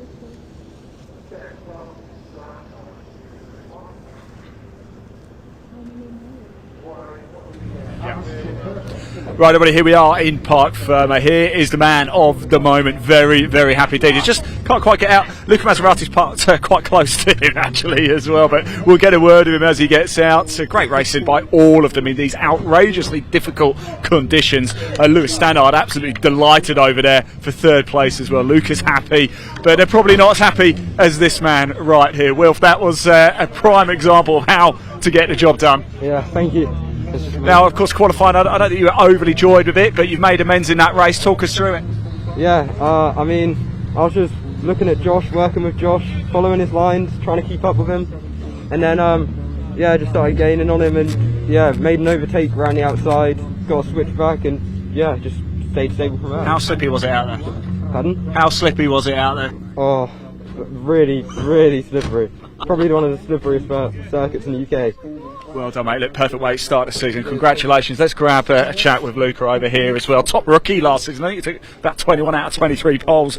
Luca, this is the season you're going to go for the outright title. A top rookie last season, but you've started off very well indeed.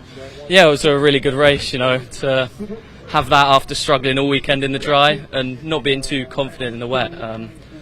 But I did fancy my chances. You know, we struggled in the dry, so I thought maybe turn of fortunes in the wet. Did you say you're not that confident in the wet? No.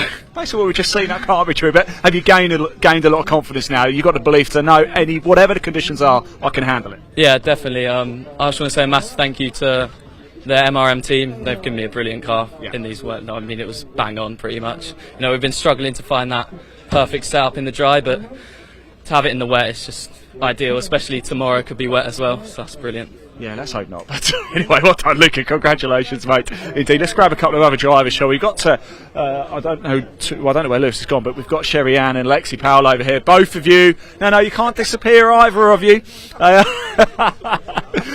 Sherry, we'll grab you for a quick chat if we can. We will grab Lexi. I'm going to go talk to her in a minute anyway. How slippy and difficult was it out there?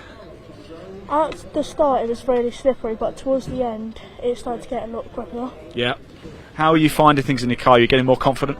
Yeah, getting a lot more confident as we did change only yesterday the cars. Yeah. So, fantastic. Yeah. Well done. I'm going to go grab Lexi. Don't tell her I'm coming. Nobody tell her I'm coming.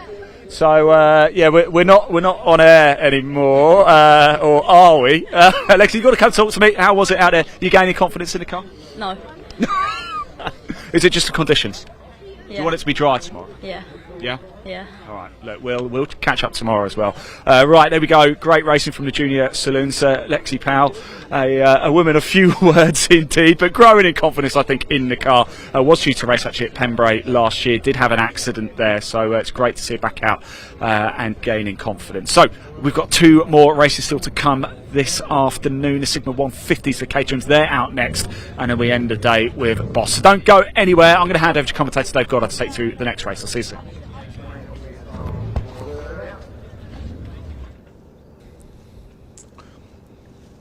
Thanks so much to Ian.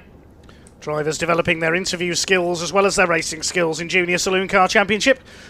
Next we go back to Caterham Racing, the Caterham Graduates Racing Club Sigma 150 category, the more powerful class on offer from the CTCRC.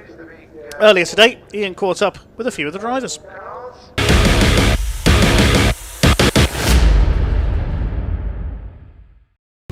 Right, well, I didn't pack a raincoat, I didn't pack a hat, I don't have an umbrella, so I've managed to find a cone to try and keep myself as dry as possible. It is absolutely soaking down here. Somebody who's a little bit more sensible than me is our pole sitter for the Caterham Graduates 150s. Will, congratulations. Bringing in Brawley was a good idea as well.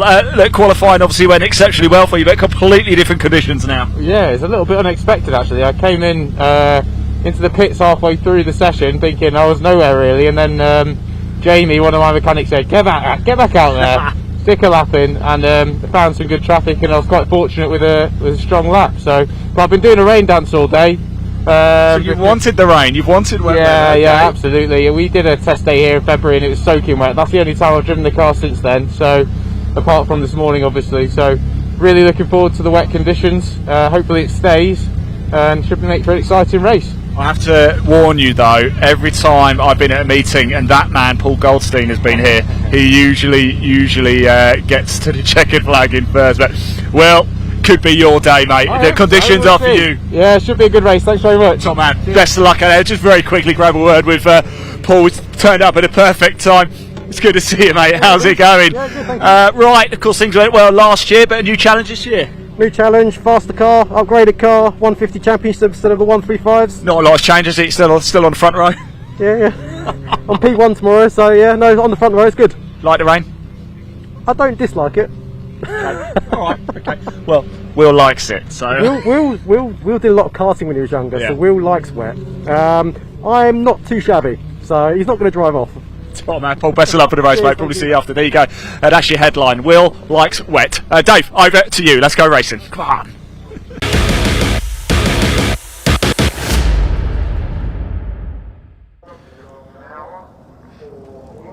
I'm not quite sure what to say in response to that, Ian, but thanks anyway.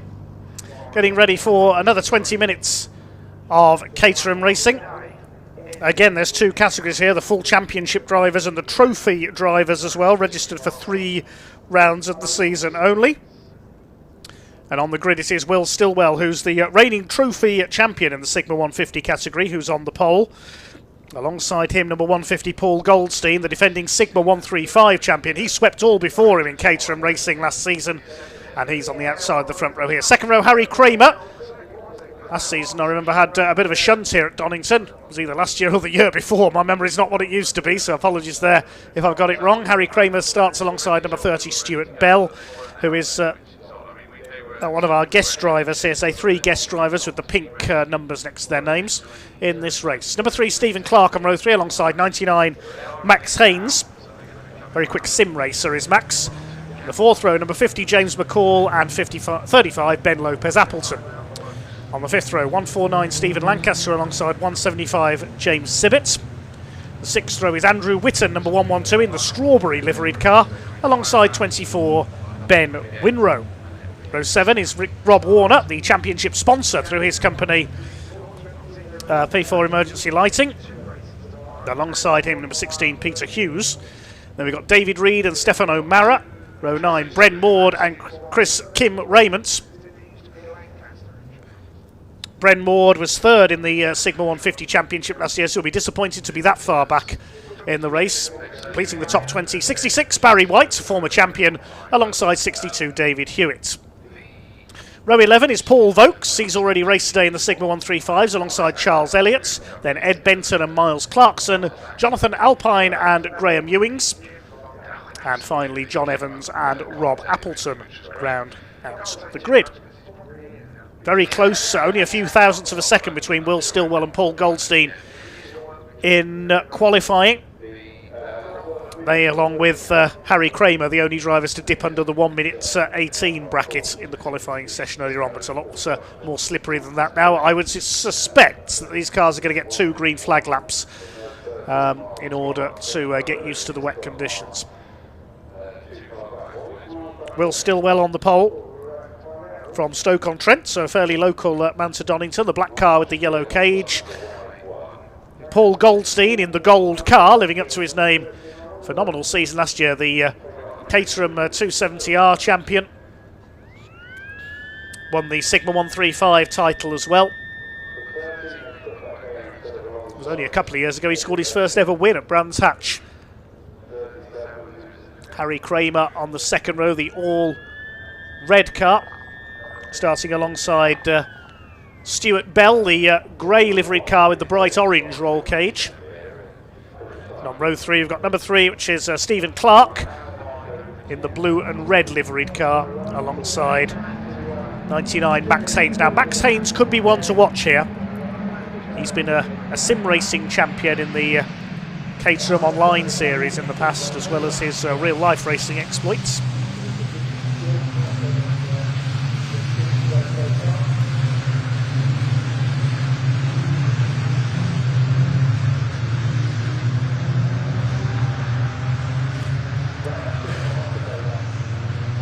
Well, Paul Goldstein, everything gold. We said his car, his race suit, and apparently I've just been told that the Caterham Graduates Awards evening in the winter, even there he wore a gold suit. Let's nickname him Goldfinger.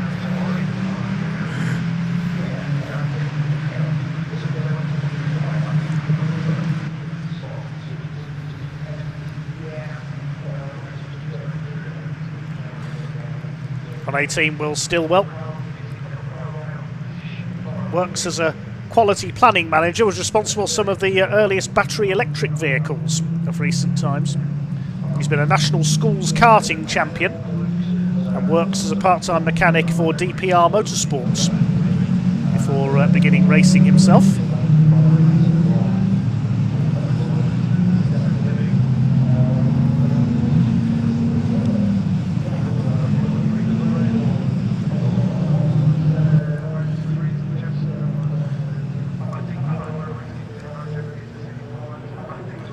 Paul Goldstein comes from Billingshurst down in Kent.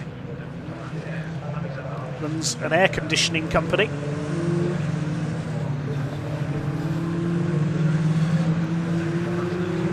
Doing some air conditioning in my commentary box today. It's been fairly warm in here. Cars heading on to their second green flag lap. As we say, we've got trophy and championship cars. Will Stillwell is only registered for trophy, so a limited programme for him this year. He won the Sigma 150 trophy category last year.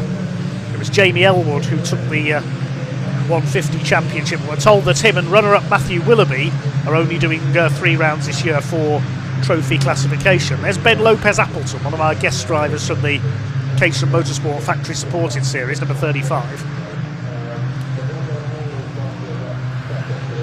So who's going to be in with a chance of the championship this year? The top qualifying championship runner is Harry Kramer, number 121.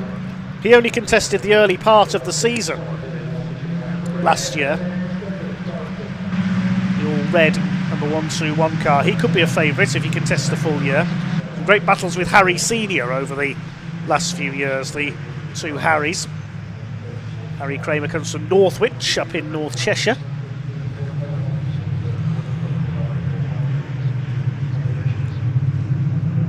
Runs a director of an occupational health company. Alongside him starts Stuart Bell, one of our guest drivers in the RS racing car, lives near Silverstone.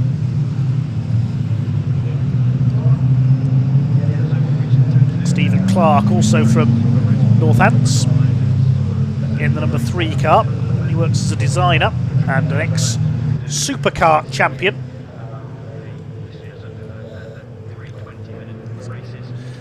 Our hardy marshals out there in the wet. Full credit to them once again. Thank you to the Orange family, as we call them.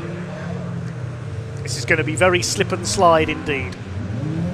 For our P4 emergency lighting, Caterham Graduates Racing Club Sigma 150, round 1.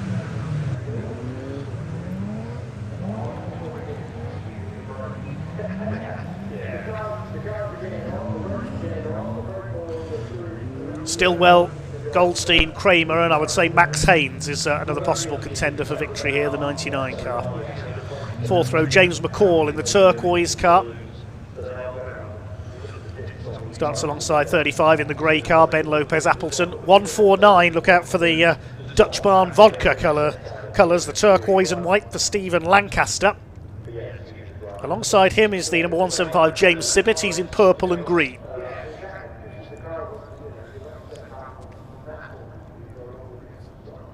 I think we've got a gap possibly where Ben Winrose should have been, number 24. I don't think he's on the grid. Alongside Andrew Whitten, number 112 in the strawberry liveried car, red car with the green cage. Anyway, we're about to get underway then.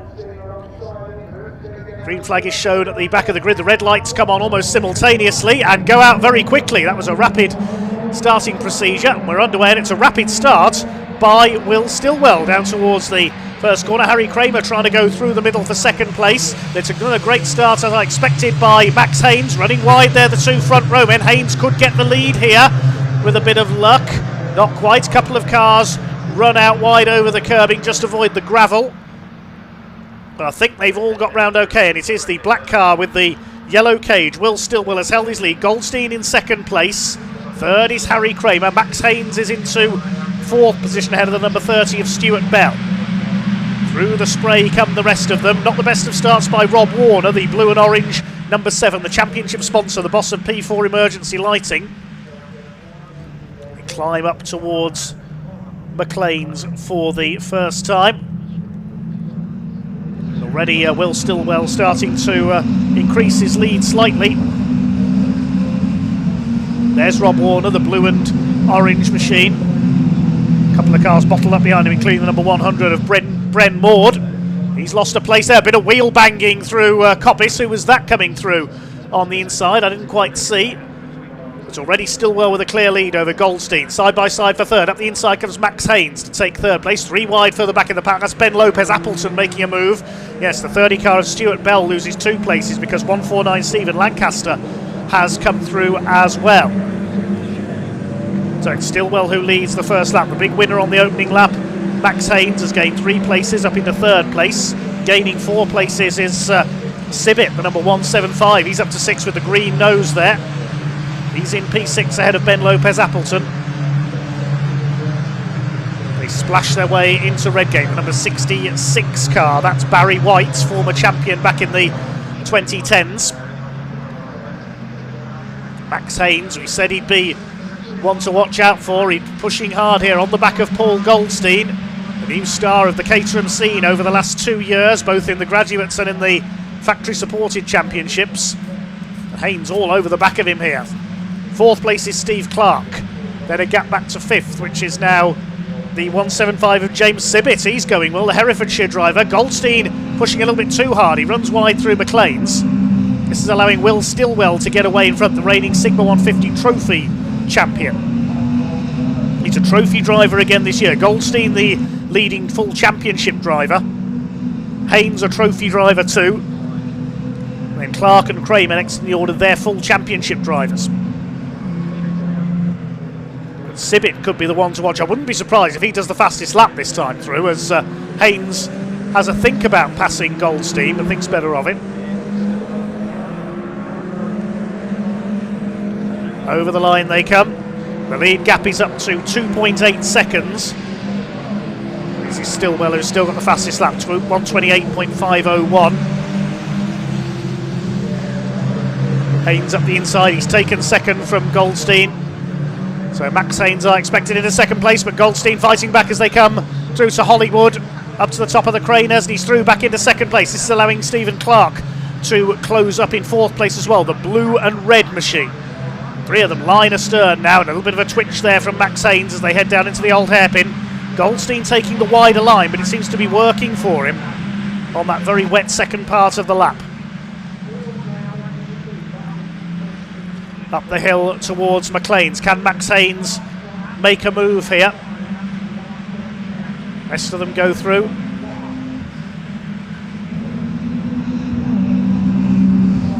Here's a battle further back in the order. That's the number 100. That's Bren Maud. He's not pleased with his lowly qualifying position. 3rd in the championship last year, trying to hold off the number 162. That's David Reed.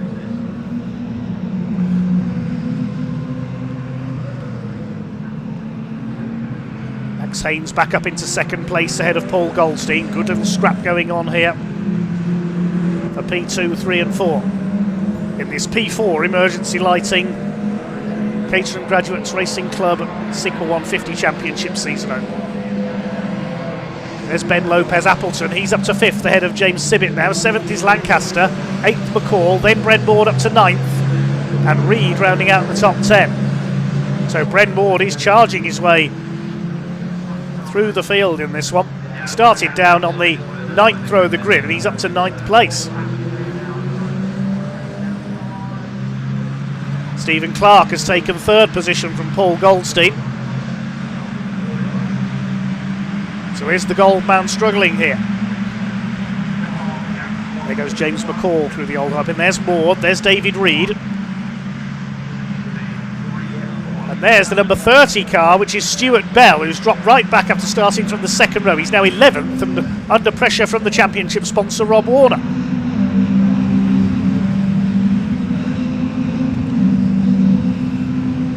Up the hill towards Coppice. James Sibbett in the green and purple car. Closing on a rather twitchy handling Ben Lopez Appleton there, the number 35, the man from Yorkshire. Bren Maud runs out wide. Also a Yorkshireman from Halifax. Another fastest lap of the race for Will Stillwell out in front, 127.716 for the man in the Spinwell Racing car, as it's called. It's going to be Winwell Racing if he stays in front today. Look at Rob Warner power sliding almost through the chicane there, superb. Won't help his lap times though. Stillwell is just charging off in front. He's over 4 seconds ahead now as the 149 of Stephen Lancaster spins. That's the Dutch Barn Vodka car.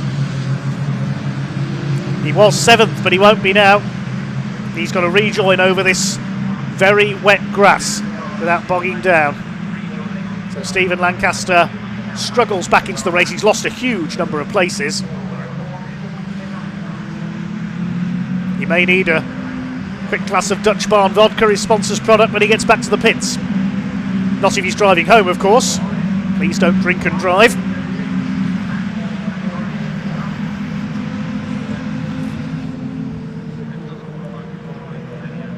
Still just under 13 minutes of this race to go, and this leads the man who is dominating it. 118, Will Stillwell out in front. Swings his way into the chicane. Hardly anybody else within sight of him. His lead was 4.2 seconds at the end of the previous lap. We'll see what it's going to be this time. Is he going to do another fastest lap? He is, 127.568. Oh, and a bit of a mistake there for the number 3 of Stephen Clark. Leads up to 5.3 seconds now. He's pulled away by over a second on that lap, Stillwell. Goldstein still 4th, then Lopez Appleton, Sibbett. Up to 7th is James McCall after Lancaster's spin. Then it's Bren Maud in the 100. Then 162 David Reed and Rob Warner now rounding out the top 10.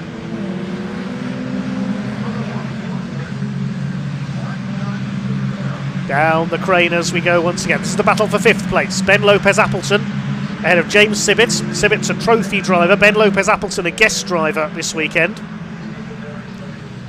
The other guest drivers being Stuart Bell, who's dropped down the order into 11th place, and the 101, which is John Evans. He's running towards the tail of the field. Here's the battle for 3rd place. Goldstein trying to close back up on Stephen Clark, the ex-Supercar champion.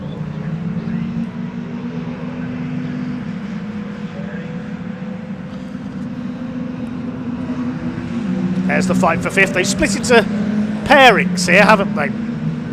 Here's the fight for 7th. This is James McCall coming under fire from Bren Maud. And Maud goes through, making up for his disappointing qualifying. He's charging through the field.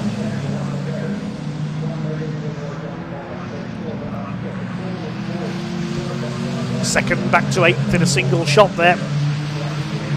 Will Stillwell's lead is up to nearly 6 seconds now. He didn't quite do a new fastest lap on that previous lap. 127.58 was his time that time through. Personal bests for both Max Haynes and Paul Goldstein. Oh, Max Haynes has been given a 10-second penalty for an out-of-position start. So Max Haynes either didn't line up properly at the start of the race, or he may have moved off early, so he's been given a 10-second penalty. Now, where will that drop him down to? That'll drop him to about 8th or 9th position, I think. Now, didn't believe me when I said we had a strawberry in this race? Well, there it is. 112 Andrew Whitten in 13th place. There is 99 Max Haynes. So he will be given that 10-second penalty. We're just trying to work out. I think it'll drop into at least 8th position as things stand at the moment.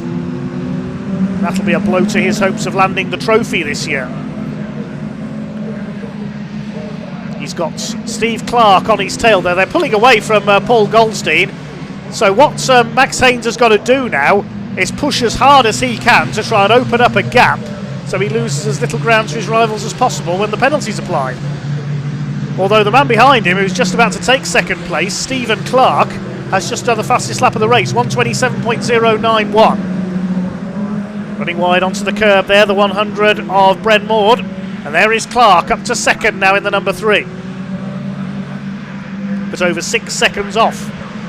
Race leader Will Stillwell now.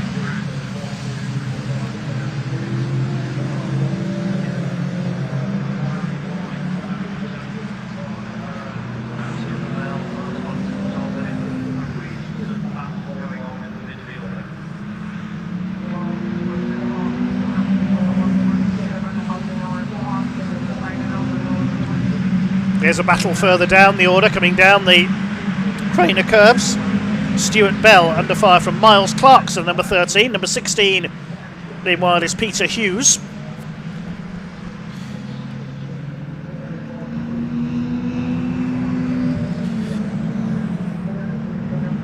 Stuart Bell understeering a bit wide there through McLean's. Miles Clarkson trying to make a move to the inside in the yellow and green machine.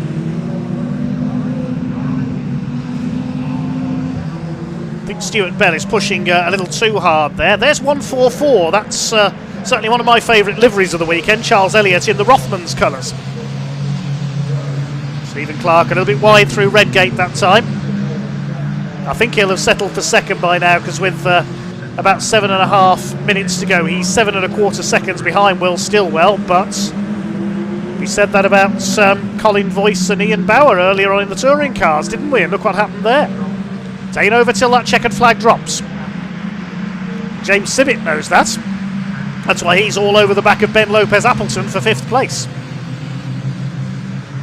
Here's a battle further back in the order. That's the number 181 car, which is Edward Benton for the Alpha 7 team, chased by Rob Appleton, who started from the back of the grid. These two are fighting over 22nd place at the moment, so there's scraps all the way down the field. Well, there's your leader. We've not seen much of Will Stillwell in the last few laps. He's so far ahead of everybody else, making it look easy. No motor race is easy though, especially not in rain like this.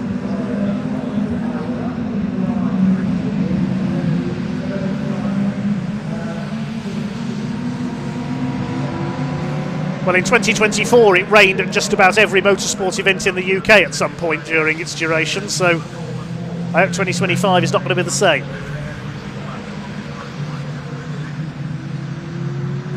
Down the Craners comes our leader. Here's a scrap further back. Still Stuart Bell is being shuffled back down the other. That's Kim Raymond coming through in the number 15, the very bright acid green car.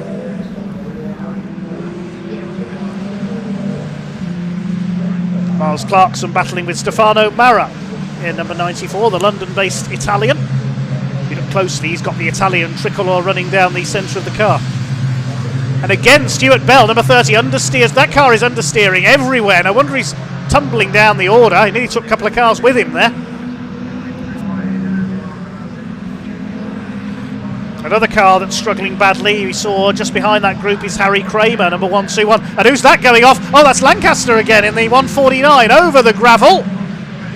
Oh, he needs to be careful here. He hope he doesn't T-bone anybody. Oh, goodness me. That was scary. I thought that car was going to T-bone someone as it came back onto the tarmac there.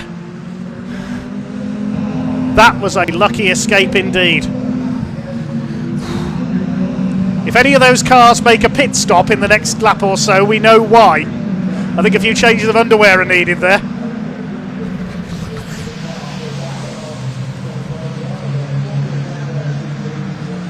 Yes, Stephen, yes, we make jokes about that, but in all seriousness, that was a very lucky escape there, as Stephen Lancaster slid down the grass at the Craner curves and was very, very lucky not to either T-bone somebody or be T-boned as he came back onto the tarmac. I remember seeing an out-of-control motorcycle do that once, and the result was spectacular but not nice. Meantime, Stefan O'Mara side by side with Miles Clarkson. That's further down the order for 13th place.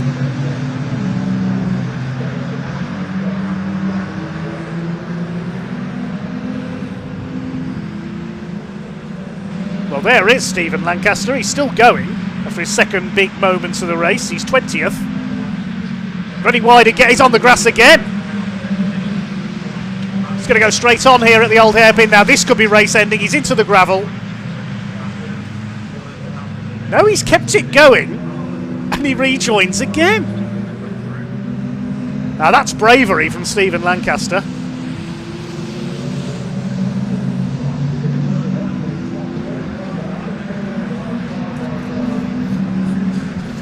Here's the battle for second place. Max Haynes still all over the back of Steve Clark. They're now 8.69 seconds behind Will Stillwell. There he is. Down the craners. He's got a back marker ahead of him. Back marker moves to one side, lets him through. That's the 105 of Jonathan Alpine, I think. The Scotsman. Here's Rob Warner, the championship sponsor, under fire from Barry White in the 66. Behind them is the Strawberry, 112, Andrew Whitten. It's Clarkson, Mara, Raymond in the 15th, been racing Caterhams with the graduates for many, many years now. That's an acid green liveried car. Somebody into the gravel, I think that's Harry Kramer. It has not been a happy race for the 121. He's lost a wing there. There it is in the gravel. That's a souvenir for the Marshals. That's at Redgate. And Harry Kramer, normally a contender for race wins, but not liking the conditions today, as Max Haynes retakes Steve Clark for second place into the chicane.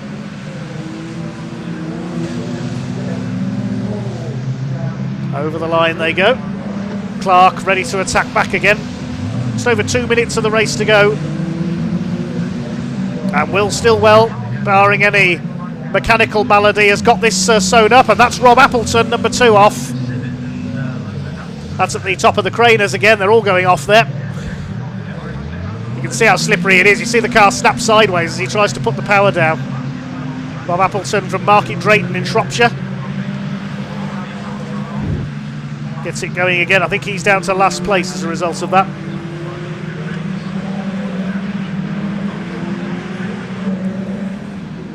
Well, we're in the closing stages now.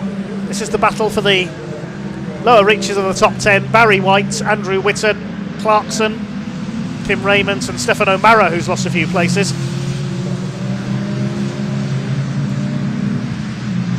Behind them is Peter Hughes ahead of Stuart Bell. Then we've got the 144, that's Charles Elliott, the Rothmans livery car, and the 62 behind them, which is David Hewitt. Here comes Will Stillwell up to start his final lap. He started from pole position, he has led all the way. Sideways there out of the chicane. Doesn't want to take any unnecessary risks because a spin would drop him back into the clutches at the very least of Max Haynes and Stephen Clark, and it would give Clark the advantage if he had a spin, because of course Haynes has got that penalty. It's the DPR Motorsport car, the reigning trophy champion in the Sigma 150 category, who is heading for the spoils. There's a couple of our back markers just ahead of our leader. That's Ed Benton and John Evans. And somebody running wide into the gravel, that's James McCall in the number 50. Now he was 7th, he may not be now.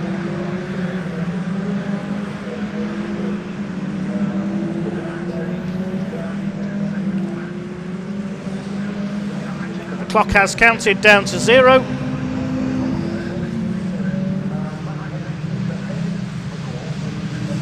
Through to Coppice. Just the chicane to negotiate now for the man from Stoke-on-Trent, Will Stillwell. Down the exhibition straight for the last time.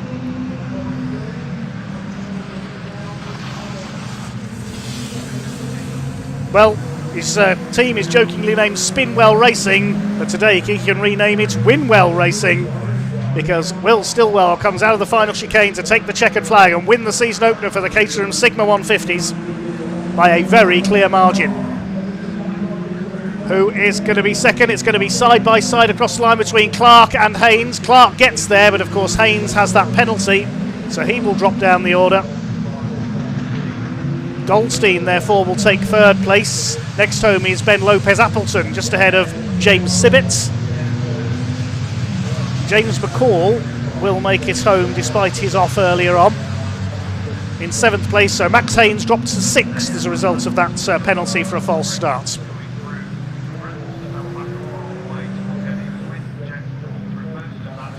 Will Stillwell gives the marshals and spectators a wave. He'll be very pleased with that. Started from pole position, he led every lap. The only thing he didn't add was the fastest lap. That went to Steve Clark in 2nd place.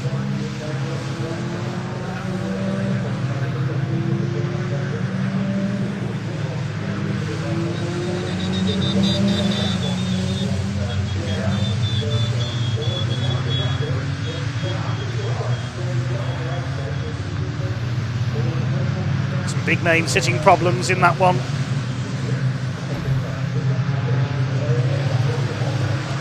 Saw several in a spin. Stuart Bell dropped back. Harry Kramer only 20th. Stephen Lancaster does manage to make the finish, I think, yes, in 19th place after a couple of scary moments. We're going to go down to the lock-off now. I think Rob Warner had a spin on that last lap. He's dropped well down the order as well. So Will Stillwell the winner by over 11 seconds in the end, ahead of Steve Clark, who gets the fastest lap. Paul Goldstein completes the podium ahead of our guest driver Ben Lopez-Appleton in 4th. Max Haynes dropped to 6th by his penalty behind Clark, Goldstein, Lopez-Appleton and James Sibbett. James McCall 7th despite a late moments, then Bren Moore, David Reed and Barry White round out the top 10. Andrew Whitten 11th ahead of Miles Clarkson, Kim Raymond and Peter Hughes. And despite the conditions and a few spins, everybody went the distance, which is great to see.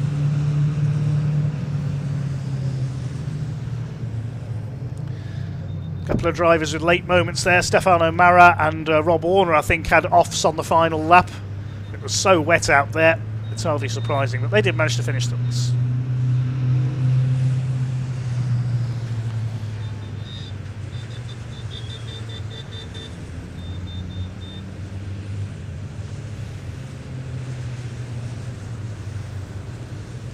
Let's head down to Ian in Parc Fermé to hear from some of the drivers.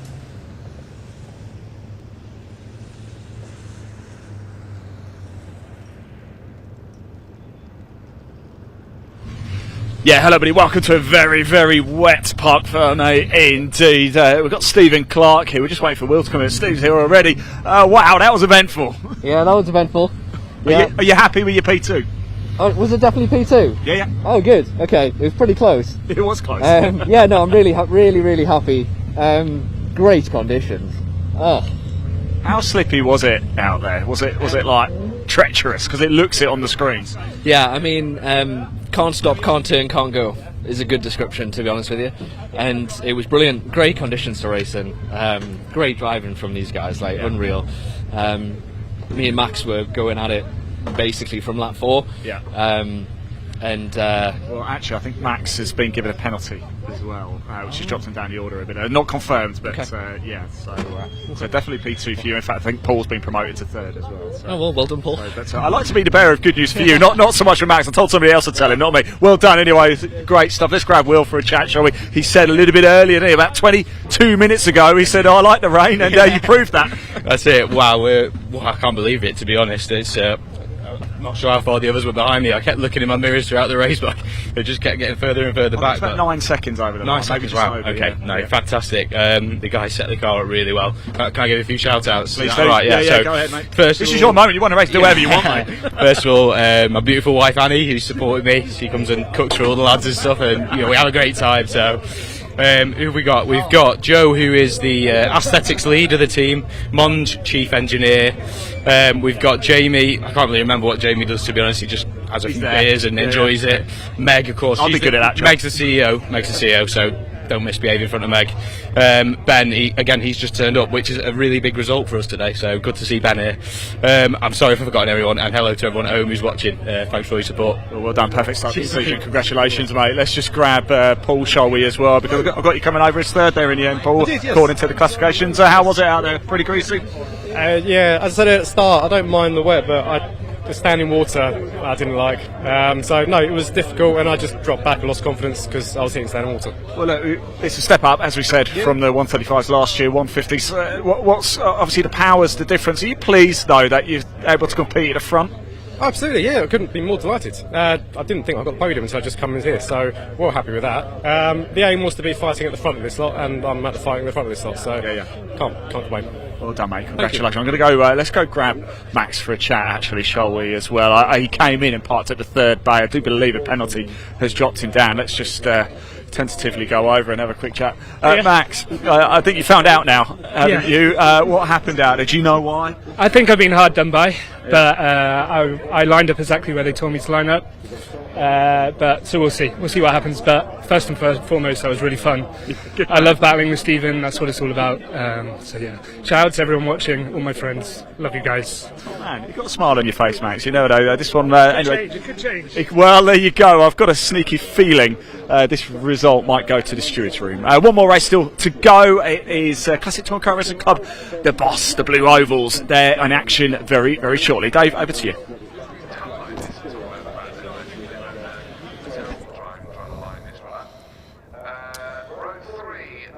Yes, thanks very much indeed, Ian. Ready for our final race of the day on day one of the season here at Donington Park.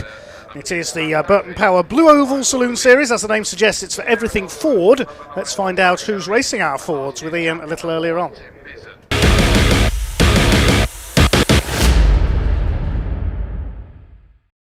Right, everybody, it's that time of the day where we get ready for the final race of the day.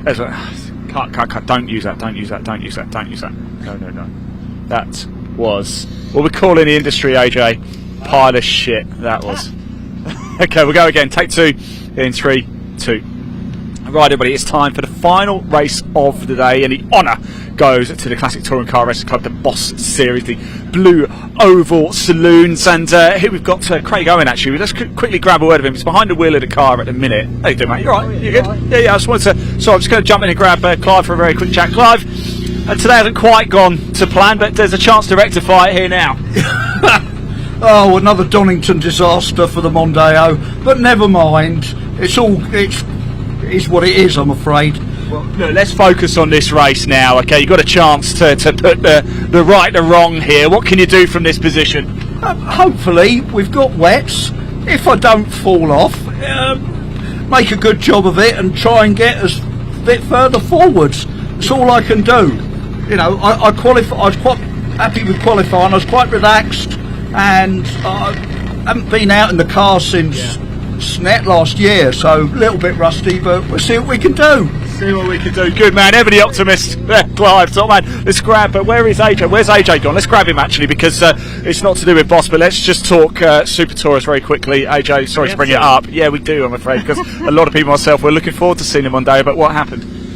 The timing chain snapped whilst leading and whilst enjoying myself thoroughly. So yeah, just nothing that I've done. I've not buzzed it, I've not over revved it. It looks like just a component failure, unfortunately. So yeah, a bit disappointing, but I think we're a little bit cursed with that car at the minute. But I was just chatting to the old man there. He says the curse of Donington, a Donington disaster, I think he called it. Yeah, we had an oil pipe fall off last year, so, and obviously now this year. So yeah, it's these things are sent to try us, but we'll get it repaired. We've already been on phone to the engine man, so it's not something he's ever seen, so just my luck, unfortunately. But there we are. If this race doesn't go your way, I'm just going to stay away from you. Yeah. Thanks for talking to us. Anyway, the rain's still coming down here, but first, one final dance this afternoon here at Donington, and it's the Classic Touring Car Racing Club, the Blue Oval Saloon Series. Dave, over to you.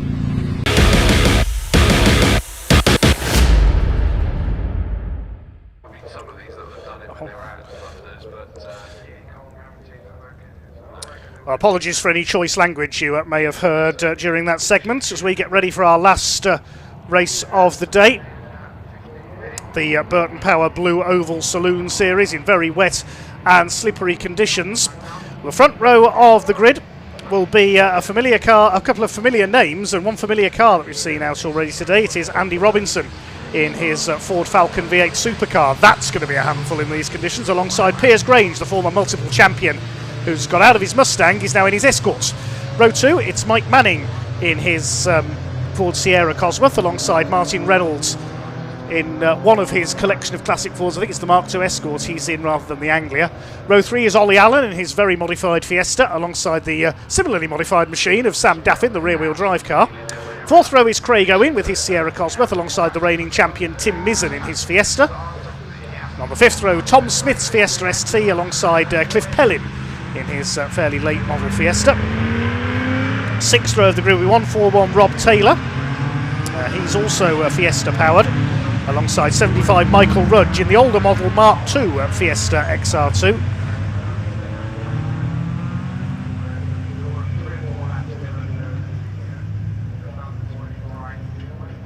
I missed somebody out there, haven't I? I missed out Alan Breck, apologies there, in the Capri, the V8 engine Capri, sorry about that.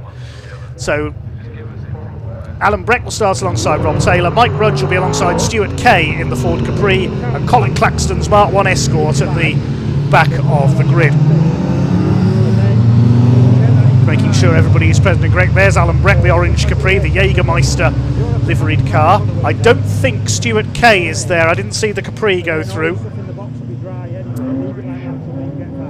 As we get ready for this final 15-minute race of the day.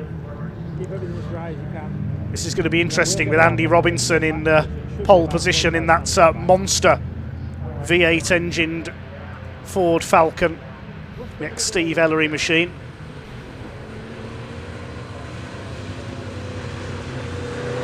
Are they going to do another lap here behind the pace car? Indeed they are. It's great to see that the Blue Oval Saloons have been given a standalone grid here at Donington Park Day as a reward for an increase in their entries. And if you like your classic Fords, you're going to love this. Andy Robinson leads Piers Grange in the Mark II Escort, very, very modified Mark II Escort, almost a Thunder Saloon he's got there. And full credit to the champion, Tim Mizzen, number 1. You'll notice he hasn't got any headlights on his car. How can he see where he's going in these conditions? With great difficulty, I'm sure. First championship for him last year.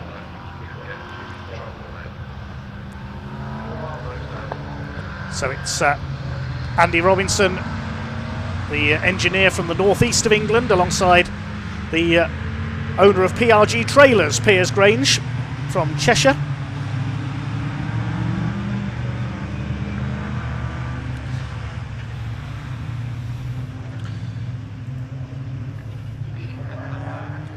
Martin Reynolds, the classic Ford collector from Norfolk, in his Escort. He's got the Escort, the Anglia, he's got a Mach 1 Mustang, a Ford Taunus from Germany, you name it, if it's a Ford, he's got it. Mike Manning back out there, the West Countryman in his Sierra Cosworth once again, the Texaco car. Look out for Ollie Allen, a former champion, the man from Grantham in Lincolnshire, in his highly modified Mark VI Fiesta.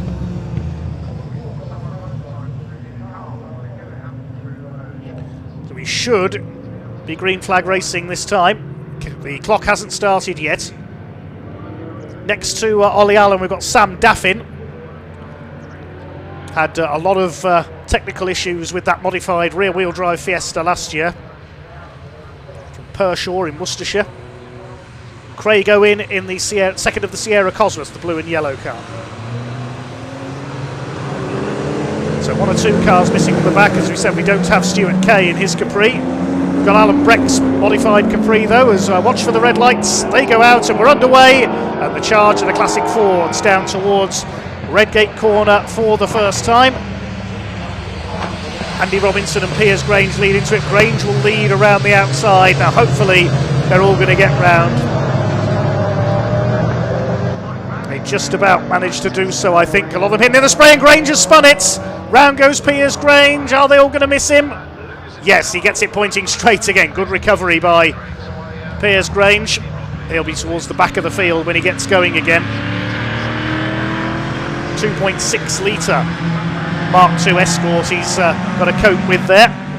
Also struggling is Alan Breck in the Ford Capri, the 5 litre V8 engine in the Jägermeister livery car, and Martin Reynolds is off. He spins coming through Schwantz Curve, again a good recovery, not a good race for the Mark II Escorts unfortunately. Although Martin Reynolds would probably have been struggling a lot more if he brought his Mach 1 Mustang along. Establish the order as they come down to the chicane for the first time. Reynolds hasn't lost too much ground, and Andy Robinson somehow has kept it on the island to keep the lead in the number 18 car.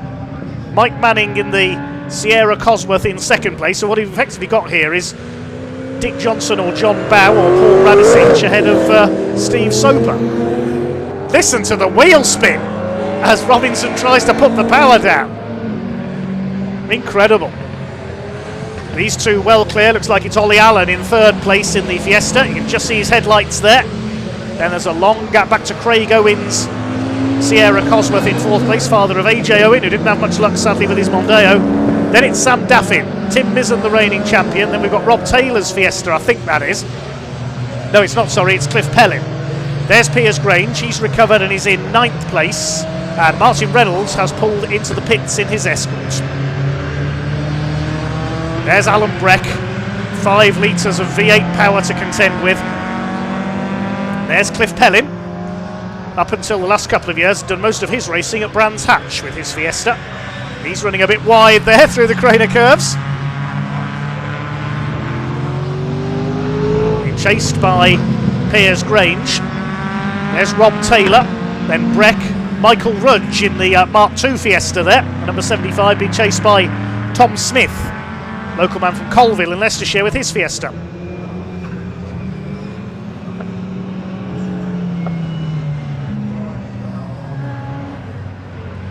It's just a case of survival for the 15 minutes, I would think, in this race, especially for the more powerful cars. Robinson leads. Now the man to watch could well be Ollie Allen. He's on course to record the fastest lap this time through. Let's see what time he does as he comes over the line, the Fiesta. 125.3 compared to 128s for the two leaders. Now, that's the power of front-wheel drive in these conditions for Ollie Allen, the ORA Motor Services Ford Fiesta. There he is. Ollie Allen, not to be confused with the former Speedway rider of the same name. Chasing down Mike Manning's Sierra Cosworth for second place. Proof that rain can be a great leveller. Well, there's Piers Grange, only one headlight working on the Escort. He's back up to 7th in the PRG Trailers car.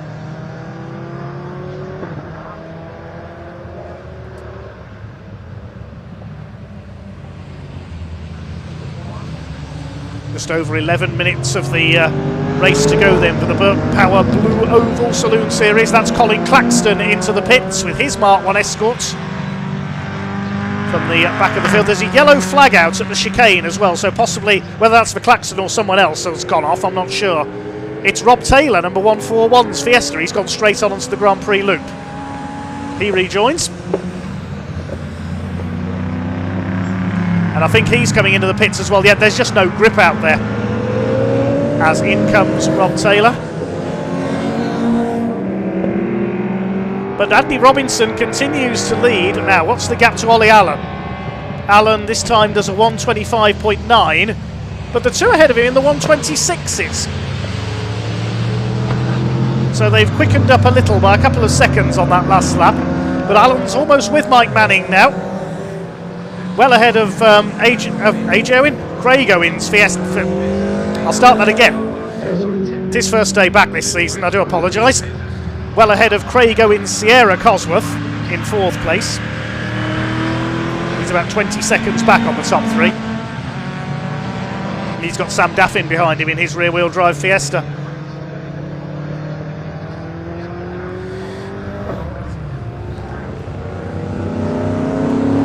Lanes they come. Can Ollie Allen cause an upset? Can he beat the more powerful cars for victory? He's in the same class as Manning, Class S. Robinson leading Class A for the bigger engine cars. Sam Daffin is leading Class C and Tim Mizzen Class D. Through the chicane, Andy Robinson spun out of the Classic Thunder race as the rain started to come down earlier on. And here's his only class rival in this race, the incredible Capri V8 of Alan Breck. Comes from Herne Bay in Kent with his huge 5-litre V8. Andy Robinson has 7 litres under his right foot. Michael Rudge being pursued by Tom Smith there, that's for 10th place. This is for 2nd and 3rd in Class D, which is being led by the reigning champion Tim Mizzen. Tom Smith in the more modern Fiesta.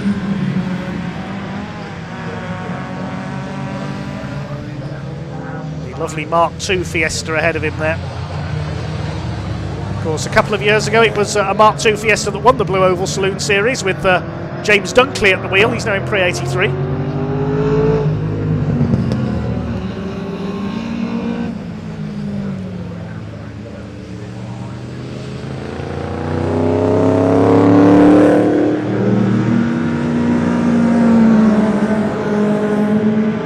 So we're coming up towards half distance. 8 minutes of this season opener for the Burton Power Blue Oval Saloon Series to go.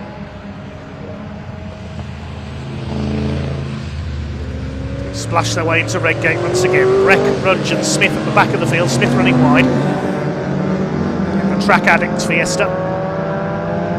Still with the Novice Cross on the back, a relative newcomer to racing.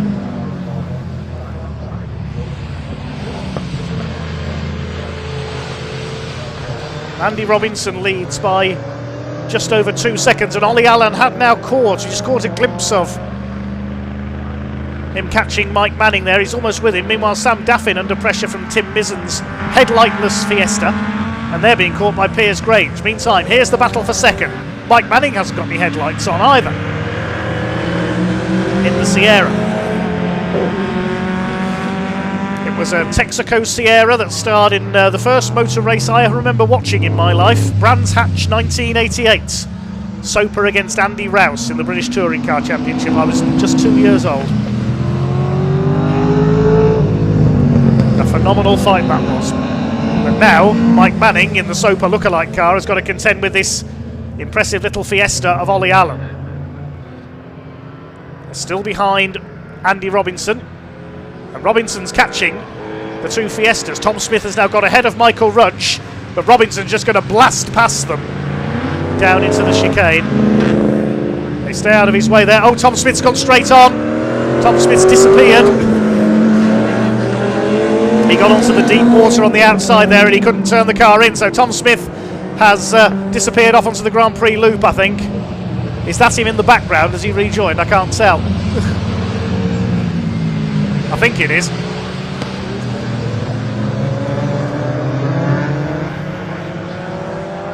Blue flag being shown to the black markers.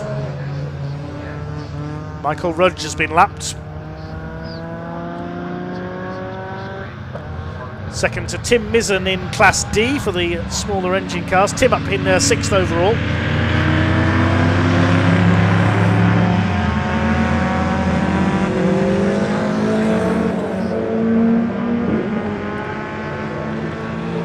Now there's Piers Grange, and he's got ahead of Sam Daffin now, and Tim Mizzen has dropped back, so whether he had a moment on that last lap. Yeah, his last lap was about 5 seconds slower than his personal best for this race, so whether Tim's had a moment somewhere, possibly at the chicane, but Piers Grange is past him and Sam Daffin up into 5th position. There is Craig Owen. And also, you may notice that a lot of the classic touring cars today, while we have a quiet moment we'll mention this, have Scalextric stickers on them. Yep, the club has taken on Scalextric as a sponsor. And you never know, someday you might be racing replicas of these cars around your living room on your Scalextric set. How cool does that sound? What's sounding cool for Mike Manning at the moment, though, is he's responded to the pressure from Ollie Allen. He's just done the fastest lap of the race and he's catching Andy Robinson. A European Ford closing down an Australian Ford for the lead, with just under 5 minutes to go.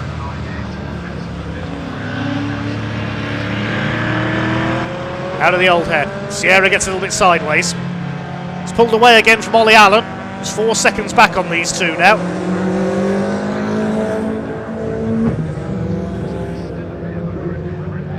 It's fastest lap of 1:24.536 for Mike Manning. Vastly experienced racer from the southwest. He's competed in saloon car racing, rallycross, grass track racing, Eurocar in the 90s, and many more besides as they come to lap one of the Fiestas. That's Cliff Pellin, and now he sits in the spray of Andy Robinson there. Maybe Robinson can't see him, there's so much spray there, because of course Mike Manning's got no headlights on. Power of the V8 tells and takes him clear into the chicane.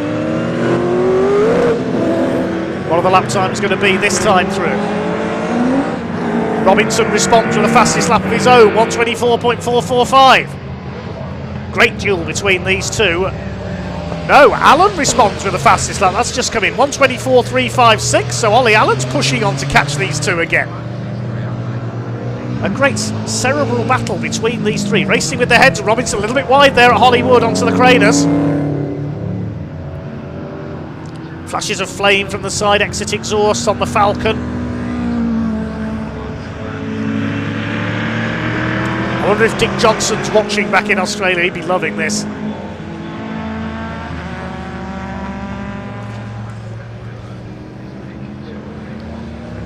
There's Ollie Allen trying to catch back up again on the back of the two big machines out in front.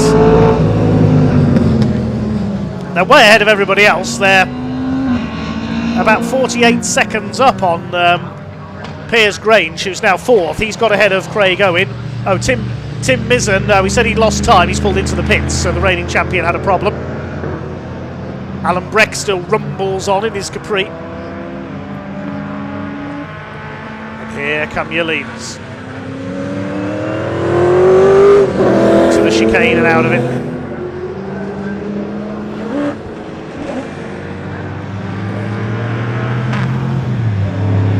Across the line they go, another fastest lap for Robinson, 1:23.629. What can Allen do in response? He does a 1:28 that time through.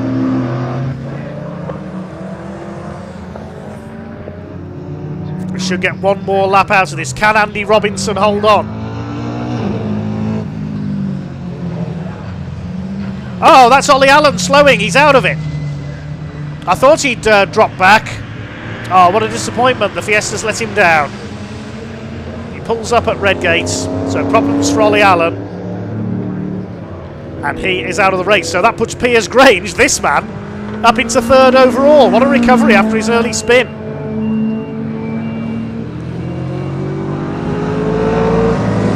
Craig Owen will go back up into fourth. Sam Daff in fifth. It'll be Cliff Pell in sixth. They're coming up to lap Tom Smith's Fiesta. He won't be able to go through here because there'll be yellow flags out at Redgate for Ollie Allen's car.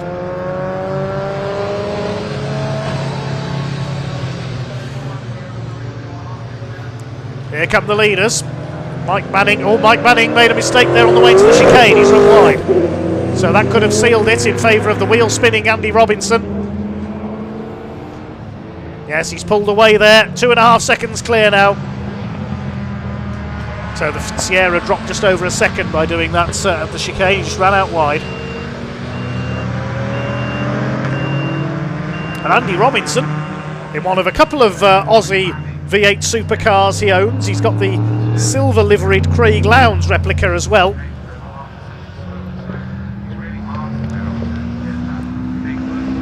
Is heading for victory. Displaying the names of Stephen Ellery and Paul Radicic. Memories of Bathurst. Sometimes it can be as wet as this at Bathurst as well. I don't think Mike Manning's going to catch him. Clock is down to 0. It'll be checkered flag this time.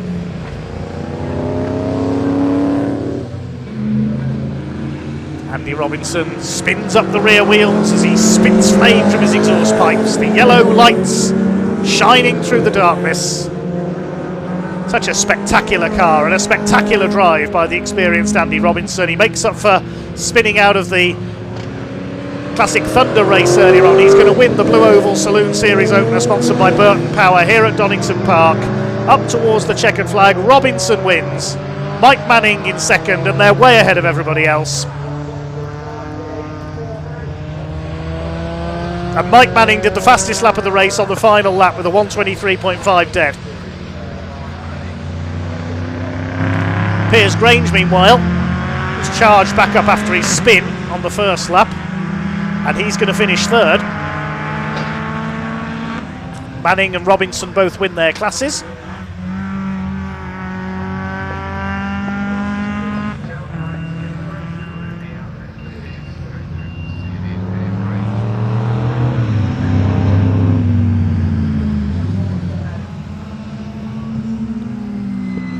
Still waiting for anyone else to cross the line.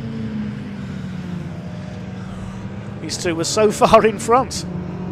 Ah, here they come. And, oh, it may not be Piers Grange for third because he's got Craig Owen on his tail.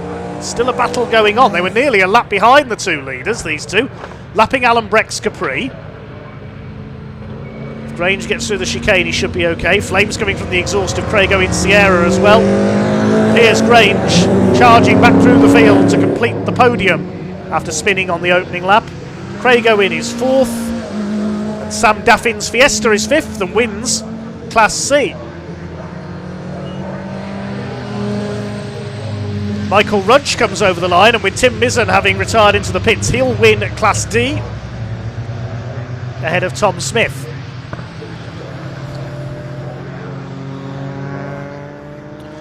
Just 9 cars go the distance, unfortunately.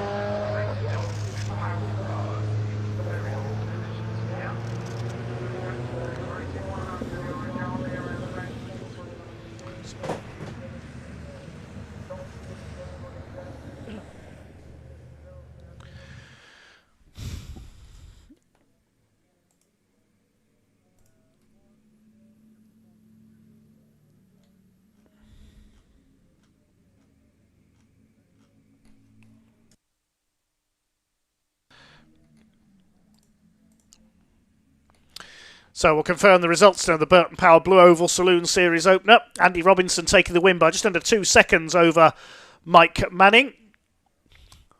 And they were over a minute ahead of Piers Grange, who recovered through to third place ahead of Craig Owen. Sam Daffin, a class win in fifth ahead of Cliff Pellin.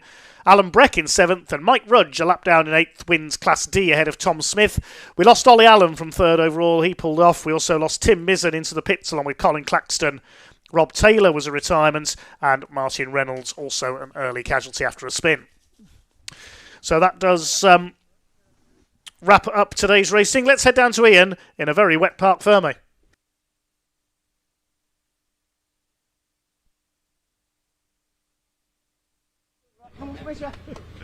Right, everybody, welcome back down to Parc Ferme for the final time today.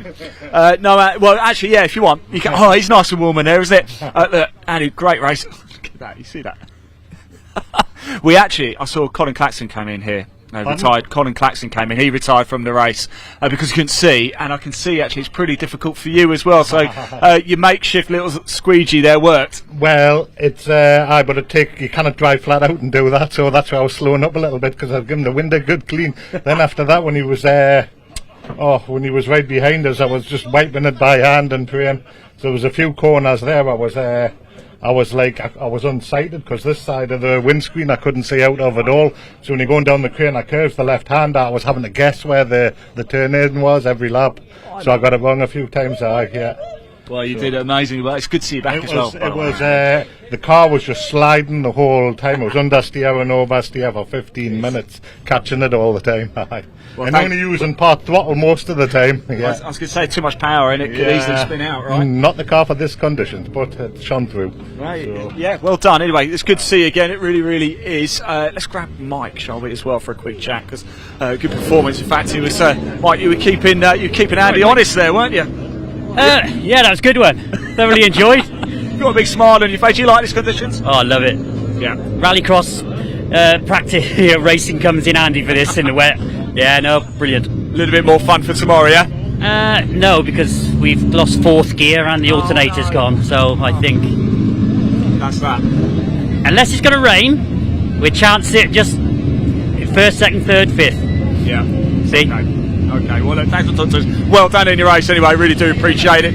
I just want to say very quickly, you might have realised at the start of this race, we did make a little bit of an error, so I can only apologise if you heard a bit of bad language from my good self, so really sorry about that, slap on the wrist for me. I can confirm as well, the FIA have fined me $1 million for that one as well, but we are only human. Right, that is it for today. So we're back tomorrow. We've got TCR, we've got so much coming up. We've got Civic Cups are in action as well. It's going to be an absolute cracker. Make sure you tune in nice and early from about 9:15ish. We're going to be going racing from. We'll see you tomorrow. I'm going to hand back to Dave to probably tell you what is coming up tomorrow. See you later. Bye bye.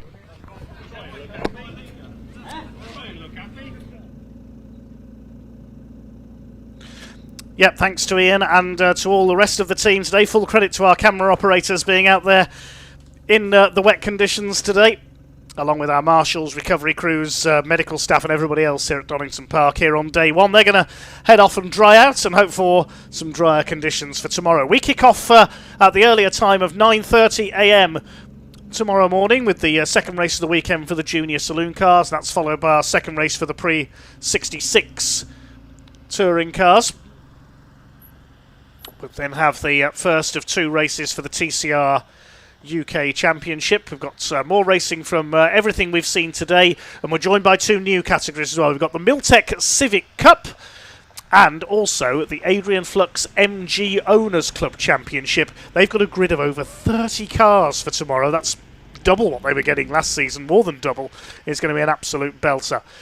Pleased to be joined once again by Andy McEwen for TCR and Civic Cup action tomorrow, and also somebody called Paul O'Neill as well. Yep. The ever-entertaining Paul O'Neill, former touring car star himself, is going to join us tomorrow. So be online with us for the first race at 9:30. But that's about all for day one here at Donington on BARC TV. And we'll see you tomorrow for day two.